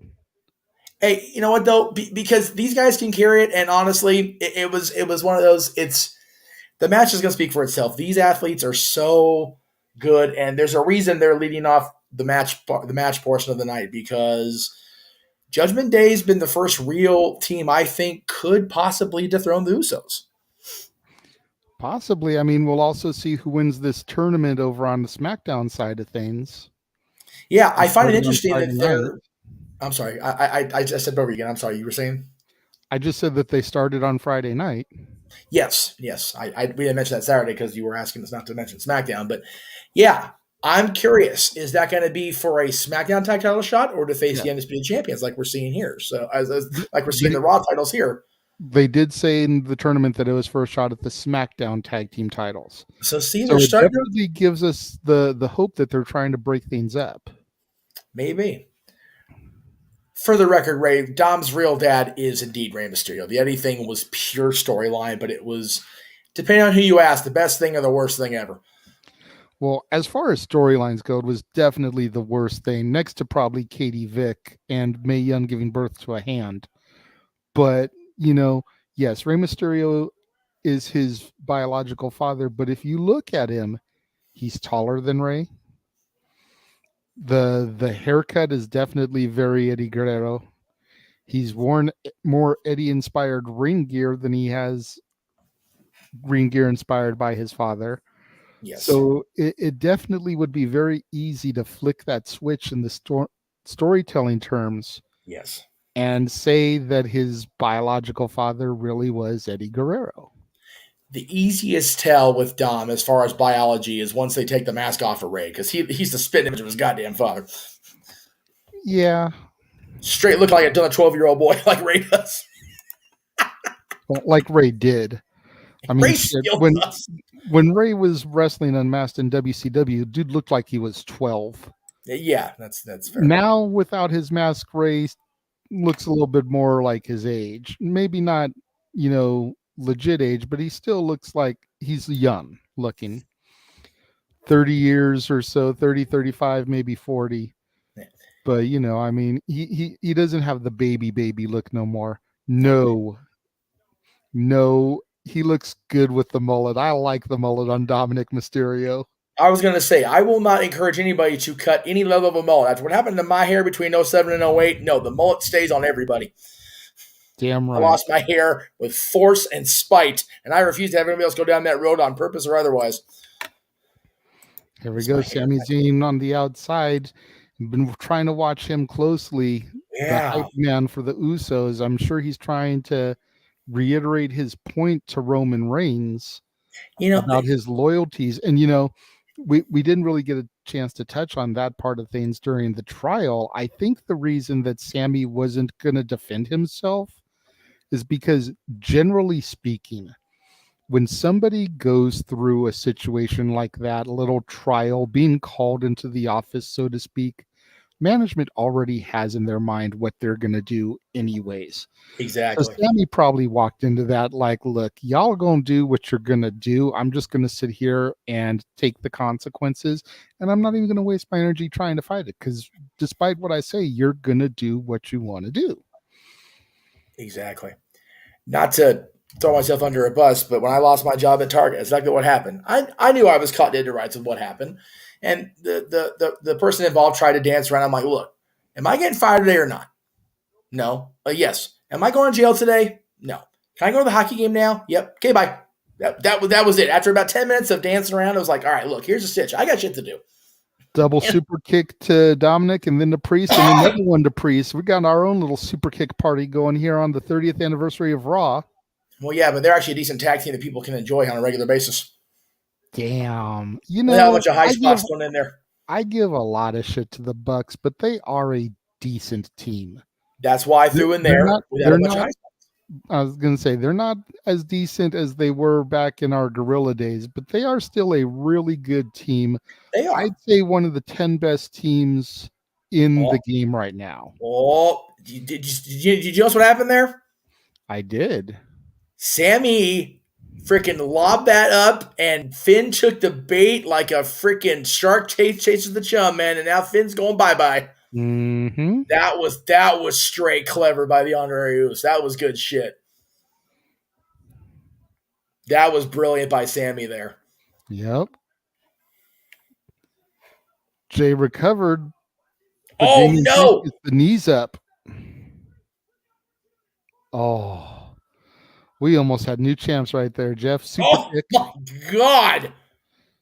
I don't know about new champs. Damian Priest is going to need a new set of teeth. Uso Jimmy with the splash. splash. 1, 2. Again, kick out. Jesus. Sammy can't believe it. Neither can I. We got a pair of surprise gingers here. I thought sure that was it. Raymond, I don't know who they're going to use to block Rhea Ripley. We've been asking that question for the better part of a year. Right? Yeah, Mia Yim was brought in to counter the Rhea Ripley problem, but oh, man. The OC isn't out here right now, so Jimmy came down hard on his knee there. Jimmy's struggling. Oh, no. Oh, no. That could be bad. That could be really bad. On multiple levels. Oh, you know what?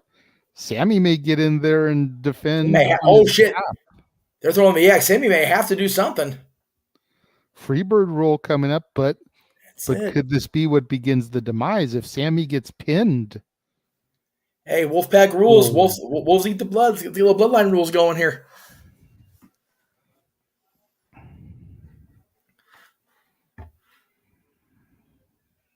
Okay, Trainer's got him, carrying him to the back. The crowd's chanting for Sammy. Jimmy's leaving, man. They're taking him out of here. Adam Pearce out here to make it official.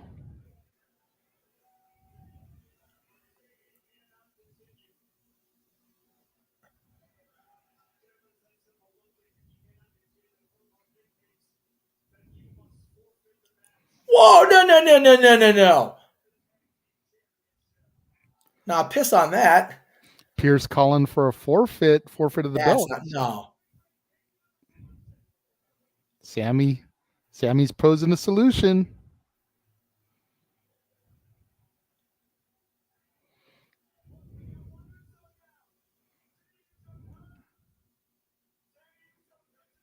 Oh! Here we go. And Jay's hyped for it. He wants him to be his partner. Here's the test right here. Not even Saturday. Here it is. Oh, get a shot of Roman in the dressing room. No sell, though. One way or the other by Roman. Notice that? Mm-hmm. Not a sell on him. Paul's a little worked up, and Solo's just standing there being Solo's silent solo there.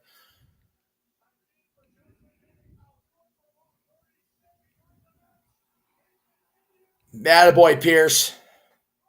Adam Pearce has made it official. Adam Pearce making a standard decision there. Good job, Adam.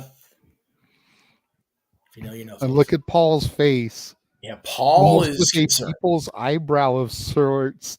This head tilted towards Roman. Yeah, again. I think Paul's more worried he doesn't know what Roman's thinking. That's what scares Paul. And Lord knows he should be at that point. Sammy looking like he's going to fly. Olay! Ooh. Tope Suicida by El Generico. I mean, flying leap by Sami Zayn. I was going to say shades of the generic luchador. And if you know, you know. If you know, you know, and you on the right show, kids. And if you don't know, do your homework. It's Monday night.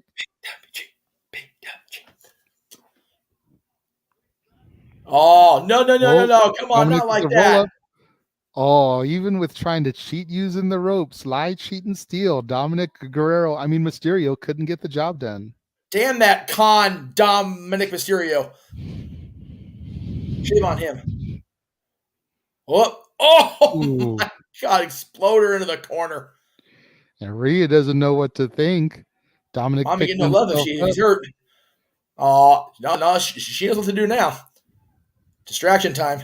Yep, here comes Damian Priest. Oh, no. Outside of heaven. Oh, Jiminy Crickets. What a choke slam. Dominic coming over. One. Oh. Jesus Christ. How close was that? 2 9/8. 2 9/8. That's all fraction. I know I did the fraction on purpose. Steiner math shit. Damn right. I want to see a replay of that 3 count. That was some Hogan Andre shit right there. Oh, no. Setting them up. Oh, but there's blind a tag. blind tag from Jay. Oh, my God. Damn it. He backed down from Rhea. Somebody kick her friggin' head off already. I like Rhea, but enough's enough. Everybody's being too chivalrous here.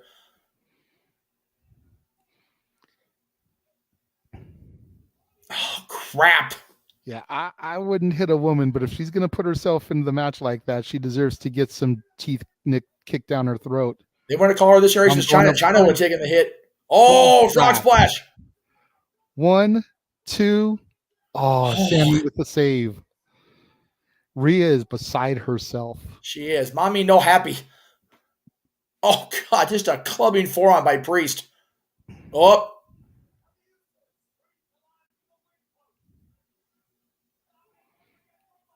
Royal Rumble moment there. Yep. Oh.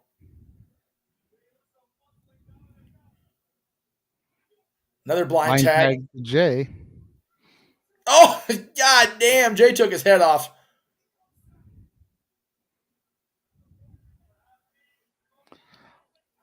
One D. 1D with Sammy hitting the cutter. Quit celebrating, goddammit. 1, 2, 3. Sammy Uso with the pinfall. Sammy saves the Raw tag titles for the Bloodline. Paul with a slight smile there for a second. Paul is befuddled. Roman is just staring at the TV, and Solo is like, "The fuck did I just see, homie?" Oh, Roman's nodding along. Oh, don't want to see him still. Yep. He made it through the night, but I don't want to see him through Saturday. Do you understand me? Man.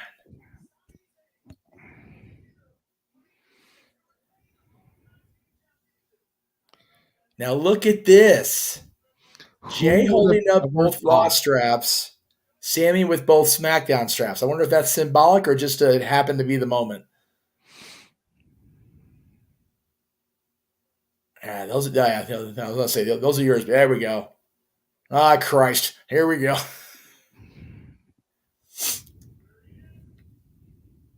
Oh, God. There's that kayfabe and mucker feather himself, Charles Wright.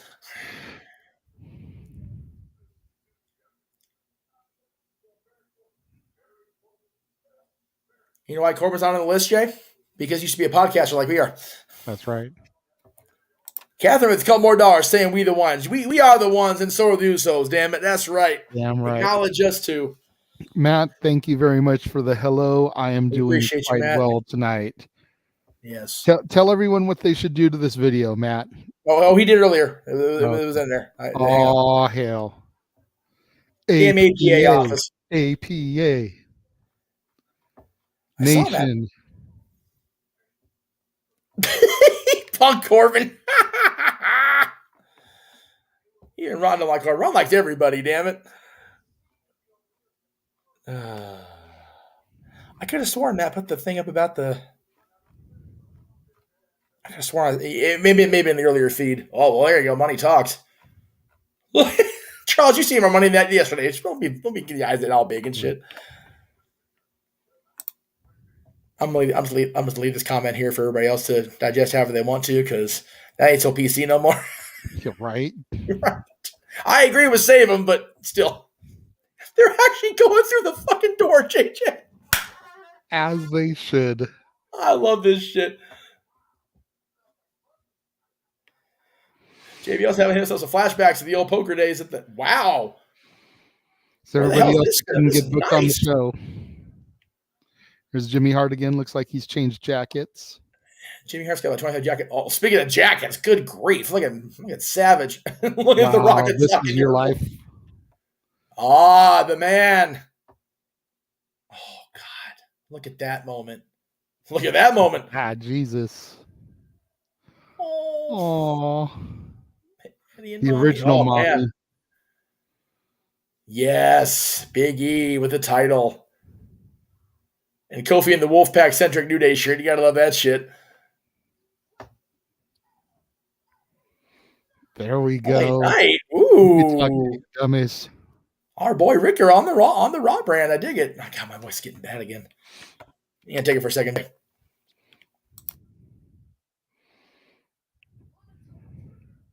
Please talk to me, Sean. Still think his theme music sounds like some Wish version of some Dr. Dre produced shit.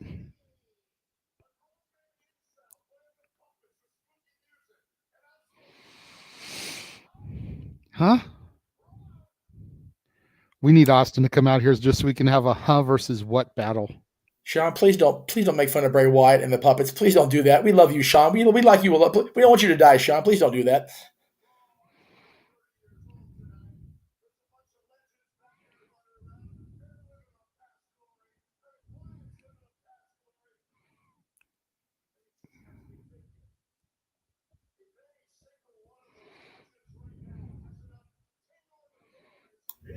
Oh my God.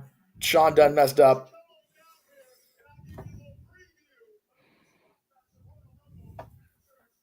Oh God, he's gonna die right now. LA Knight calling out for any legend to come to the ring. Not gonna lie, I almost threw my LA Knight shirt on for this evening. Oh shit. Oh shit. The gong has sounded. Oh, for a pitch black preview. Dude, every time, dude, look. For real. Jesus. Oh, with the transition into American Badass. The actual song. Oh, somebody played Kid Rock that money today. Let's see if it goes into rolling from here.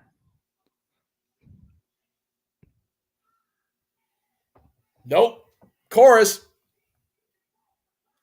Radio edit. But nothing's coming out. There's a wheel. Yeah. Want to that one, Sean? Even I got to give it up for that, dude. Hell yes. Oh, man. That's awesome. For the 30th anniversary of Raw, The Undertaker is on his bike coming to the ring to the sounds of Kid Rock's American Badass. What the hell's Kid Rock's first name? I was trying to make the funny earlier. Bob. Somebody paid Bob that fuck money today for that song. I believe his name is Bob Ritchie. It is Bob Ritchie. Thank you. I couldn't make it happen. What is that shirt? I want that shirt. I want that shirt. I think it's for his One Dead Man show. I hope they bring that out here when they come from Mania. God, I will pop. I'll be having a Jesse moment if that happens. Tell you what. You're going to be popping your pussy for the One Dead Man show? I'll be popping his pussy because he'll come with me. Please don't let my dad watch this show ever. Oh my God, I'm going to die after that one. Worth it though, because oh man, look at that. That shirt is pretty legit though. I'm buying one for Dad and I because we have a birthday the same month and it's before Mania week, so we're wearing that shit together. Fuck it, I don't even care. You know, we're here talking about Raw memories. I know that there's a former affiliate for the old Casas channel from Chicago, Illinois, that has probably found that shirt by now herself. Very likely. And much respect to her, whatever else. Because Undertaker is the fucking man. I'm not even going to try to argue with her on that shit.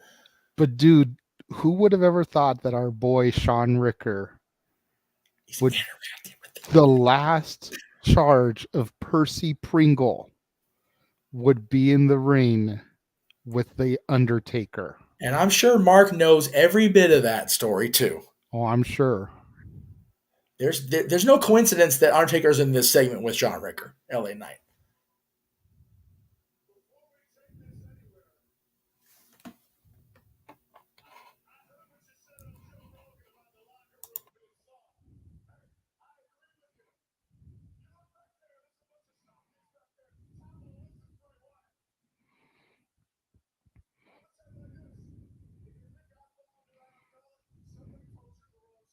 That evil, sarcastic smirk on Mark's face is going to be everything here in about 2 minutes. Yeah, for real.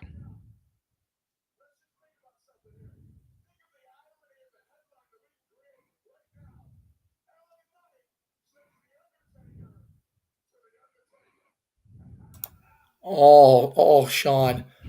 Oh God, I wish Percy was here because he'd be telling you, no. Percy is smiling down from heaven right now. He totally is, dude. He totally is. He's loving every bit of this right now.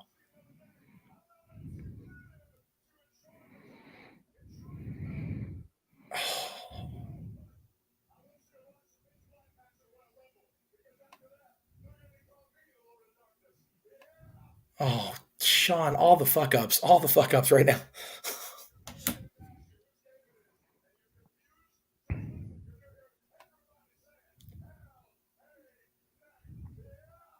Nope.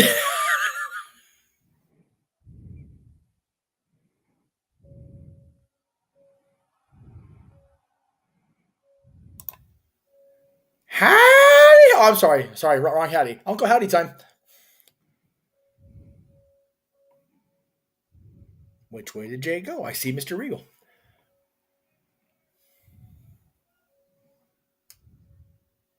Oh, this is so. Oh man, he is caught between a Kid Rock and a hard place here. Yeah, for real. Our boy Sean's in trouble.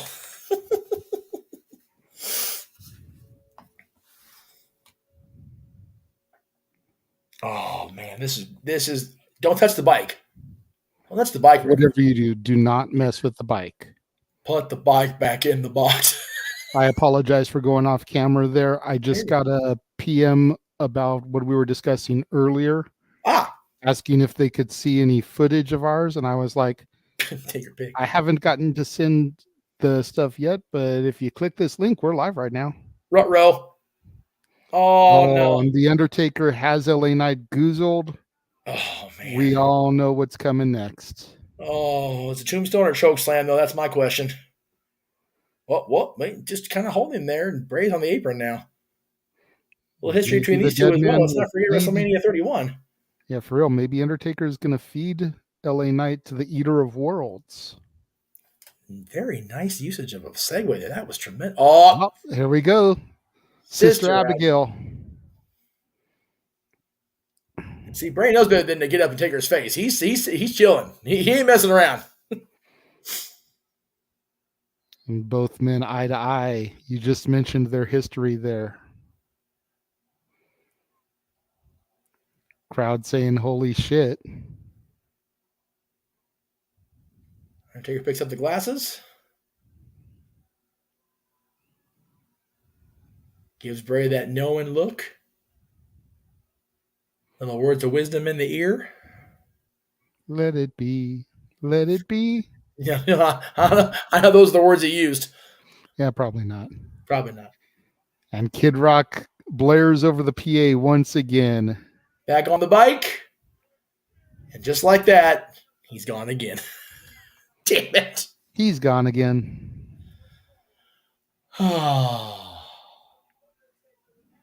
That was a cool tease with the gong, which, yeah, I'm still the Goosies. And then out comes the biker. That was awesome.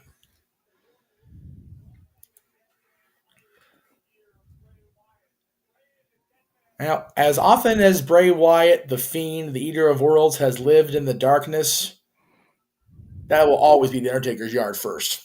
Absolutely. So I'm sure the words of advice, Catherine, were probably a blessing and probably just stay in your lane, kid.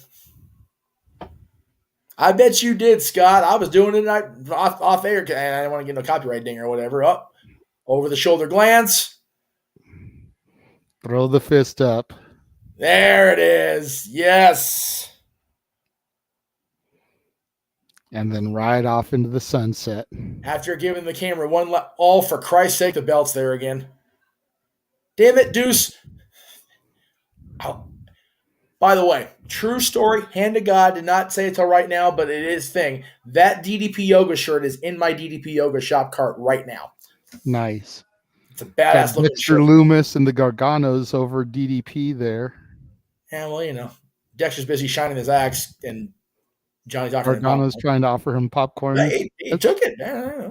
It's a good idea, Johnny. Let me get some popcorn myself.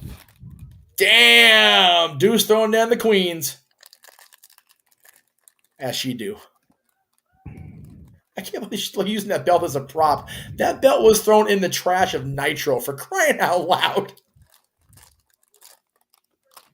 Oh, Paige straight flushed her. Tremendous. Old Otis hasn't had any kind of success with money like that ever since he lost the Money in the Bank briefcase to The Miz. Here comes the cage. Do. Oh, wait, no, I'm sorry. Got the old gimmick. Subliminal Bret Hart music. They're not using the old blue cage. Failed opportunity. No. Requested opportunity from the talent. Please don't make us use that blue cage no more. Mick done told us what happens. What happened was Joni went to slam, and it went boom. Yeah, legit. And I went, owie. Yes, Catherine, that is the belt. I've seen that belt in person because she brings it everywhere, and it was on the Jericho cruise. And yes, she threw it in the trash can again.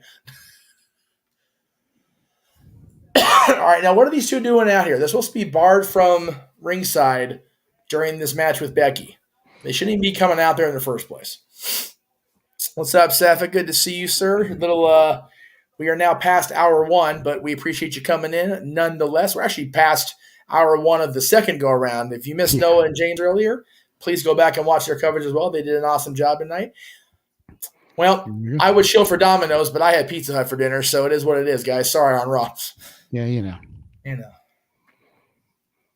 I like we're getting the picture-in-picture for Raw like we have for the other shows. That's good. Hopefully they do that with WWE across the board now because we need to be able to – because a lot of cool stuff happens during the commercial breaks, like what Billy just did to that fan sign. That was awesome. Well, see, I get doing it when the match is actually going, but when the match hasn't started yet, it seems kind of redundant. Well, I mean, maybe, but, now we're seeing stuff like this, which is fun here in heck to see Bailey just yelling at people for no reason. It's great. She said, heal, goddammit. Heal it up, motherfucker. So here we are, Jeff. It is the 30th anniversary of Raw. We got a little bit of a break here, commercial. Yes. Give me one or two of your favorite Raw moments. Honestly, the first one that comes to mind is the plethora of Raws I went to in 2001 when I was making that money and able to go to all those shows. I was at the Raw, mainly in the summer, August 01. I think it was Shane versus The Rock right after The Rock came back. And I was back on the next night when both tag titles changed hands in the same show. I was at the Raw the night after Chris Jericho became champion, and he faced Austin in the cage. That was in good old San Diego, what is now, I believe, the Valley View Casino, if I remember right. Used to be the San Diego Sports Arena. And much like the LA Sports Arena, it's a piece of shit. That's what it is. God. I think that San Diego Arena's had more name changes than Charles Wright. Yeah, and the difference is I can still go to San Diego Sports Arena and not get kayfabe like a mucker feather. Anyway, that is going to be the gimmick now. No more Paul Roman, not a horseman, because Mick Foley acknowledged that while Paul was a horseman, he was a shit horseman, but at least he was there. And no more Sid break leg because poor Stitch has been beat up enough by his own damn leg. And Jared is a horseman. It's verified. Shut up, Mikey T. Woo! So, yeah, the gimmick now is Charles Wright's a kayfabe and mucker feather. There you go. Buy the shirt. Maybe, probably not, because I will get sued for Charles Wright's name. That won't be a thing. Honestly, a favorite Raw memory of mine is a Raw house show. Okay. I know it wasn't on Raw television, but we were at, I think it was late 03. Booker T was having a match. I want to say it was with a member of Evolution, probably Orton, maybe Batista. And Evolution was doing Evolution things.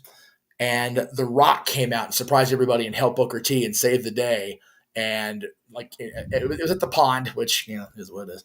But place popped like it did for you at the Pond in 11 when you had one of your Raw memories. I'm sure we'll get to that later. But just a lot of good Raw memories. A lot of them around The Rock. I can't lie. one of my favorites, though, in the lobby of what is now Crypto.com Arena, of course, the Staples Center. Dylan's mom and I got there ridiculously early, as we do. And we're on the concourse there on the lower level and walking around. And Dylan's mom has to use the potty. So I'm on that's waiting. And I nearly get clipped from the backside by our buddy Human Tornado, just trying to give a hello. And as I'm picking up my stuff, because I dropped my keys out of my pocket, I stand up right in the face of Ron Simmons, walking on the concourse for no reason. And damn. Yep, that's me. So we took a picture. And I'm like, babe, Ron's out here. And she took a picture. She took the picture of me and Ron. It turned out really well. But that was my favorite ha moments, was this literally almost running into Ron Simmons and me going, damn, and yep, that's me. There you go. Like, son of a bitch. Well, we are back. Word, Ron. We are back, ladies and gentlemen. Once again, Raw emanating from Philadelphia, Pennsylvania. Bailey in the ring, and here comes the man. The man has come around in the city of brotherly love. That was nice. Looking like no other man I've ever seen before, and I'm okay with it. I do like that she's gone back to her traditional look and gotten away from the Becky Gaga shtick. Yes. That she but was I think I know why Seth Rollins goes, Bianca. oh, because Becky looks like that. This is accurate. But yes, I agree with you. The outfit's definitely, I'm glad she's back. It's still more of a hybrid of the Becky Gaga and the old Becky Lynch, but it's definitely veered back. Oh, see? Why are they even, they're not supposed to be at ringside. Well, they weren't. They had gone back to the back, but Dakota just tried to bum rush her. Which Pierce flat out outlawed or banned or whatever. Bailey kicking the door of the cage right into Becky's face. So there you go. Mention the devil and it shall appear. Oh, man. Damage control doing some serious damage to the man here.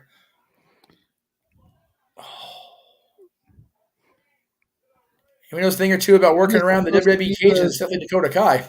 Isn't Lita supposed to be the special guest referee for this match? That was advertised, but never confirmed on television. Oh, okay. So we need Adam Pearce to make it official. Yeah, it wasn't a thing. Oh, I got the wrong graphic up here. Sorry about that, guys. I'm being a terrible producer. Damn it! Doesn't matter. Let's look at this match before it starts. Cage. I mean, they're in the cage, but they're beating the crap out of her. I don't think this match is even going to get his legs underneath it. I feel like something's going to happen here. We need somebody to come and even the odds here for Becky. Well, one would hope, but like Damage Control's pointed out so many times over the weeks, she's all alone. Oh, well, there we go. There's an authority figure at the very least. Oh, they locked the door on her. Oh, man. I didn't notice that till right now when Pierce is trying to get some bow cutters. Come on, Pierce. You're a heel. You know better than that.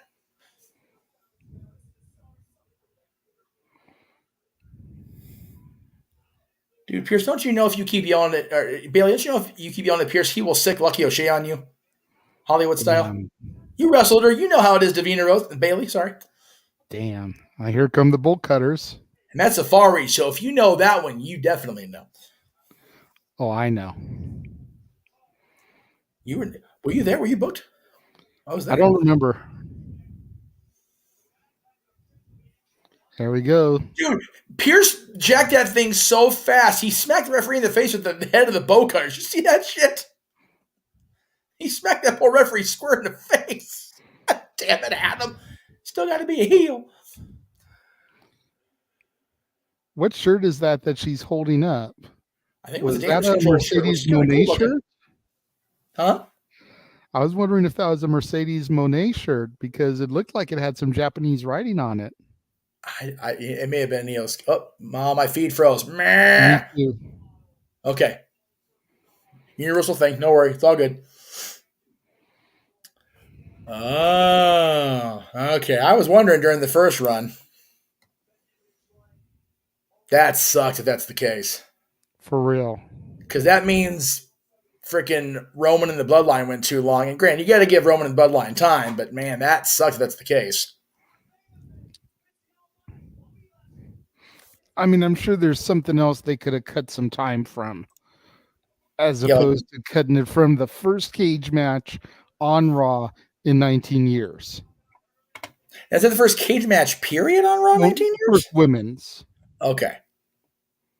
I was like, I know it's been cage matches. I mean, God, talk about memories of Raw. Big Show and Strowman, and what was left of the cage. Man, this is gonna be. I am so granted. Never hate losing out on money. Yes, but man, this build for this week, it's gonna be something special, and Rumble's gonna be freaking awesome, dude. I am so ready for Saturday, dude. You have no idea. God. What's cool about Saturday for me on a business and personal level, I get to be at Disneyland the previous day, celebrating 100 years of the company kicking off. That's going to be. Wait. You get to be at Disneyland? Oh my God. You know what? I wouldn't have been able to because they're not even letting us self-sign in Friday. That's how much a crowd they're anticipating for Friday. But I got my first set of comp tickets. There you go. That's how we do. And yes, I had a few. I had a few people I was going to offer the first co-comp ticket to, but well, pretty blonde flashed the doe eyes at me, and I had to say yes. And it is what it is. It is what it is. But knowing you'll be out making that lift money doing your thing. So, Lord knows I got to, because I'm taking Wednesday off for filming purposes. Hey, to be fair, there was more of an opening than I thought there was going to be. So, and that's only because Disney messed with my schedule a little bit too much. So, pretty much wide open at this point. I just said Wednesday because that's the one day where the only true live commitment I have is an hour. And as we've observed, you and I in private conversation, and he and I on air, that hour goes smooth as butter every single week. We just, boom, done. That's it. So now this week is the Rumble picks, of course. So it's going to take a little bit longer, but you and I will be done in the morning. So it's all good. Yeah. Plus, tomorrow morning, I'm supposed to be driving up to Barstow to take a ride. So it was like, I didn't want to go to Barstow and then come back. And then just all today, because it's like, that's already going to be almost a $30, $35 ride. It's like that. It's about half of what I made today in 7 hours. Yeah. And that's my first ride of the day. So you can only imagine where it'll go from there. Yeah, you figure if you're in Barstow, there's going to be plenty of people wanting to come back this way. So. Hopefully. I've been up to Barstow a couple times and haven't had that kind of luck. But at the very least, I should be able to go to Barstow Station and get me some McDonald's breakfast. Now, if you go to Barstow Station and you happen to break your sunglasses, do not go to the guy directly in the middle of the facility. That guy's a cheapskate piece of shit ripoff artist. No, it's all good. I don't buy anything in Barstow Station except for McDonald's. As you should. We only were buying the sunglasses because Dad's so brief, since we're on commercial. Dad's sunglasses, I think the day before. Let's see, which trip was that? It wasn't the last one where we saw Lita and Vic. It was the whatever trip it was before that. We missed that many trips. He and I couldn't freaking tell. Oh, you know what? Last Frozen Fury. The last Frozen Fury trip before the Knights took over the city. They had broken at work, a week or two before. So we bought a pair of sunglasses at Barstow Station. We didn't make it to State Line. Marco was broken his hand in the car. Damn. Had the receipt, had the glasses. This dude was haggling with my dad when we're trying to get home for 40 minutes. Finally, Barstow Station security walks up because they heard the goddamn ruckus.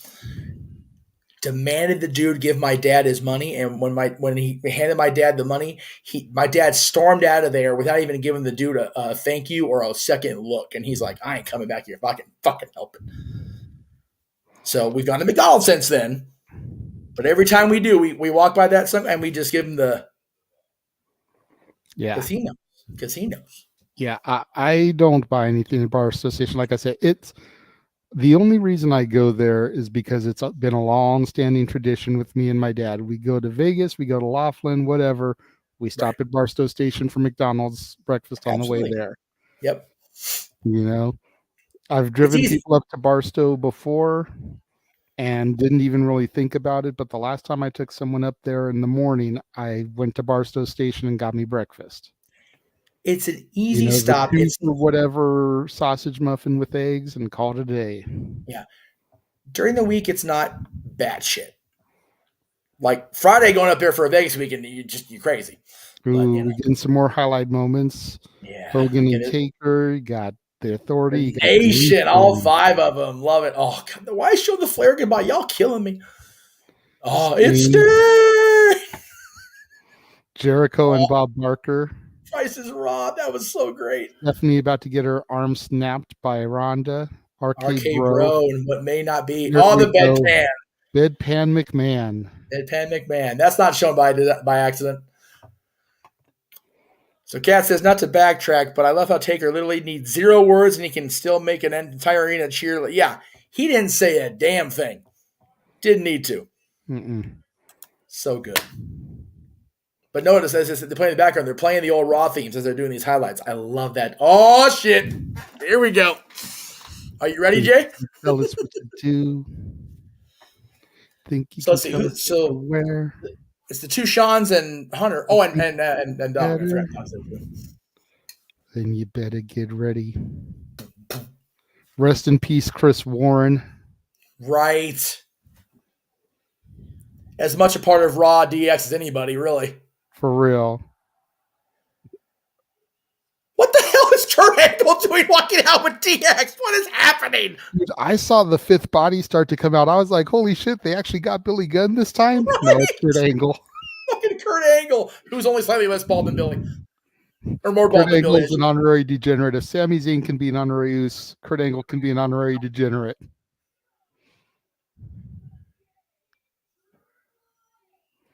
You know what he's there for? You know what he's there for, right? What?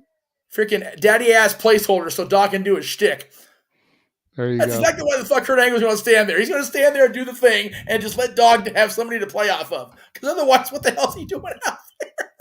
This is great. Oh, and while we're doing Rest in Peace. Road Dogg with a beard that would make Santa Claus proud. Right? Who's the blonde in the middle? Make her our degenerate. Jesus Christ. You hear the old DX trying to get her to Flash. Yeah, for real. Seriously. Kurt Angle's going to do the cross chop. Kurt Angle's doing the cross chop. I quit. I fucking quit. I just do. I do. That's it. Forget it. You know what? At least X-Pac got the little jump crotch chop going still. Hey, Shawn just let he can still jump that high after all these years and all these surgeries. Right. Crazy ass. Literally breaking his own damn ass in the middle of the ring in Mexico. The crazy bastard. So he's broken his ass. He's a crazy ass, and we're missing daddy ass. Yes. And while we're missing people, Joni, we love you. We miss you, man. For real.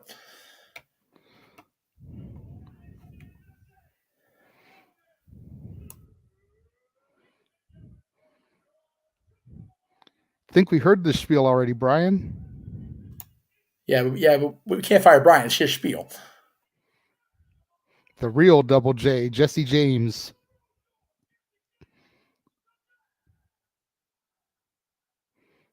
I fucking told you. Let Hunter's face.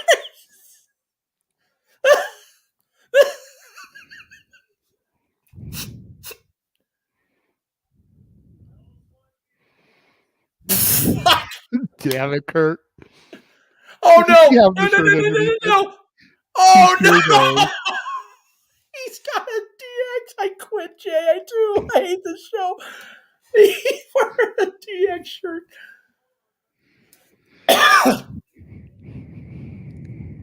Uh-oh. Oh, no. Oh, Christ. This is going to be so bad. Oh, fuck.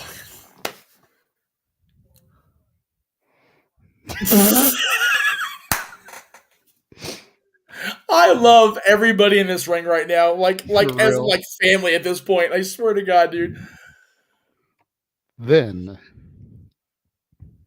he looks so dark. He's standing there with the rest of them. And yes, I don't know what's wider, Jeff. Brian's beard or Kurt Angle in this mix. Kurt Angle is the other white meat. Bum bum bum. Let's not kid ourselves. Oh shit! Is that what Imperium? Are you Yes. kidding? Oh man. Oh yes. Dude, I don't care if it's 3-on-5. DX is gonna die right now. And they're gonna floss with Kurt. Oh my god, could you imagine Perk Angle against Walter? Dude, imagine them in their primes though. Like That's what I Walter's just still said. prime, Perk but- Angle and Walter. Yeah. Oh man. Because you couldn't fuck with Perk Angle. No, definitely not Kirk Angle. Definitely not, or Kirk Angel for that matter. Yeah, Kirk Angel right there with Brad Doty. Yeah, Brad Doty and Kirk Angel make a hell of a defense for the Los Angeles Kings if they can actually get their shit together. Or the Canucks who fired Boudreaux while lame duck coaching. That I don't like Boudreaux. That was fucked up of them to do that. Anyway, we're off track. Oh my god.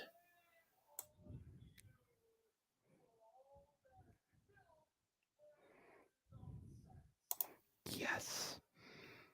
I am such a fan of Kaiser, whatever you want to call him. I Ludwig know, Kaiser. I am such a fan of his. Yeah, but it's DX, man. You don't shit on DX.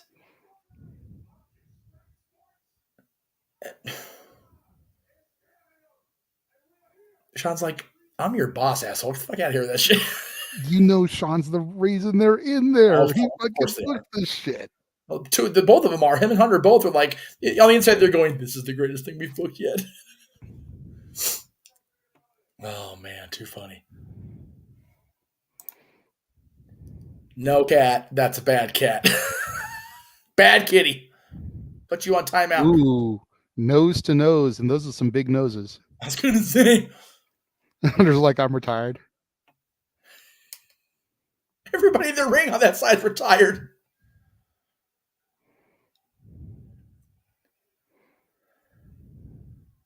Can we not get Sean a black jacket for the night so he can sync up everybody? What the hell? Too old for this. He's got the Murtaugh syndrome going on.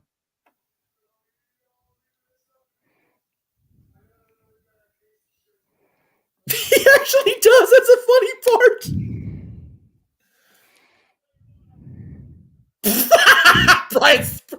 Brian got balls for about 2 Dog's like, seconds. I'm missing my tag partner. Right.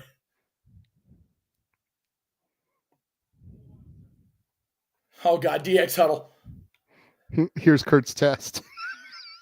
Yeah, right. Sammy's got one now. Kurt, you're part of this. No, they're gonna throw him under the bus, dude.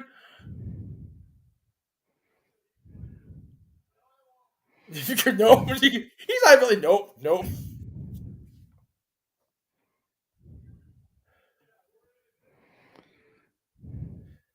Okay, here's how I'd book this. The two affiliates, Kane and K Quick. There you go. Or, Hunter's plan B. There's always a plan B, Jay. Yes. The Monday Night Messiah, Seth freaking Rollins.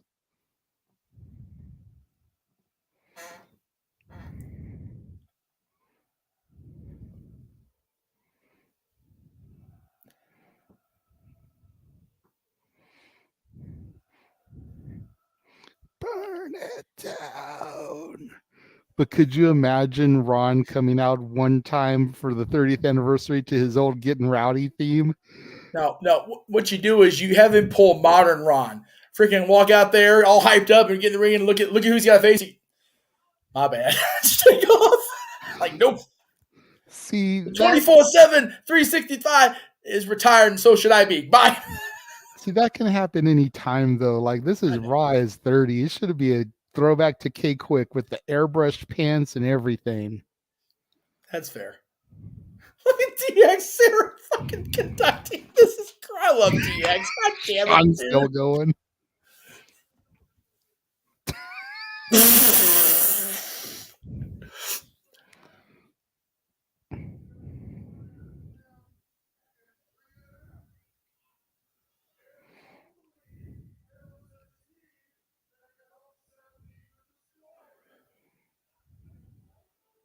X-Pac booking like he's... Oh, Jesus. Gee, Sean, you almost booked yourself into a gimmick there, Waltman. Right? Look at you booking. Seth Rollins' tights looking like he stole them from Leaf Cassidy. Right. The New Rockers. Right. The 76ers, who... Oh, they're in Philly, so fuck them anyway. Never mind. Go ahead. The 76ers were all right when Iverson was playing. Yeah, well. I do dig the color scheme, and I like it. Okay, Sean. Oh, my God. I can't fucking X-Pac's doing... No, stop. No, God. I can't even... Where's the brat to crack him upside the head with the champagne bottle when we need her? For real. Jesus Christ. And if you know that reference, then you watch The Surreal Life.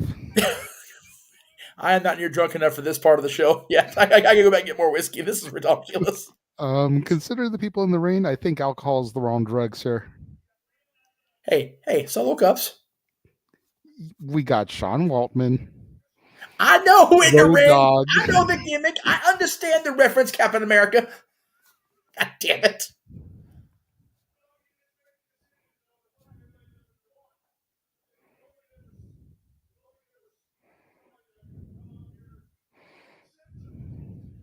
Oh, God, now what?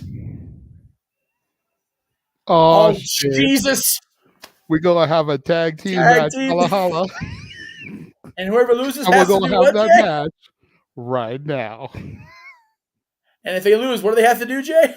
Face the Undertaker. We know he's Go one-on-one with the Undertaker. God damn it, Teddy. I can't even get through the first sentence.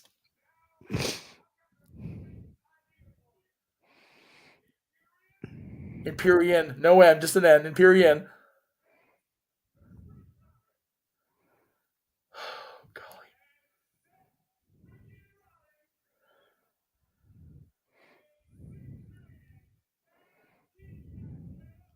Of course. You can say freaking right, but not Imperium.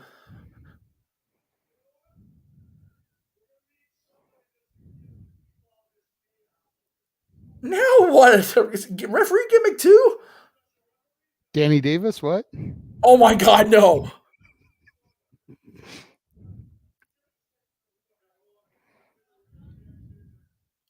It's DX. We run the company now. Be quiet.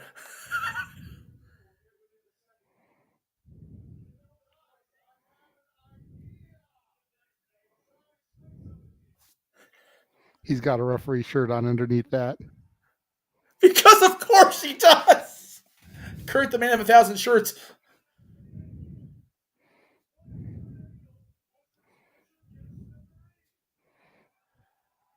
Damn You know it. what's frightening about the statement I made about DX running the company? They actually do run the company, Jay. Sean, you know what's a sad statement, Jeff? What's that? This is why the cage match got cut short. Think about how long this segment has gone already, and we haven't even got to the match. That's fair. But are we not laughing ourselves to the point where we're as red as my shirt? Oh, don't get me wrong. It's hilarious. Know. It's Seth freaking hilarious. Yes. But this is why the cage match got cut. It is. And it sucks. Hopefully they'll make up for it for the girls down the line. But God damn it, that was a good segment. It was. Kurt Angle as part of DX, even if it wasn't a real thing. At least it was better than Hornswoggle. Well, I had a really bad joke about being a low bar to set, but that was... Which apparently Swoggle is the minis champion for the company that's hosting that thing in Pigeon Forge or Sevierville that Dory wanted us to promote. So yeah, there's that. I'll do it on their show tomorrow then. Yeah, because I don't want to talk too much shit about Swoggle. Well, you know, like I said, he's a minis champion, and you know he was a. Are you getting? He's short. It's funny, huh? He's a midget. Anyway, he is vertically challenged. Midget is politically incorrect. He's vertically challenged. He's also not asshole challenged because he's an asshole. I don't even know what I was going for there, but he freaking no-sold our Muppet gimmick, so he can kiss our ass, and he's about the height, so it works out. Anyway, he can literally pull a Christian and suck our dick from the back because he's that height. So there you go. Damn. That's right. You're out of line, but you're not wrong. Exactly. What? Oh shit! Wrong button. Don't do that.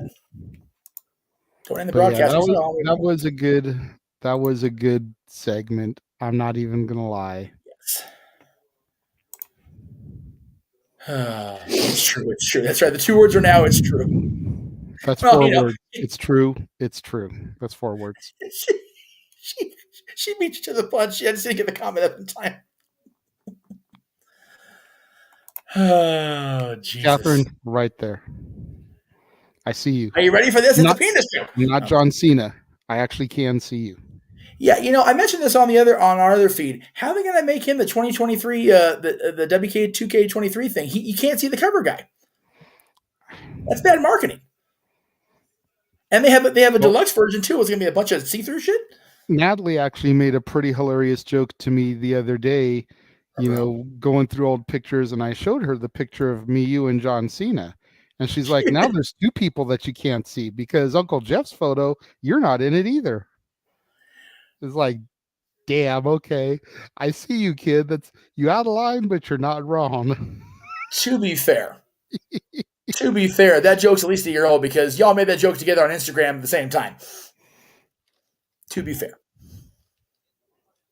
And you did, and I'm calling you out on it, goddammit, because you did. That's right.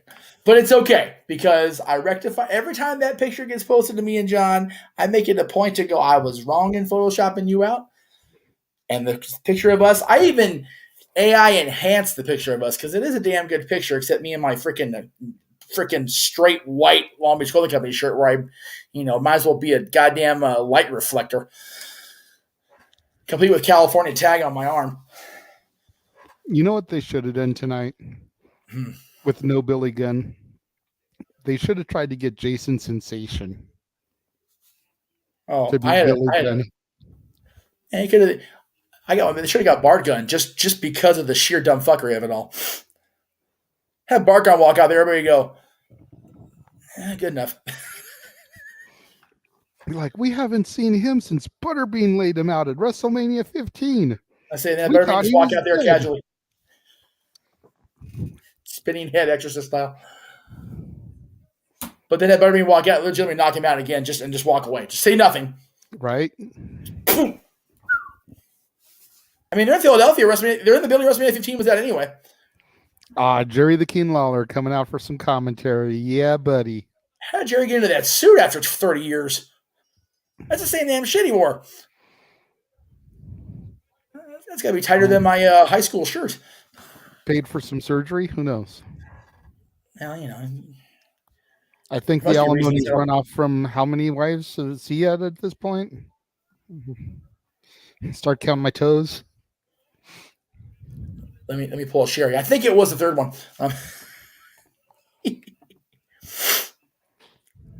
Giovanni Vinci and Seth freaking Rollins starting this match off. So at the end of the day, this is an awesome little 6-man match here. We just got the wild card of Kurt Angle in a red, white, and blue referee shirt because for no particular reason, because Kurt Angle. Yeah. They should pay tribute to Vince by having somebody wear Zubaz pants just because. Don't say anything. Just have somebody wear Zubaz pants. That way you can have an actual tribute to Vince. Damn. 30 years of Raw. You got to have a Vince reference somewhere. I might get chastised and shot and lynched for saying this, but if Vince McMahon came out tonight, I wouldn't even be mad. I wouldn't either. I wouldn't. Just come to the ring. Oh, man. Welcome everybody to Monday Night Raw and go back up the ramp. That's what I tried to do earlier. I couldn't find my old microphone. Otherwise, I would have done the same thing at the start of the show earlier. I just couldn't find my toy 1995 WWF microphone karaoke gimmick. Jesus. I'm going to find it 11:05, just piss my ass off, but Tez is just so good. He is. And he's been good for a minute. I've heard rumblings that there are talks about him potentially being Money in the Bank this year.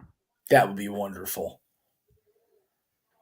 Like, for real, like the people in the back are so high up on him, and you figure Bianca's been champion almost a year now.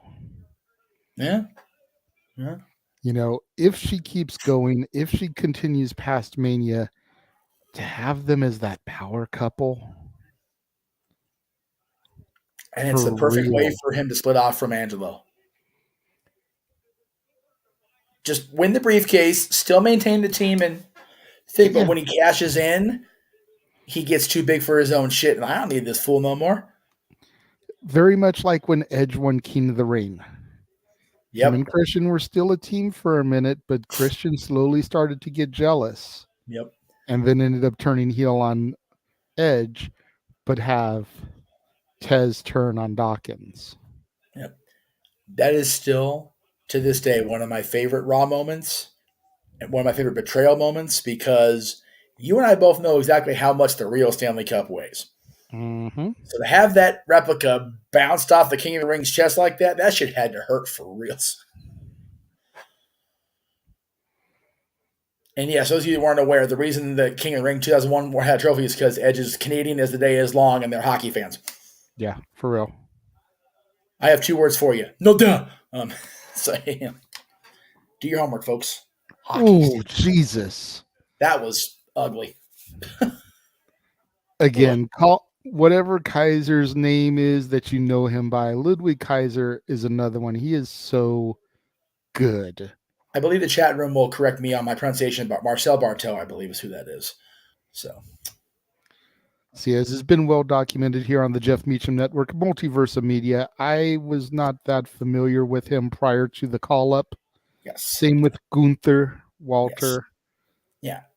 Yeah. I am the only one that won't correct you on any of it. I did see the repackaging of Giovanni Vinci in my NXT 2.0. Yes. So he's the one I am the most familiar with.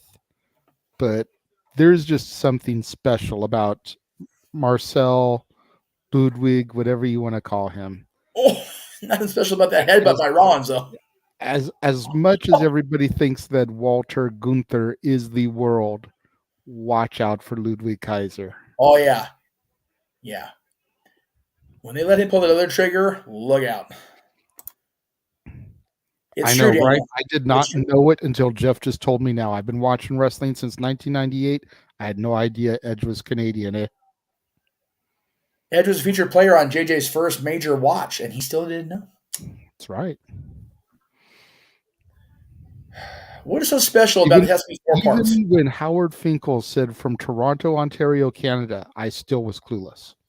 Well, no, because you figured he meant Toronto, Ontario, California, even though there was no Toronto in Ontario, but you know. You just went there in your head. That's right. You projected the future that we'd have a team in the minor leagues in California, and since the Edge of the hockey fan, yeah, there you go. Ontario, CA, which could be Canada, could be California.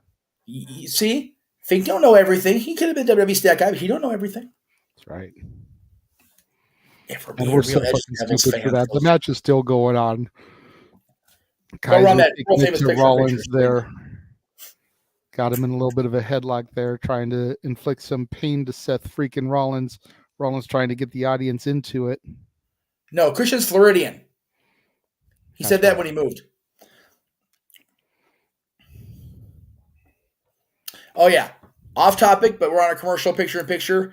The Night Court reboot is funnier than hell. I love it so far. It's great.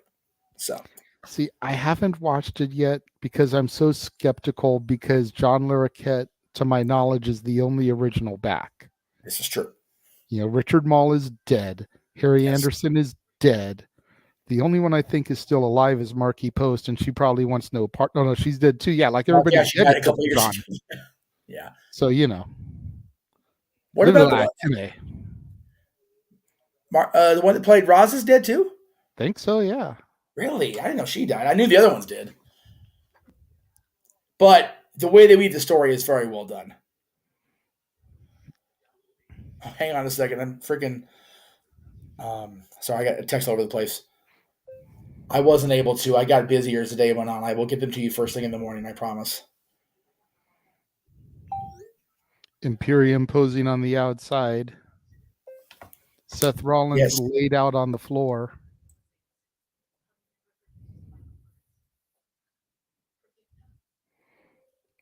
RYN, Noah was here for the first half of the show. We're doing a double length watch along for Raw is 30. Noah and James called it live for the East Coasters. Jeff and I are calling it live for the West Coasters.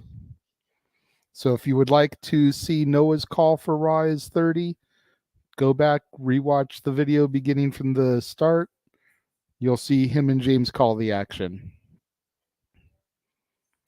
Neither myself nor Jeff have really had the practice to be a play-by-play person, which is why it may be coming off the way it does. But we're both trying so hard, and practice is the only way to get perfect. Like they said in Last Action Hero, how do you get to Carnegie Hall? Practice.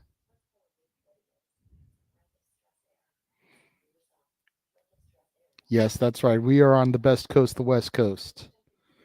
But you figure that both Noah and James are in the East, so you know. And thank you, Catherine, for watching along. We are trying. We are back live to the action. Kaiser still has Seth in the ring. Got him in a nice little headlock, just grinding, sucking the air out of Seth freaking Rollins.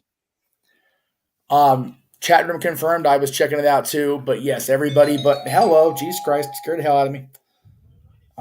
Sorry. Everybody but looks like Richard Mole is gone. There you go. I do the same thing. I think of Richard Mulligan. I think of Richard Mole. Richard Mulligan was one of Empty Nest. Yes. He did pass, and that sucks too, because I love Empty Nest too.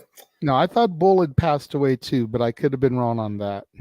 I will double check that while we're as far as our end, RIN, halfway through, it's been pretty good. Yeah, absolutely. We always joke about what an endurance test Raw is these days and how it slacks off. And if I'm being honest, I usually am here writing notes for a review while listening to the call of the action on Raw. And then on commercials, I'm usually editing an episode to go up for Wednesday. So this is the first time I've actually sat and paid attention to the full show in a while. Right. And I've not been disappointed except for the cancellation of the women's cage match. Yeah. And again, the reasons are what they are. But Street Profits have the ankle lock on both Kaiser and Vinci. Vinci able to get the tag into Jesus. Gunther. The irony of ironies, Richard Mole is still alive. He actually just turned 80 back on the 13th. There you go. But everybody else is gone. Raymond, you are a trooper. Thank you so much for being here since the East Coast showing. Yes, we appreciate love you, Ray. that. Thank you. Oh, look at this. Again, Jay, you mentioned earlier, man. Dude, Kurt Walter will kill you right now. Kill you dead.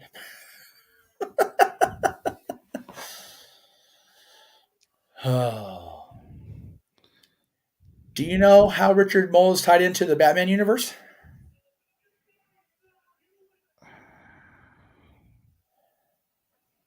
Probably a voice from the animated series. Which one? Take a stand. I don't know because I never watched the animated series, so Harvey. Makes sense. Two-Face.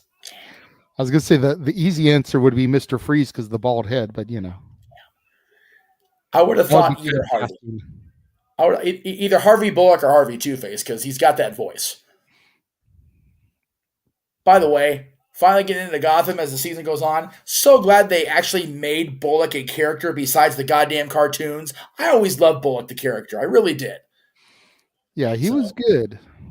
Yeah. Donal Logue was really good as Harvey Bullock. Yeah, I'm glad they wove that character into the comics after the anime series did so well. It's the same thing they did with Harley. But man, and the other thing I like is the way they really wove the gangsters into it. Like you get a little bit of it in the Nolan trilogy, but to really get Carmine Falcone and Maroney and all those guys, like fleshed out long-term stories with them. I really like that. But yes, you were 100% right. I bow down to the greatness of the Renegade. God damn, Fish Mooney's taken forever to get on the tracks. Mucker father. Oh my God. Like, I know it's coming because I got to the point in the season where she has the big thing on her, it happened to her face, but fuck, it's taking forever to get there again. Oh, he gave him the crotch chop and a super blockbuster. Jesus Christ. That was a hell of a set of moves there. You got the top rope super from Rollins, rolled through, set into the blockbuster. Seth hooking up the pedigree. Oh, out of the pedigree, out of the power bomb attempt by Walter. But Gunther rolling out of the ring there. Good awareness. Oh, man. Sky High. With a tag for the Frog Splash, which was the lowdown, if you count D-Low. So Sky High in the lowdown. I dig it. Absolutely. Little nation synergy there. Into the man. Good night, ladies. Whew. Kurt Angle ref. His neck's not broken right now. God damn. You had a line for that, but you're not necessarily wrong. I don't know. I'll have to ask Kurt's wife if he's still hurt. If you're talking about Penguin and Gotham, I love where it's going, and I know where it's going, at least in the season 2. So it's curious how it goes from there.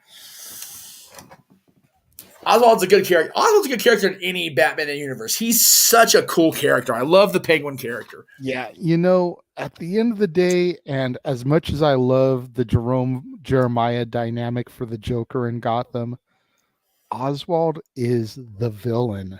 He is. For pretty much the entire series, and you really get his rise. Yeah. And then once he gets his dominance, his assertion of dominance. Yeah. Damn, Ted DiBiase in a game of poker. Where's Virgil? Oh, that's right. Nobody cares about Virgil anymore. Or ever. Oh, he lost. Oh, no. He lost his ass. He didn't lose the belt, did he? Okay, good. I heard they brought the belt as a prop. I guess they used Deuce's belt instead. To pay your taxes. The Rotunda family is getting paid her today, baby. He's taking the money out of Bradshaw Corbin's hands. Oh, there's the $1 million belt. There you go. Whatever you do, Mike, don't go near Hogan and Jimmy Hart with that briefcase. But he's got a price. Yes. Damn. Oh, there's Virgil. Oh, I'm sorry. That's Shelton. Go ahead. Oh, no.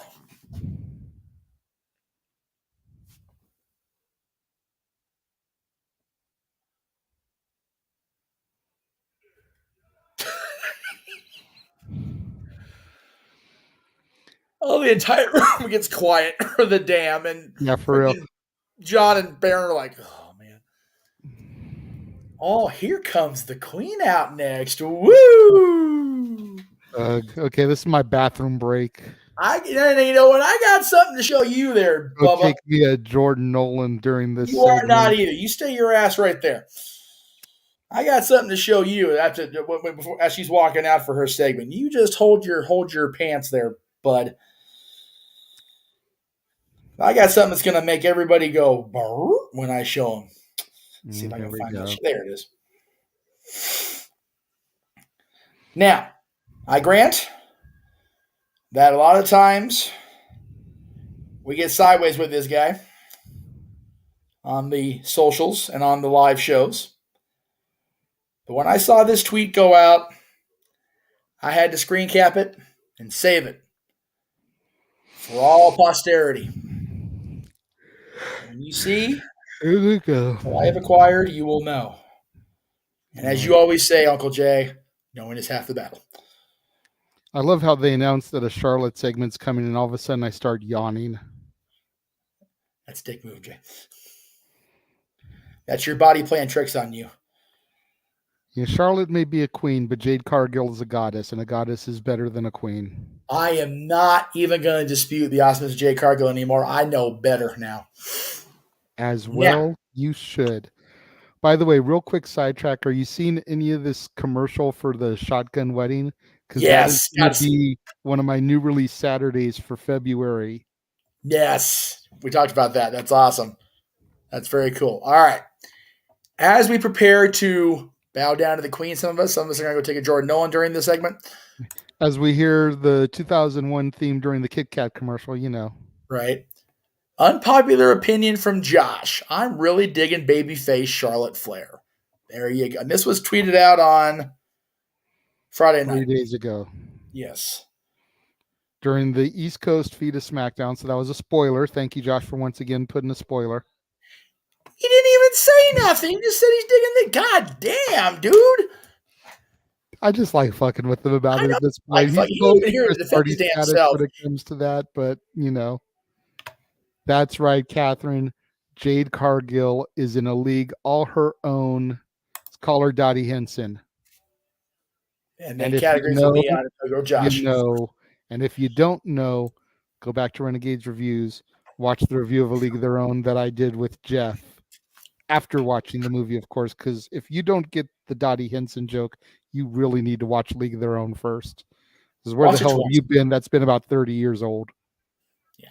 Well, that movie's older than Raw. For real. And you're watching this. So, you know, prioritize. It's older than Dylan and Mansfield combined.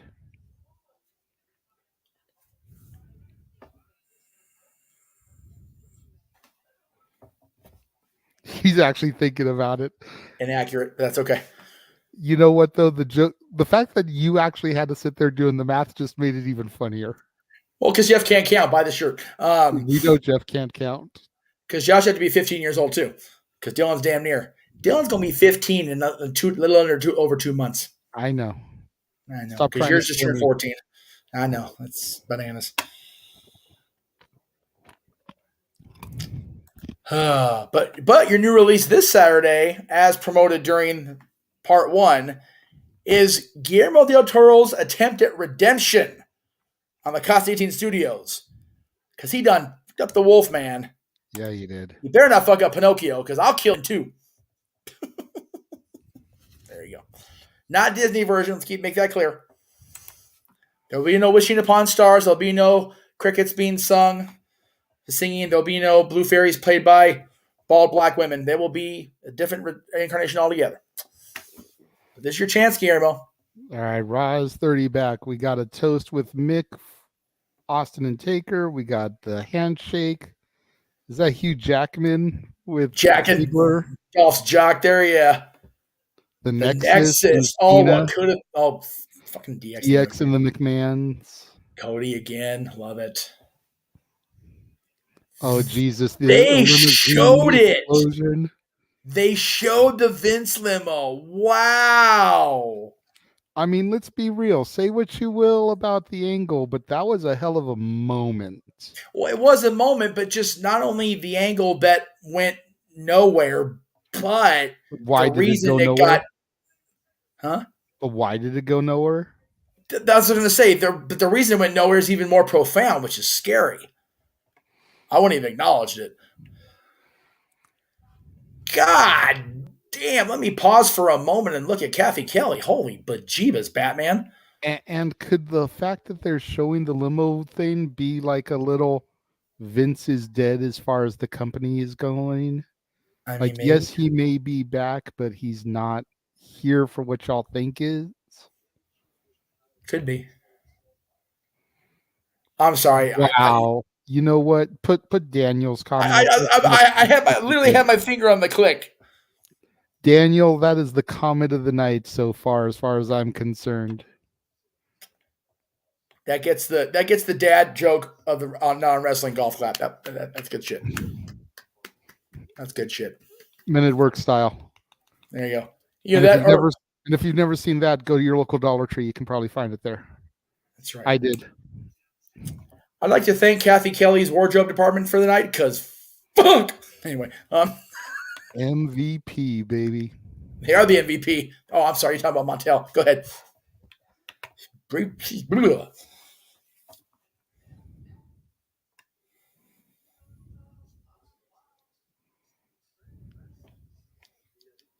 They got to put these guys back together for crying out loud, dude.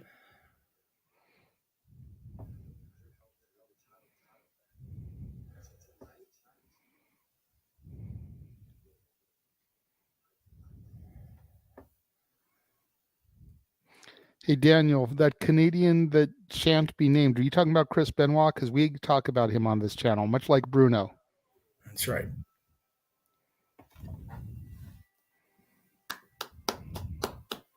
I hear the music. Oh, wait, that's Dawn. Is that? Oh, it's Nate! Woo! Coming out here looking like a cow. You know what? I saw Kathy posted the shot of her in that dress, or what little of it there is in Nature's outfit, drip unmatched, and I'm like, she's not wrong. They're both special in their own way. Yes, Raymond, Seth Rollins is at least more of a wrestling god than Baron Corbin is. Again, low bar, but yes. There. Yes.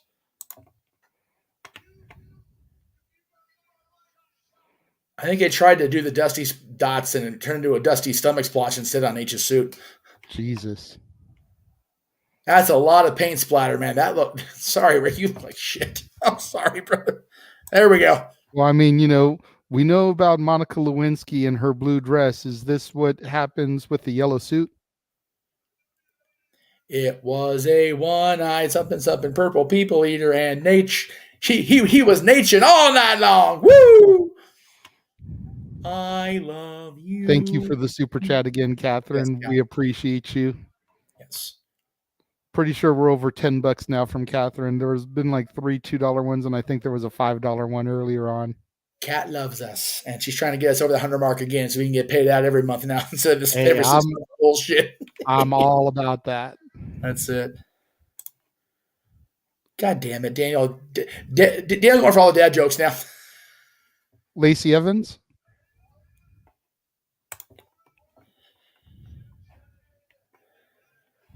Yeah, see what happened was Rick had fell down out the bar into a pile of paint. Stratus. Oh, Charlotte. Oh, his daughter. Oh, that one. Yeah. Here we go. Okay. Hey, easy now. I'm trying to be good. I know. It's not very hard. I'm trying to be good.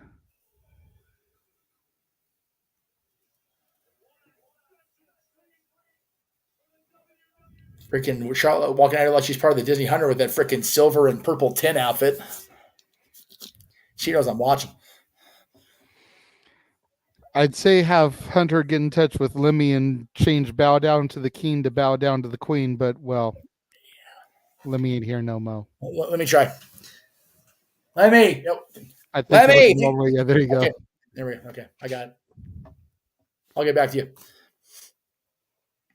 Although, Weekend at Bernie style, he may still be at his video game there on the Sunset Strip. Right. I just found out what this word means, and I agree with Kat. Sorry. No shame whatsoever in doing that for Charlotte. Absolutely none. Of course, I don't want Andrade kicking my ass. I ain't going too far down the rabbit hole. God, Andrade, a big dude. Meh. Not Daniel. Sideways on that one. No acknowledgement there. Sorry, bud. You get one screw up there. That's the one you take. Okay. Huh? Who you talking to? Daniel and the comment, the latest comment. Got it. Yeah. Didn't like the graphics of the diamonds and that was kind of stupid. Dude, she got more work done than she's letting on. God damn it.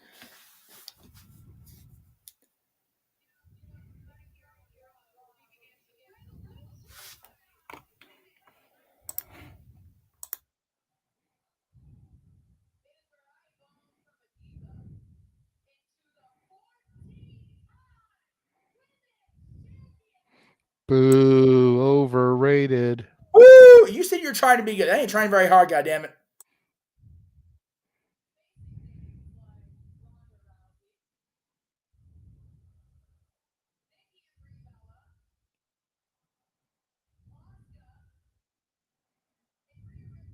There we go.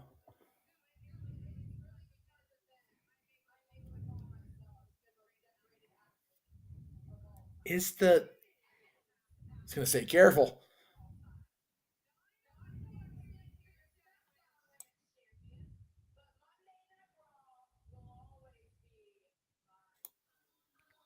There we go. There we go. There's the Raw champion. This is her house. The roughest, the toughest, the quickest, the greatest. The woman who put the EST into WrestleMania. But she didn't main event it first.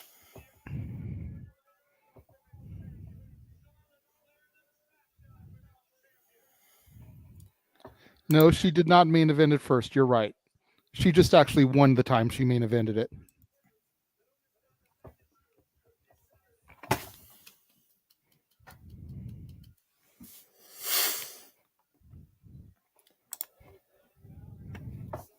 See, the time that 2 African American women headlined it.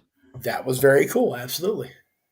So yeah, Charlotte may have made history first, being one of the first women to headline it, but she lost. Well, she didn't take the fall, made history. She won. And the fall Ronda took on Becky was kind of shitty and never followed through on.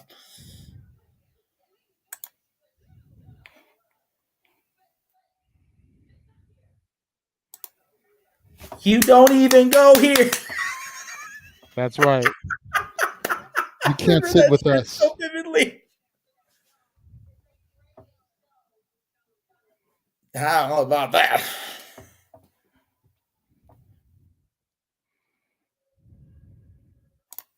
What is this mess? Oh, what the hell now?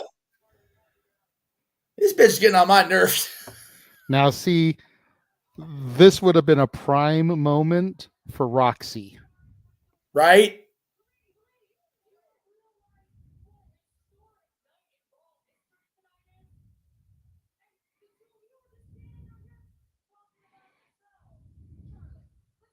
Yeah, start with Charlotte. She beat your ass on Friday, but go ahead. Keep talking, Sonya.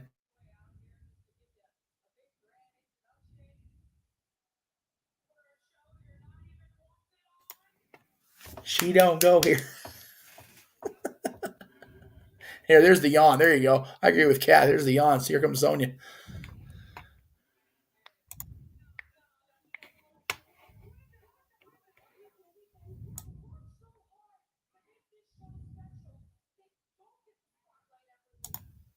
Okay, there I agree with Sonya. She got a good point.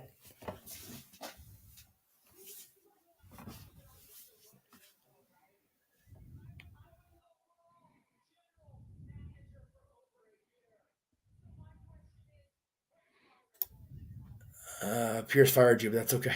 What about me? What about Sonya? That's right.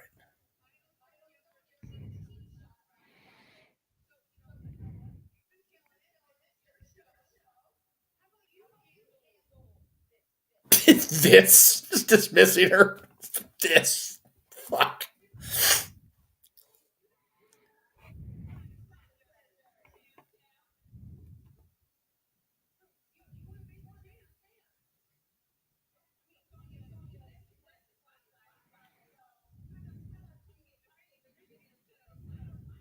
Right on, Bianca. Hell yeah, dude. See, this is what I love about that girl. Yep. She come out there and talk about herself like Sonya was saying. She'll still whoop your damned ass. Oh, what happened? Did somebody's bluff get called? Did DeVille get denounced without Demandy's Donuts to back her up? Is that what happened? Damn. That's right, on the air and every fucking thing. All I gotta say is, did you see the latest picture of Demandy's Donuts on her Instagram today? I saw what little them was covered. Hell. And she only charging $2 right now. I'm just throwing it out there. Anybody that's down for that shit.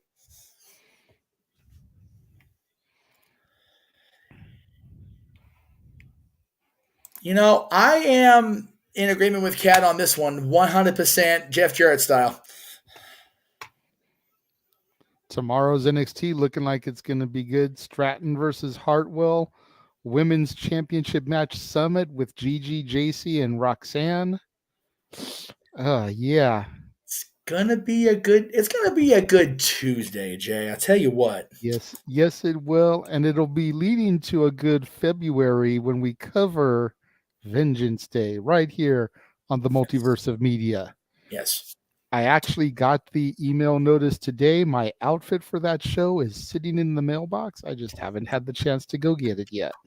Good stuff. I will pick it out tomorrow.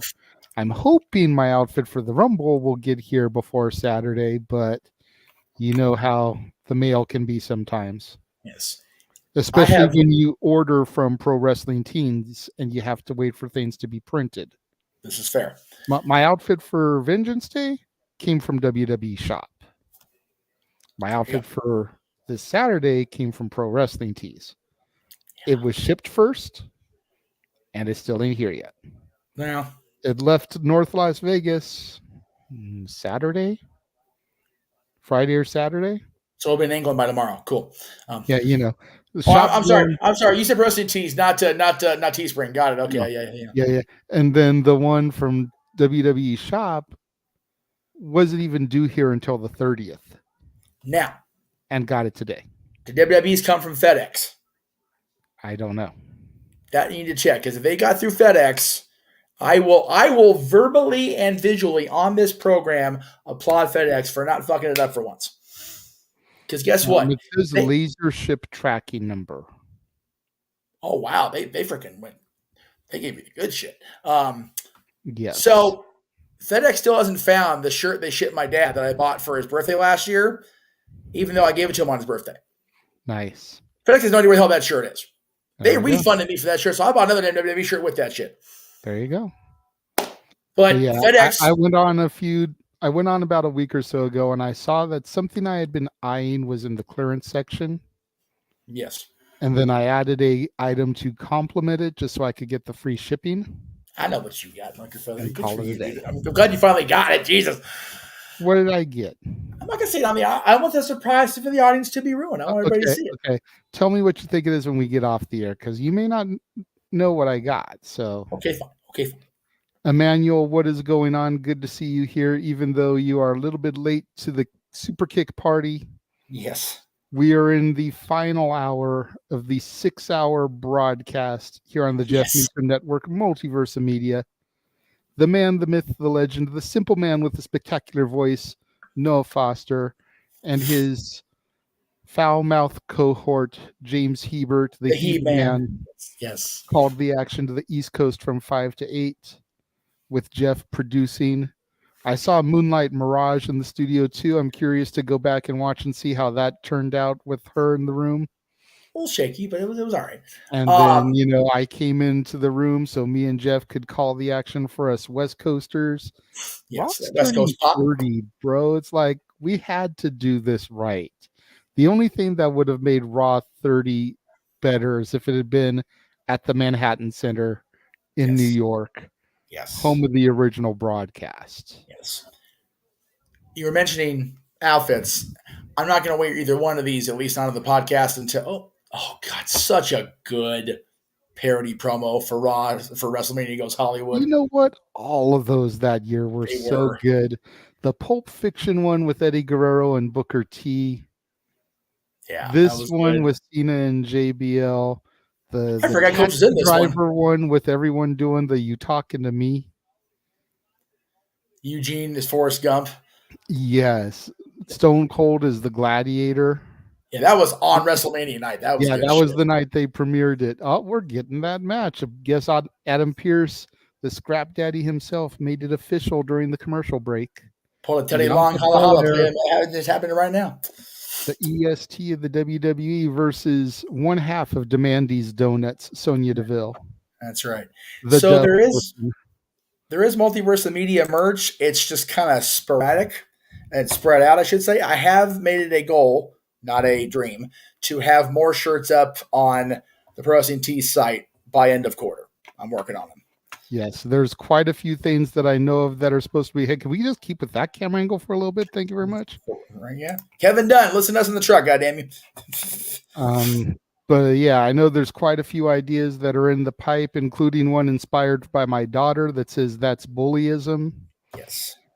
It's definitely a joke that only a few people would get, but I did promise her we would put it onto a t-shirt so she could get it and wear it to school. What we ought to do is on the back, dude, the way we have the dad's logo on Shenanigans, we need to do an NRW. Okay, I can work on for that. her initials. I can work on that. Anyway, where I was going is as we get into this, is this a championship match? They say, or is it just Sonya getting beat? Championship. I think it's just humiliate Sonya Deville, but maybe if Sonya can actually pin Bianca, then she'll get a title opportunity. But I do not believe that they said it was for the belt. Sonya going cheap, going after that braid. Yeah, you know. And there's one thing I have learned in my life. Number one, you do not attack a woman's hair, let alone a black woman's hair. Let alone a black woman's braids. Oh, no. Yeah, no, that's a big no-no. Yeah, that's a big you still want to die, Jar Jar style. But that's one we got through the pike. We got one I know Jeff's working on, Just Enjoy Life and Professional Wrestling. Damn it.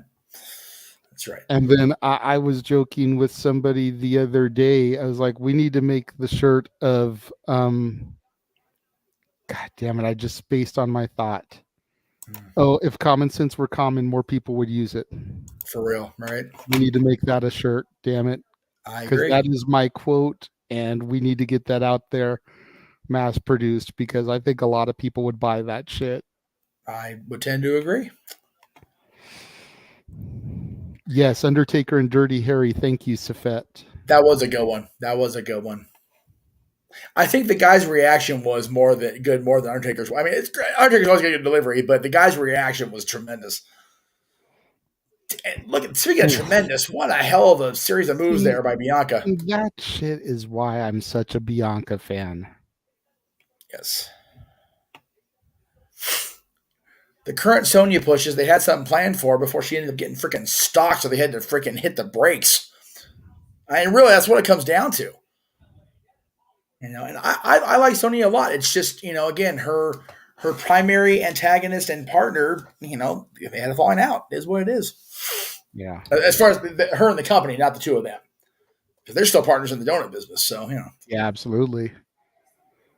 But yeah, outfit-wise, long story short, when I was at Disney, I think it was the Wednesday trip, I ran to the 501st Legion. Oh, nice. Yeah, and we've interacted before over Galaxy's Edge, and they were like, "Why haven't you joined?" And I'm like, "Because I ain't got a full costume yet." And they said, "What do you?" Well, I was pretty good. I said, "Yeah, but the jeans." He goes, "So get a decent pair of pants that are approved." And I said, "Yeah, on Caster now." He goes, "Man, hasn't stopped anybody before." I'm like, "All right." So I got a pair of pants that are Jedi-ish enough, according to the guidelines within the costuming portion of the Legion. But those pants also double as my pants for my DIY Sorcerer Mickey hodgepodge that it's going to be put together hopefully by Friday. There you go. Now again, I'm not going to go dapper like I did because that turned out to be a disaster on my birthday. Yes. But I'll probably wear the hat that Sean and Jade got me because it's a sorcerer hat. It works. But a red sweater with a blue shirt underneath and black pants, and I actually got brown shoe covers. There you go. So I am ready for Friday, baby. Still crazy to me that I'm part of this company for its 100th anniversary. It blows my goddamn mind, Jade. I know you know that. I know the audience knows that because it's talked about ad nauseum that I'm part of the company. But yes, it's just very surreal for me. So yes, Anthony, that's a great question. If it hadn't been the 30th anniversary of Raw, I would say yes, it's too soon. But you can't push the 30th anniversary of Raw for 2 more years. Yes. It literally debuted in 1993. So he had to be there tonight. Yeah. He had to. Now, they could have saved and not had him on the show and had him post-show for the crowd only, kind of like the Ric Flair retirement thing. Yes.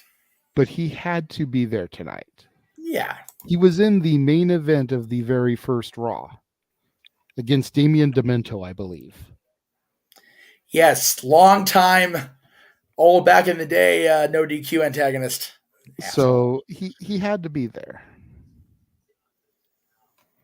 Yep, both he and Sean are the only ones from that first Raw that were on tonight too. So far. True. Very true. Wait, Ted DiBiase wasn't on the first Raw? Or IRS? I don't think they were on the first one. I'll have to go back and look. Stat Boy. Look it up. He is here? I don't know. I don't know. Just saying. I don't Whenever think a he question was. like that comes up, I always say, Stat Boy, look it up.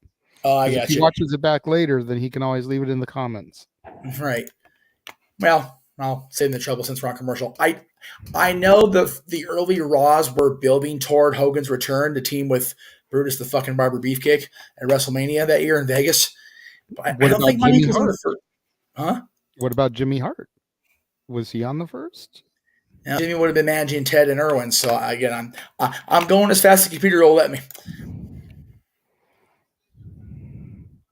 Here we are seeing highlights from the contract signing from SmackDown. I love that Roman there's Reigns prepares for battle against KO. Yes. Oh, he's got Solo on Friday, dude. Yeah, Solo versus KO should be a banger. Dude, what? Oh my God. And then Killer Cross versus Rey Mysterio. Banger. Rey Mysterio with his surgery going, into triple digits at this point in his knee. Right. I think we're up to 531 now. It sure was 532. I could have sworn 532. No, it was 432 on open mic night. Oh, that's right. 531 now. Okay, that's right. I'm sorry. My bad. 2 days later. I apologize. I'm sorry for me. I was close.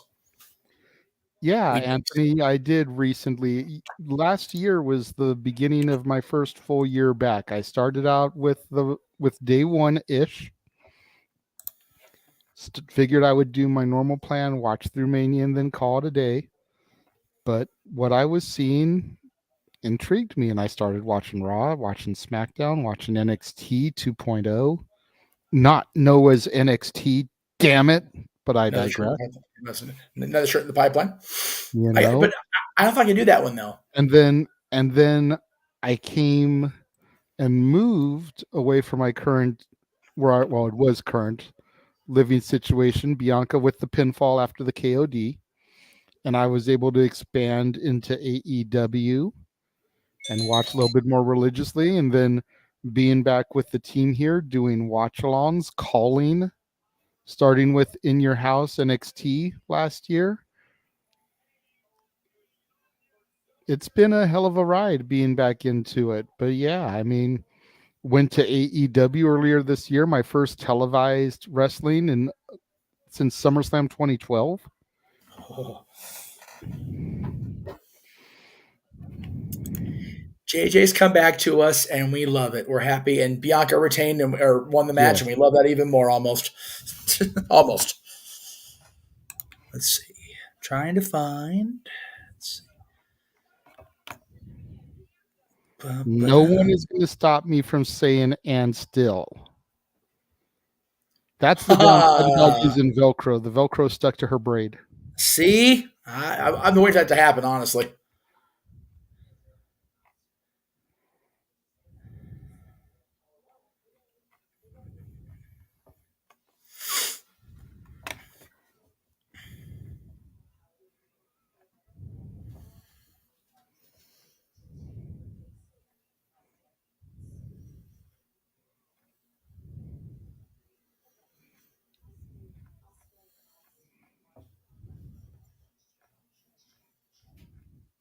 Well, good evening, Miss Bliss.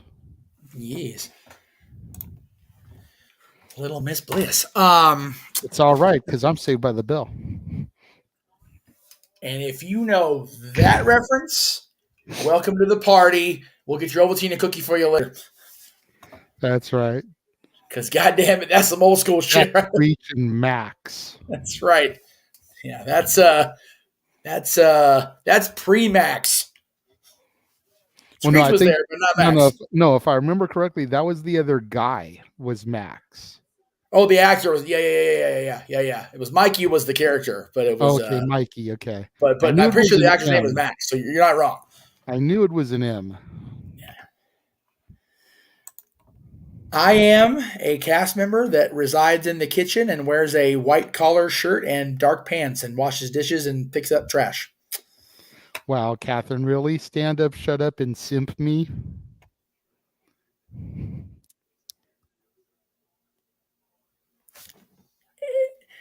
And on that note, thank you. Okay. And on that note, we're taking another look at the roads to recovery, the roads to the Rumble. Will Cody make the Rumble an American nightmare for 29 other individuals? And tonight's movie is Rhodes House. Sorry. Damn it. No Money Inc. or Jimmy on the first Raw. All right. So just Sean, just take him. On Saturday, will 29 other men's journey to WrestleMania come to the end of the roads? And dissolve into stardust for all time. Damn it. Every time they show that footage from the cell, man, I still cannot believe that he wrestled for 30 minutes with a torn freaking pec. Against Seth Rollins and those goddamn polka dots at that. Yeah. And watching Seth put the Singapore cane, the kendo stick, into that chest, into this bruising, even as light as he did it, because you could tell he was trying to take care of Cody. I swear to God, y'all, you go back and watch that match, you can see how much Seth was taking care of Cody during that match. But still, just to see the stick go into that injured pec region and even lightly push down. Yep. I thought my chest was tore up after my baptism. I see that and I'm like, dude, how? Why? More why than how, but how?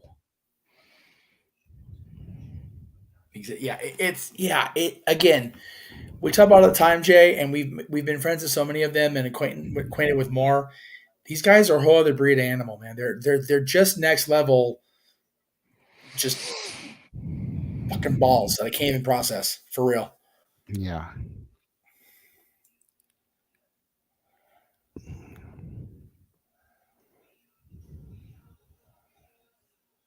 I do apologize. I'm trying to. My mom doesn't remember that I'm on the air, even though I told her I'd be on the air all night. But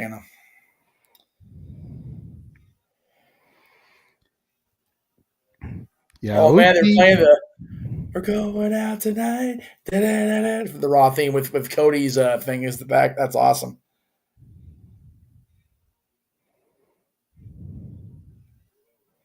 Oh wait, no, that's wrong. No, it sounded like the old Raw song. Sorry. Song.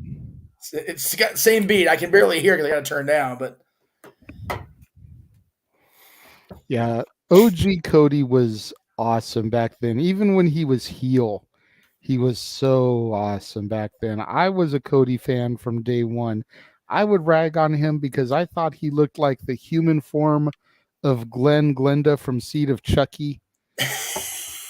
But right. But I was always a Cody fan. I never really cared much for Ted Jr., except for his turn in the Marine 2. Yeah. And then when Ted Jr. started coming out with Virgil too, I was like, no, motherfucker, just no. You brought Virgil back onto TV. Get out of here with that shit. So we get ready here for the main event. It looks like Austin Theory looking to take Bobby Lashley A-Town down. I will first of all give you massive credit for that comparison, because if you see the kids they cast as Glenn and Glenda, you're not wrong. The kid they've got playing Glenn and Glenda on the Chucky series, it's like you go back and look at 07, 08 Cody and you get cue the Nathan Fillion gimmick. But however Teddy Jr. turned out, the career didn't kind of, go where it could have gone on WWE. He will always be the very first signature Dylan ever got from a WWE superstar. Yeah, and that's ever, cool. Ever. And all the shit I give these girls, the Bells were the first females. There you go. So that's the only reason I don't. While we are in commercial before the main event, I am going to go use the bathroom real quick. Very good. I will do the solo Natsukoa thing in the meantime. Because I do want to thank everybody again for being along for the 6-hour ride. We really appreciate it. Again, we're getting ready to close out Monday Night Raw. The main event is coming out, and the damn camera's blurry again. I apologize. No, it's gonna do the thing. It'll be all right. Yeah, let's do this. Got an idea. Not what I wanted to do either. Let's do this for now. Hi, that's a bad shot. We'll get it back here in a second. Let me let's see if that righted the wrong there.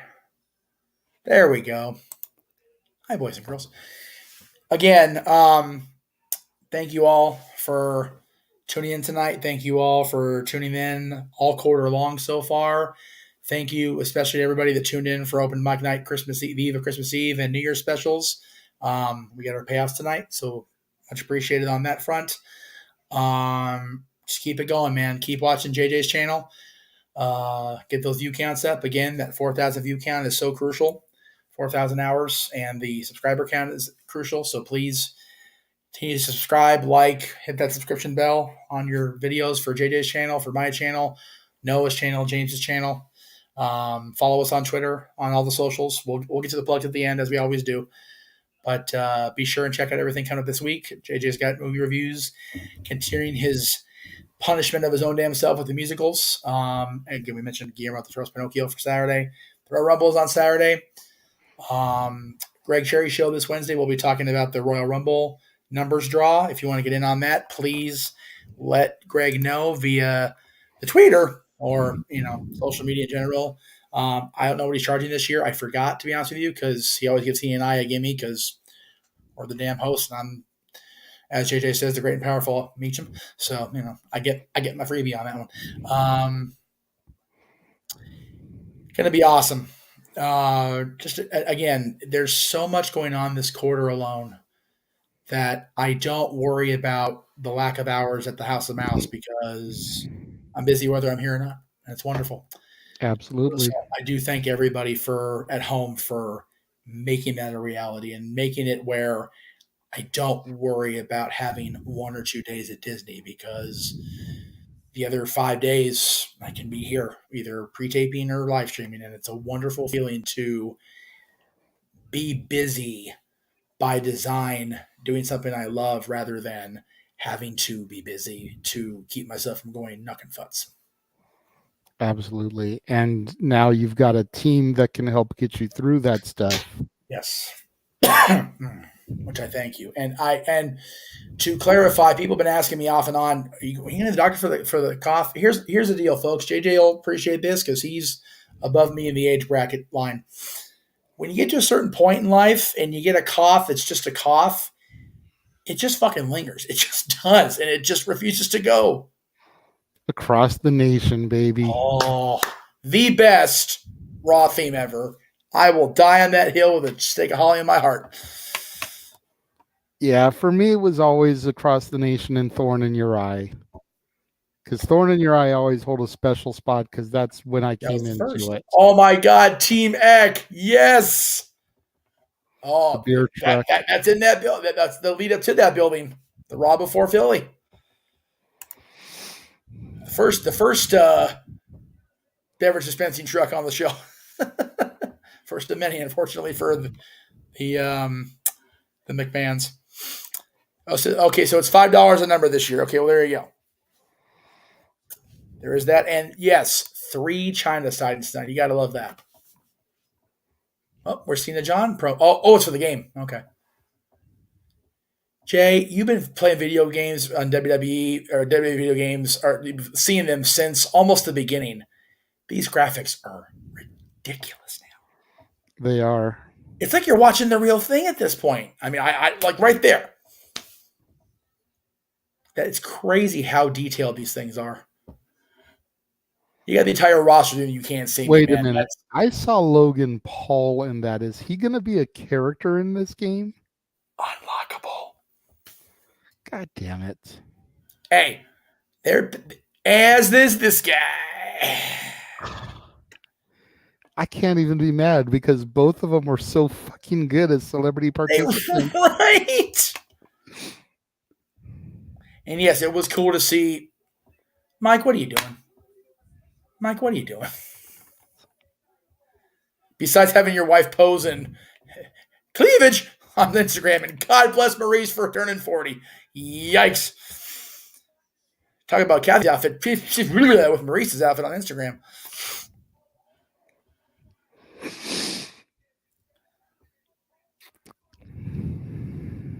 Damn right, Miz.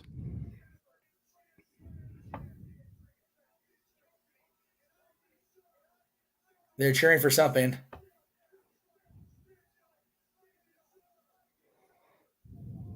Oh no. Oh no. Oh no. There's your moment, Miz. You just got stunned by KO. What?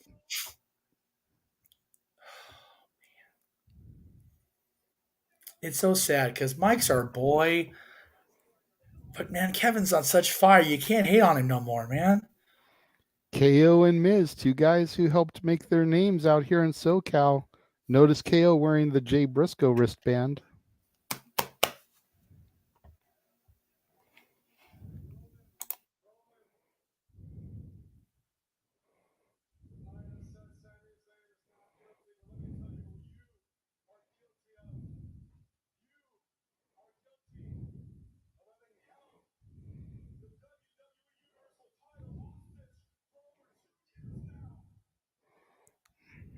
Not wrong.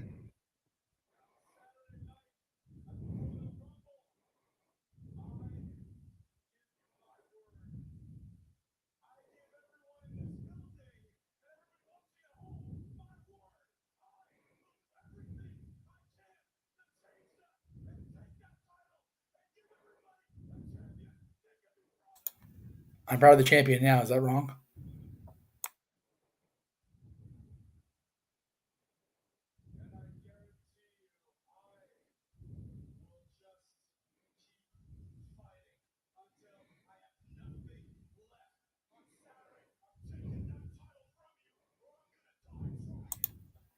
Okay, so Monday's Raw will be the funeral of Kevin Owens. Got it. Well, you know, AEW couldn't do a tribute episode to Jay Briscoe, so damn it. Raw will have the funeral for KO, the funeral that we couldn't have for Vince McMahon. Yes, Catherine, you messaged me about the pictures of Maurice, so I'll definitely put you on the comment acknowledgement here because Maurice at 40 is Yowza. Maurice has always been Yowza, if we being honest. Oh no, trust me, there was a hot debate on my ass for daring to ask the question: if they're putting pictures like that out there, is it okay to comment on the abundance of cleavage? And I got freaking male comments, and it's like, dude, she's taking the girls on parade. What the fuck you want me to do? Right? Like, seriously. You know what? Fuck it. Hold on. See if I can do this. Okay, now here's my thing about this. We've seen like almost half the field announced for the men's rumble. There are 7 women announced out of 30. Right. So we having 23 surprises? Right? Or what? Because they haven't announced any more tonight. All they have left is SmackDown. Yeah. Unless they announce somebody on NXT tomorrow. Right, exactly. Which, to be real, I'd rather see the NXT contingent be surprises. I know.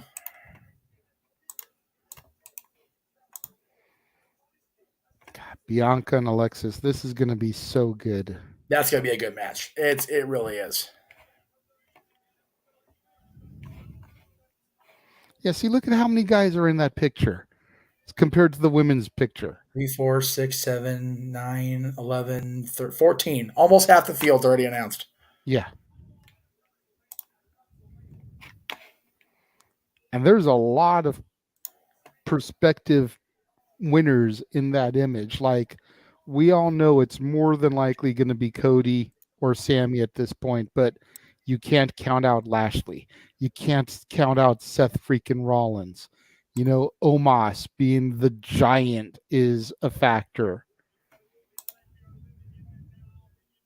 The hell? Jesus, hang on. I fucked up. There. It's good enough. Like I said, that was the first image she posted. That was probably the same day, just different, different pose, obviously. Like, look at her. She's damn near out of the right side of the outfit on this one at this point. Mm-hmm. And then this one, which is just classy. She looks great. And then complete contrast.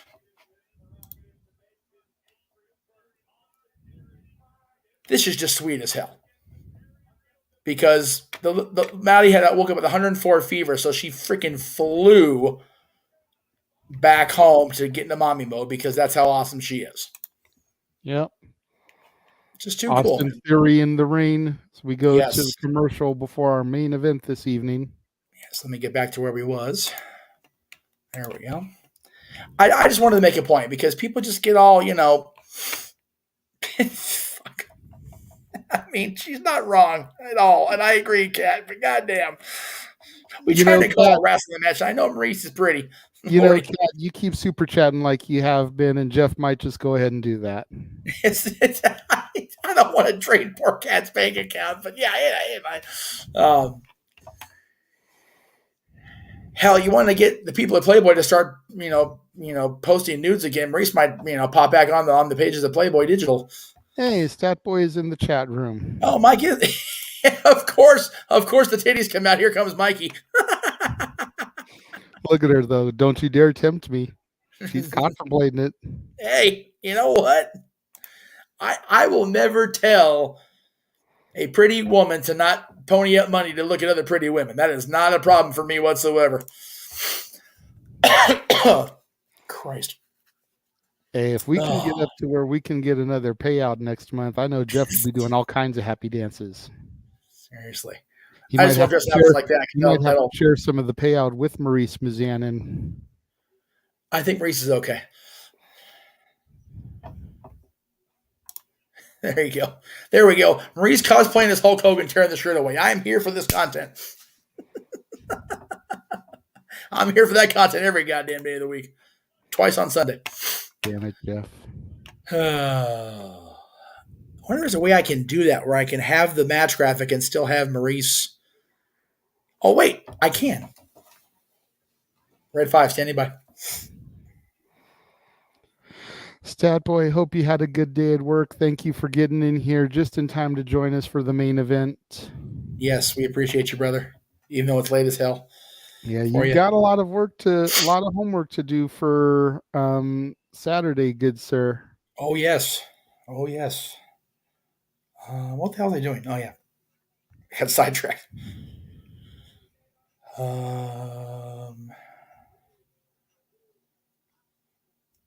Okay, I think I can edit the picture where you don't have to look at the other person in the picture because you and I aren't really fond of the other person. At least we weren't back then.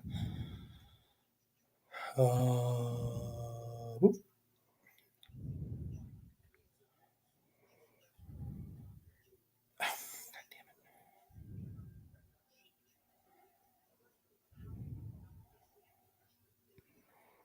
Trying to watch the show and I'm trying to multitask, which is never fun for me. You know this. Yeah, I was going to say, you're not missing nothing right now. It's a dog flea commercial. Too easy.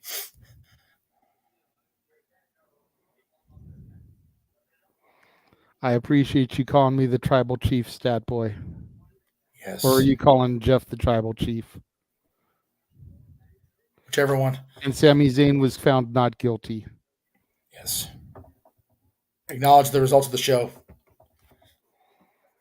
To be fair, that could have been a spoiler. He may not have been able to watch it yet. If he just got home It's freaking almost 2 a.m. for him. Yeah. And we're sorry for pulling a Josh on you. But not really. Nice little look at Thea Hale from Chase U getting an award ceremony that's tomorrow on Good on her, man. I love me some Chase U. So do I, dude. Like, for real. Thea is cute too. She cute as hell. Oh shit. Theme song for the Royal Rumble. Hardy's Sold Out from the Mockingbird and the Crow. Apparently #1 on Spotify and Apple Music from what I heard on SmackDown. There you go. Kat, thank you for the $5 and my wallet in her purse with Mrs. Grapefruits. Wow. Okay. I would tend to agree with that.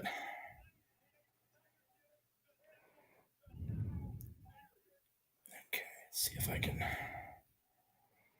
I'm working on it, Kat, as far as the picture thing. Just give me a second here. We do have a U.S. title match we have to start, so we're trying to have a little more respect, but you know. And here comes the almighty Bobby Lashley. Perhaps the almighty soon to be once again United States champion. You know, no disrespect to Lashley, but I hope not. I really like Theory as U.S. champion. Oh, I do too.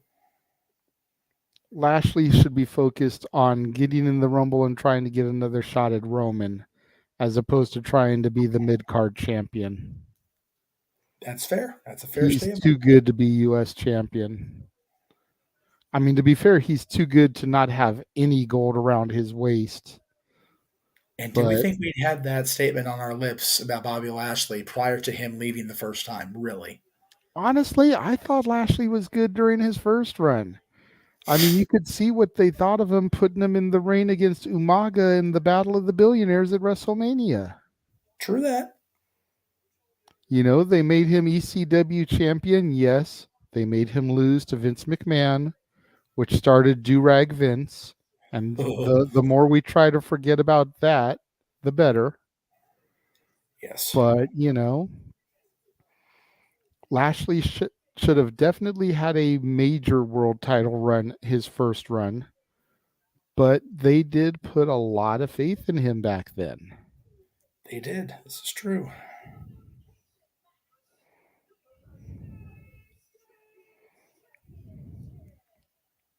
I agree, Anthony. AJ Styles, him versus Theory would be a hell of a feud.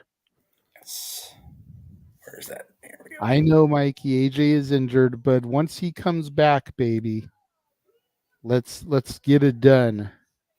Yep. Oh, God darn it. Where in Georgia is he from? What's that? Where in Georgia is Theory from? Atlanta? Yes. Or at least that's what they said. Yeah, A-Town down. Don't mind me.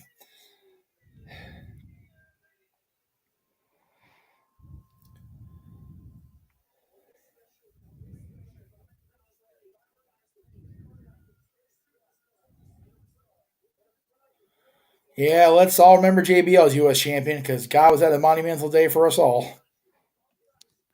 Referee holds the belt up in the air. And we're Which again, that belt's growing on me. Way. The new belt's growing on me more than I thought it would. I'm not going to lie. So is the Intercontinental. Lashley back Theory into the corner, stomping him.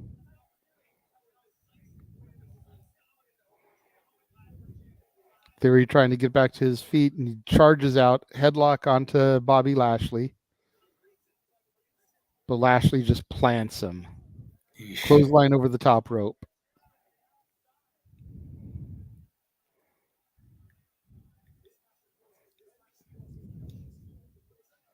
Again, announced earlier today on social media, no disqualifications in this U.S. Championship match to close out Monday Night Raw. Thank you, Statboy. This is the 9th meeting between Bobby Lashley and Austin Theory. You know, Raymond, I wouldn't be mad if Pat McAfee has a match at Mania, but he's been out of action for a while. He'd have to come back at the Rumble as a surprise to kind of throw himself in the mix at this point. And Pat is doing commentary for football still. Well, right, but the football season will be over before Mania. So Mania, yeah. So that's why I'm saying him interjecting himself as a Rumble participant is always a possibility 1 week off. Right. To do that, but fair. You never really know. You just don't know till it happens, boys and girls. Exactly. Never say never in the WWE, right? We have learned that this year in spades. We're in picture on commercial. Bobby Lashley outside the ring, coming back in, stalking Theory. So JJ Theory crawls out the other end. While we're on picture, even though we have a match going on, what are some of your favorite Raw memories? We didn't get a chance to ask you to go deep dive on that subject. Well, thank you for finally asking me, Jeff. I've been waiting for that. Well, just trying to get to a point where we can do it. So, Bedpan McMahon is definitely up there. Oh my God. This Is Your Life. Oh yes, is definitely up there. The 2-3 week program in a row, however long it was, with Hollywood Rock and the Hurricane. Yes. So that's so good. Like, that was legitimate Dwayne giving to Shane. Yep. Because he did not need to do that. Rocky was so big at that point. He did not have to do that. And yes, it took Austin's distraction for the Hurricane to beat The Rock. But Hurricane still has a pinfall victory over The Rock in the history books. He does. Something that at that time was very difficult. That having a pinfall victory over The Rock in those days was like beating Roman Reigns today, for real. Rocky was in God mode. He was. He really was. There you go, Kat. Thank you for the $5. What else? Obviously, The Rock's return to announce himself as the guest host of WrestleMania. As pointed out, I was there for that. I still watch that back on TV, and I get the goosebumps when the electricity starts to flow through the arena. Because man. I still get teary-eyed watching him come to the ring and cut his promo. Finally, The Rock has come back home. And just the whole thing, and then him going into the cracking on Cena, which, I loved the hell out of back then. Still laugh at it now, but loved it back then because I was so over Cena. You've seen enough. I had. I saw so much of it that I stopped watching. I know. The pipe bomb, the infamous pipe bomb in Vegas, which we were also there for. Some historic moments that we've been there for, bro. I mean, you were my very first Raw, Eddie Guerrero winning his first WWF championship, the European title, by defeating Chris Jericho. After Mania, 2000. So, again, we're back on full picture for the match here. Yes. Were you Bobby Lashley's got Theory set up, going for a vertical suplex here, stalling. Go ahead.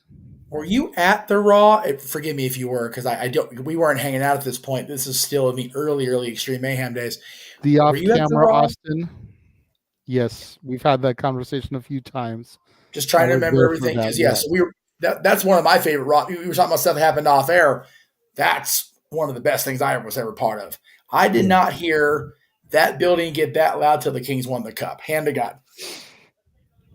And you were hey, you know what? You're in the building for both. Am I wrong? No, I was there. You're in the building for both. The Kings winning the cup because we got you in the building like I promised you I would. And Raw was what it was when Austin came back off air. That shit was loud. Dude, Anthony was at the Raw where the limo blew up. Oh my God. Oh. So, okay. We'll talk more about it during the course of the week because I don't want to take away from too much of the match, but yeah. I can't imagine setting up a steel chair in the corner there. It's definitely got some evil intentions. Whoa! for Bobby Lashley.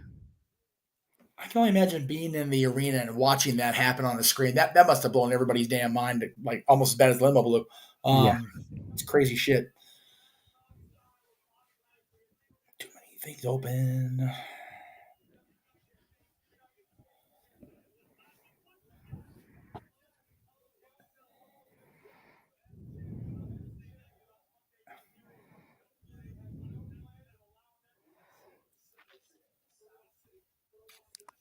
Man, they're just, again, still so good. Oh, here's what that comment came in about Noah talking about getting exploding wood. Oh, here we go. Thank you for the heads up. That'll be the. Well, no, it wasn't any spoiler because I don't know what happened. I didn't see it. I just heard the comment and it was like, James, clip that.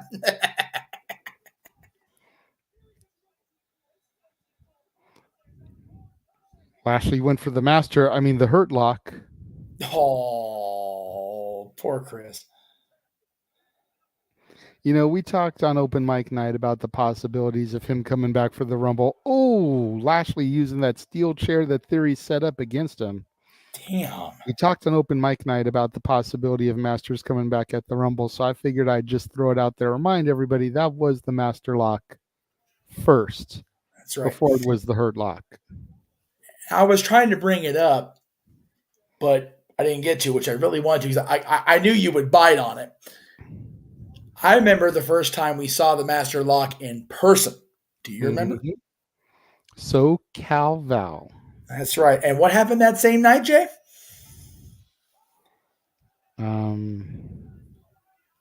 That part I don't remember, but I remember SoCal Val taking it. Oh, okay. Well, let me give you a memory refresher about what happened that night because it was on this night that one man in the audience damn near single-handedly destroyed the very foundation of No DQ Media by calling a man Kurt Angle's bitch. Oh, yes.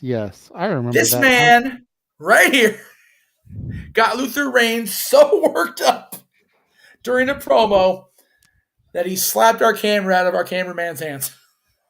That's me. Damn near destroyed XMV on the spot. Not a dog spot, liver spot, Kurt spot, his spot. On that Orange spot. Orange spot, which was given to Kurt Angle. Jeff Jarrett was first. Yeah. Same night was when SoCal Val got the Master Lock. So there you go. That's right. Yep. Twas a long night, to say the very least. Because, I didn't care about Luther Reigns. The fact that Horseshoe was back at UPW, I was going to give him so much shit. And he was a heel anyway. So, yeah, I started the entire 75, 150, 500 people, whatever it was, in that little theater chanting, "You were Kurt's bitch. You were Kurt's bitch." And everything Jeff said was true. They damn near broke the XMV camera. Yeah, because we were filming the promo at the direction of UPW, who was borrowing our shit. And Luther looked right in that camera and said, "Get the camera off." I said, "Get that camera out." And the next thing you see is our cameraman outside cutting a promo because the camera got slapped halfway across the goddamn theater. Yep. And we used that same camera to film a promo from SoCal Val, trying to ice her neck down from the Master Lock, and our buddy Scott Lost helping her away from the camera, getting her to the back, and I'm sure giving her a very innocent massage to help the neck pain because Scott Lost had innocent things. Yeah, that's right, and we all know what massages lead to. That's right. Thank you very much for the kudos there, Stat Boy. The comparison between Rock and Roman. Yes. Let's see. All's fair in love, war, and blood line. I didn't know this. Did you know this? Yeah. It kind of became a thing where you could ask Chris and he'd put you in the Master Lock for a photo. So this is pre-Casa formation on video. It's like this. He didn't have him seriously locked in. Well, right. But yeah, he put the move on him. It'd be like asking Brett to put you in a sharpshooter for a photo. Or Sarge putting me in the Cobra Clutch whether I asked him to or not. Because he did. Because he did. Yeah. I love how my elbow just keeps smacking Hulk's mustache right in the mustache. Bing, bing, bing. Or Virgil putting you in the $1 Million Dream. Because he's a whore for money, and we all see how many people line up at his table at conventions. That's right. The $1 Million Dream, because Virgil needs fuck money. Yeah. If the APA need beer money, it is what it is, baby. Yeah, see, but Bradshaw and Ron can still get WWE money payouts. Mike Jones can't get freaking WCW payouts. Oh, wait, he didn't back then either. Anyway. Back Live, Bobby Lashley, superplex off the top rope to Austin Theory. The tables are still set up in the ring.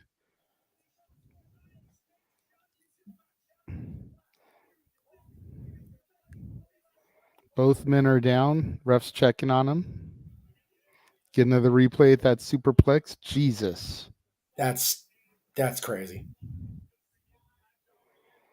Lashley to his feet, followed by Theory. Trading punches in the middle of the ring. Mikey, send the picture to me. I'll YouTube it from me, or I'll make it work.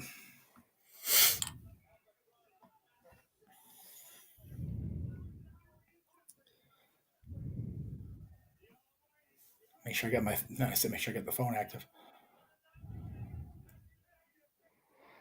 Lashley setting him up. Jeez. Ooh, going for the spear, but Theory kicks him, sets him up. No A-Town down. Hurt lock back in. Kick to the mommy daddy button. Good thing it's no DQ. Oh, crap. Ooh. Yeah. Table just exploded. There it was. There you go. There was the moment we were talking about that I didn't know we were talking about. And here comes the pain. Oh, my God. Cowboy shit. Oh, I'm sorry, Rock Show. Yeah, this is some real cowboy shit. Fuck right. Adam Page. That's right.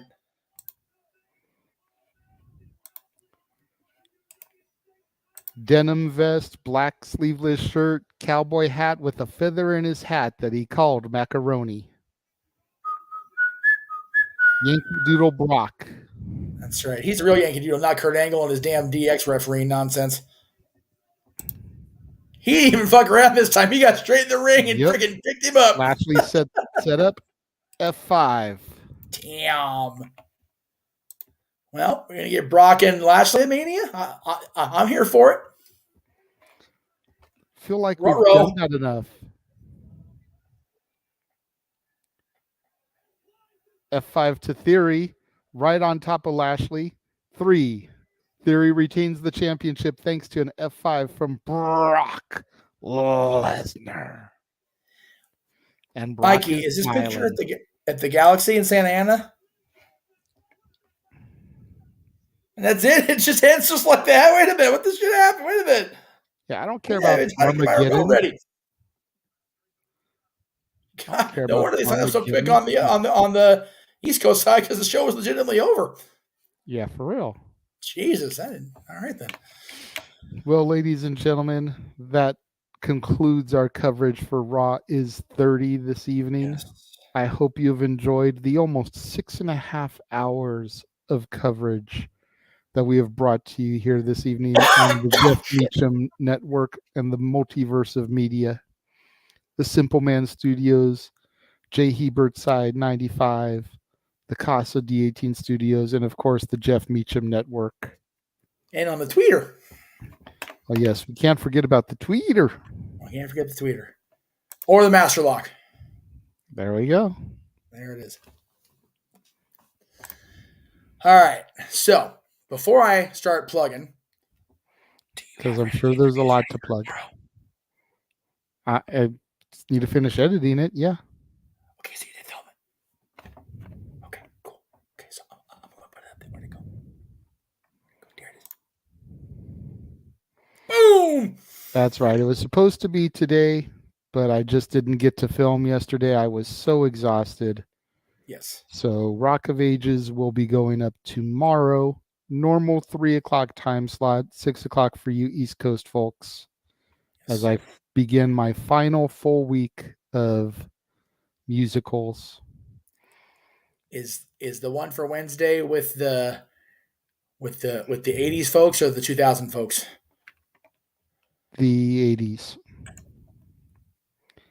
There Then it is. Wednesday will be Little Shop of Horrors. That was originally going to be my Friday movie, but I hadn't watched Moulin Rouge yet. I just watched it last night.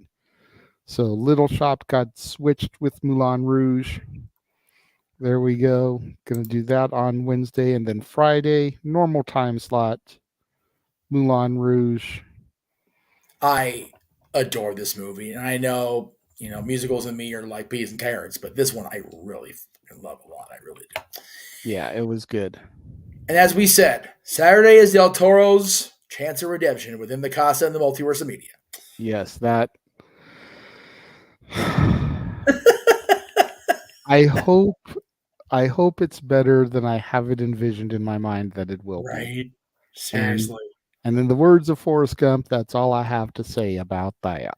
Because there are a lot of interpretations of Pinocchio in cinematic form. Yes. Some are good. Some are great. Some suck. Yeah. Some should just have the celluloid burned. Yeah. I go back and forth with John Taylor Thomas's. I'm not going to lie. There are days where I like it. There are days where I don't. But like you said, Guillermo, you are on deck, my friend. Yeah, for real. Because chance. the last time I saw one of your movies that I remember, it was The Wolfman, which I saw in theaters. And I left in the middle of the movie, went to the bathroom, took a shit. Sorry to be gross, folks.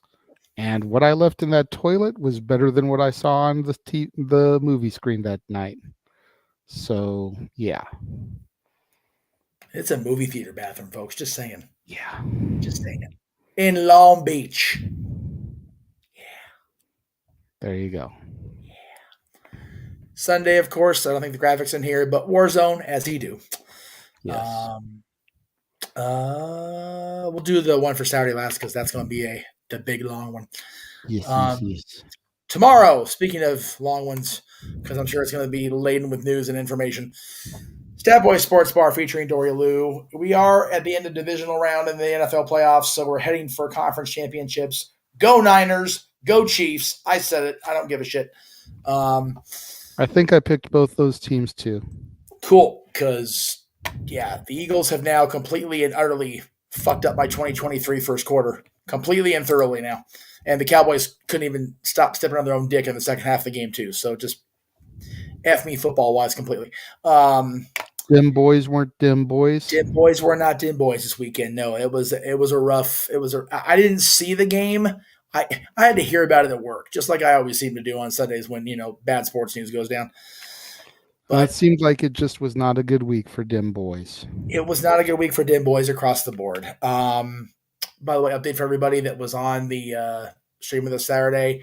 Dad and Dylan are fine after the car accident. The car looks how it looks. It is what it is.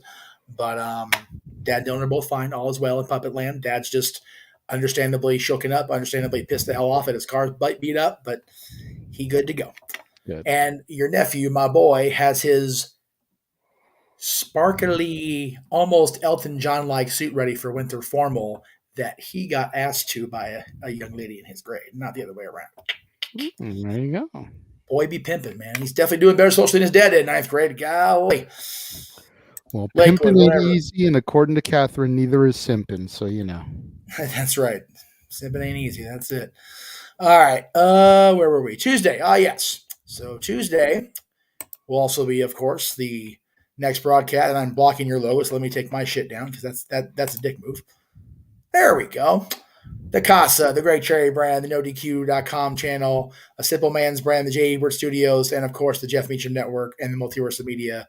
Talk wrestling after NXT, which again, as we said, looks like it's gonna be a pretty damn good show Tuesday night. So yeah, I mean, I figure they're 2 weeks away from Vengeance Day, so they gotta be hitting it hard and fast. Yes.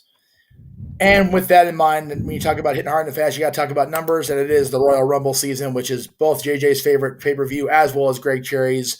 The Rumble numbers draw will be this Wednesday at 7 o'clock Eastern, 4 Pacific, so be there for that, and speaking of the Royal Rumble, it is time to embark, JJ, on the road to WrestleMania as we do every single year. And for the last 3 years, Royal Rumble kicks off the road to WrestleMania on the Jeff Meacham Network. This year, it's the road to SoFi Stadium, with any luck for us. Again, 7 o'clock Eastern, 4 Pacific for the kickoff. We'll be doing predictions. Everybody's doing predictions but me because I'm busy during the freaking week. If JJ happens to pop into somebody else's prediction stream, I'm cool with that. You want to do the predictions in the hour before the show? I'm always cool with that. And then open mic night immediately after the Royal Rumble. So we will be pulling our Saturday shizit. And again, we're open mic night. You're welcome to ask questions that aren't on the docket. Please super chat if you do. And when we can answer the question that we have brought up thoroughly and directly, we will get to yours directly. If you want to appear on camera and ask your question and discuss the topic, cool. Super chat more. $10. So it can't get any simpler than what I just said. Nope.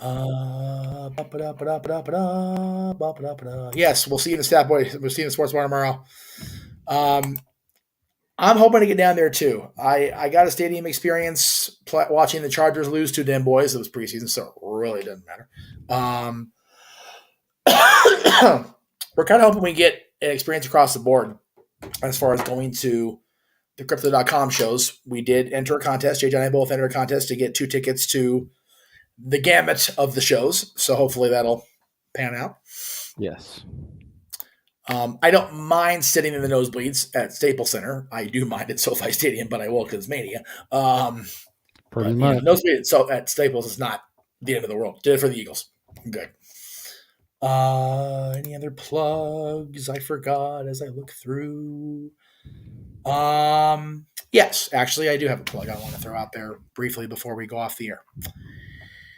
I don't say this a whole lot as far as the to the audience en masse or to really anybody. But there are a few people in my life that I firmly believe are the reason that I sit here with this pin on my chest above the Raw logo and earning this cast member badge, pin rather, and keeping the dream alive to be a part of something bigger than I ever thought I could be. And that's not only there, that's also here.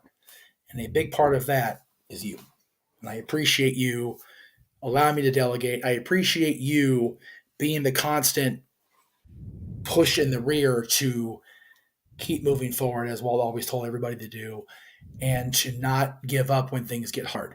You know firsthand how hard things got this weekend at both work and here. And you still kept me going. So I want to publicly thank you for doing that. And I can sit here and say that without you and the people I've talked to about it this weekend, I would not be sitting here being able to do both things. So thank you. You're welcome, sir. I don't really know what else to say after that. I'm a little bit blindsided, but you're welcome. That was planned pre-whiskey, by the way. I had it in the thing and I forgot till right now. So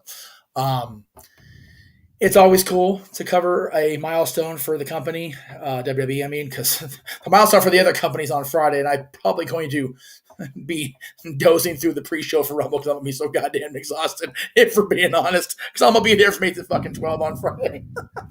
But I'll be there. I promise I'll be there. But it's always cool to see WWE because, God, how many times did they, plan the funeral of WWE over the years? And here we are. Raw's 30. Yeah. SmackDown's getting close to 25. So, never say never, because the WWE will never die. Exactly. They may get that life support plugged in. They may have tubes up their nose, but they will never die. If they can blow Vince McMahon up after we did, they can do anything. There you go. So I guess that's it. I guess we're done for the night. It is 11:15 on the West Coast. So you East Coast kids, we love you for being here with us still. Yes, those of you that have been here the entire show, we greatly appreciate it. Catherine, we appreciate you buying lunch tomorrow. I'm kidding. It's going toward the 100. So,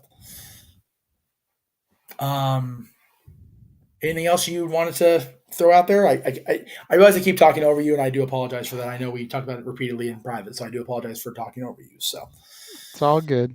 Well, Jordan, hi and toodles, because we're going home.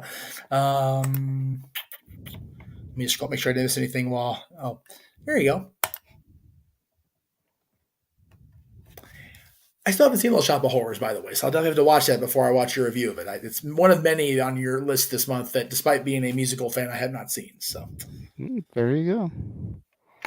Yeah, yes. It's good. It was the first one of the many that Rick and Steve did together, and it also features appearances by Tachina Arnold and Tisha Campbell before they became Pam and Gina on Martin. Yes, they actually talked about that on the HBO. Did another reunion. This time it was Martin. Yes. Funny as hell. Oh my God. So good. Can't recommend that one enough either. If you're an HBO Max person, definitely check out the Martin reunion. It was great. Well, Jordan, we appreciate the fact that you just joined. Make sure you go back, you subscribe to all of us here, the Casa D18 Studios, the Jeff Meacham Network, N. Foster 1916, J. Hebert Side 95. Get your love out there to all of us. The next opportunity you'll have to see something like this will be Saturday when we cover the Royal Rumble. Let's see, 4 o'clock is the showtime there, so we'll be going live at 3, I take it? No, 5 o'clock is showtime. 4 o'clock is WWE pre-show time, so we're just going to try to beat him to the punch. So we're going live at 3 or no? No, we're going live at 4 because if it's Mania, we go 2 hours because there's a lot to talk about. Rumble's going to be pretty straightforward. 2 Rumble matches and the pitch black match, the title match with Roman and KO, the women's title match with Bianca and Alexa. So that's 4 matches to talk about in an hour. And yes, the Rumble's longer winded. 2 Rumbles. 2 Rumbles is longer winded, but even still, we can discuss more about as far as going earlier. No, that's fine. I just the image there threw me off with the whole 4 o'clock part. So Oh yeah, I just messed with what do you call it? I just kind of messed with their image enough where I could make it look like they're typing on with my usage. So they have it set for 8 o'clock as far as I know. So if I'm wrong, we'll just push it back an hour. That works too. Okay. Whatever time their pre-show start is, we're going to go at the same time. Okay. Very good. Thank you all for tuning in tonight for Raw 30. We appreciate it. We really do. Again, a lot of cool stuff tonight. It was awesome to see. If you like Jordan, you're just coming in, please go back and watch our coverage. Give the 3 hours of WWE a chance because they actually did a pretty good job in 3 hours tonight. Yeah. Okay, sorry. I don't understand the question, but unless you're here, let's talk about my voice. I'm not sure what he's going. Suddenly Seymour, I believe, is one of the songs from the movie. Oh, okay. From the Shop of Horrors. Okay, yeah. It's like I said, I haven't seen it, so I had no frame of reference. I guess the delay is there for the comments. All right, we're rambling, or I'm rambling as usual. Thank you all. He's again, we really appreciate you guys sticking along for the whole ride.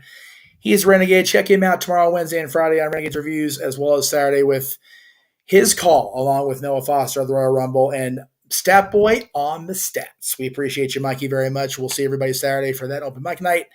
He's Renegade. I'm the Meach. Y'all go to bed for real. It's 11 o'clock. Jesus Christ. All right, guys.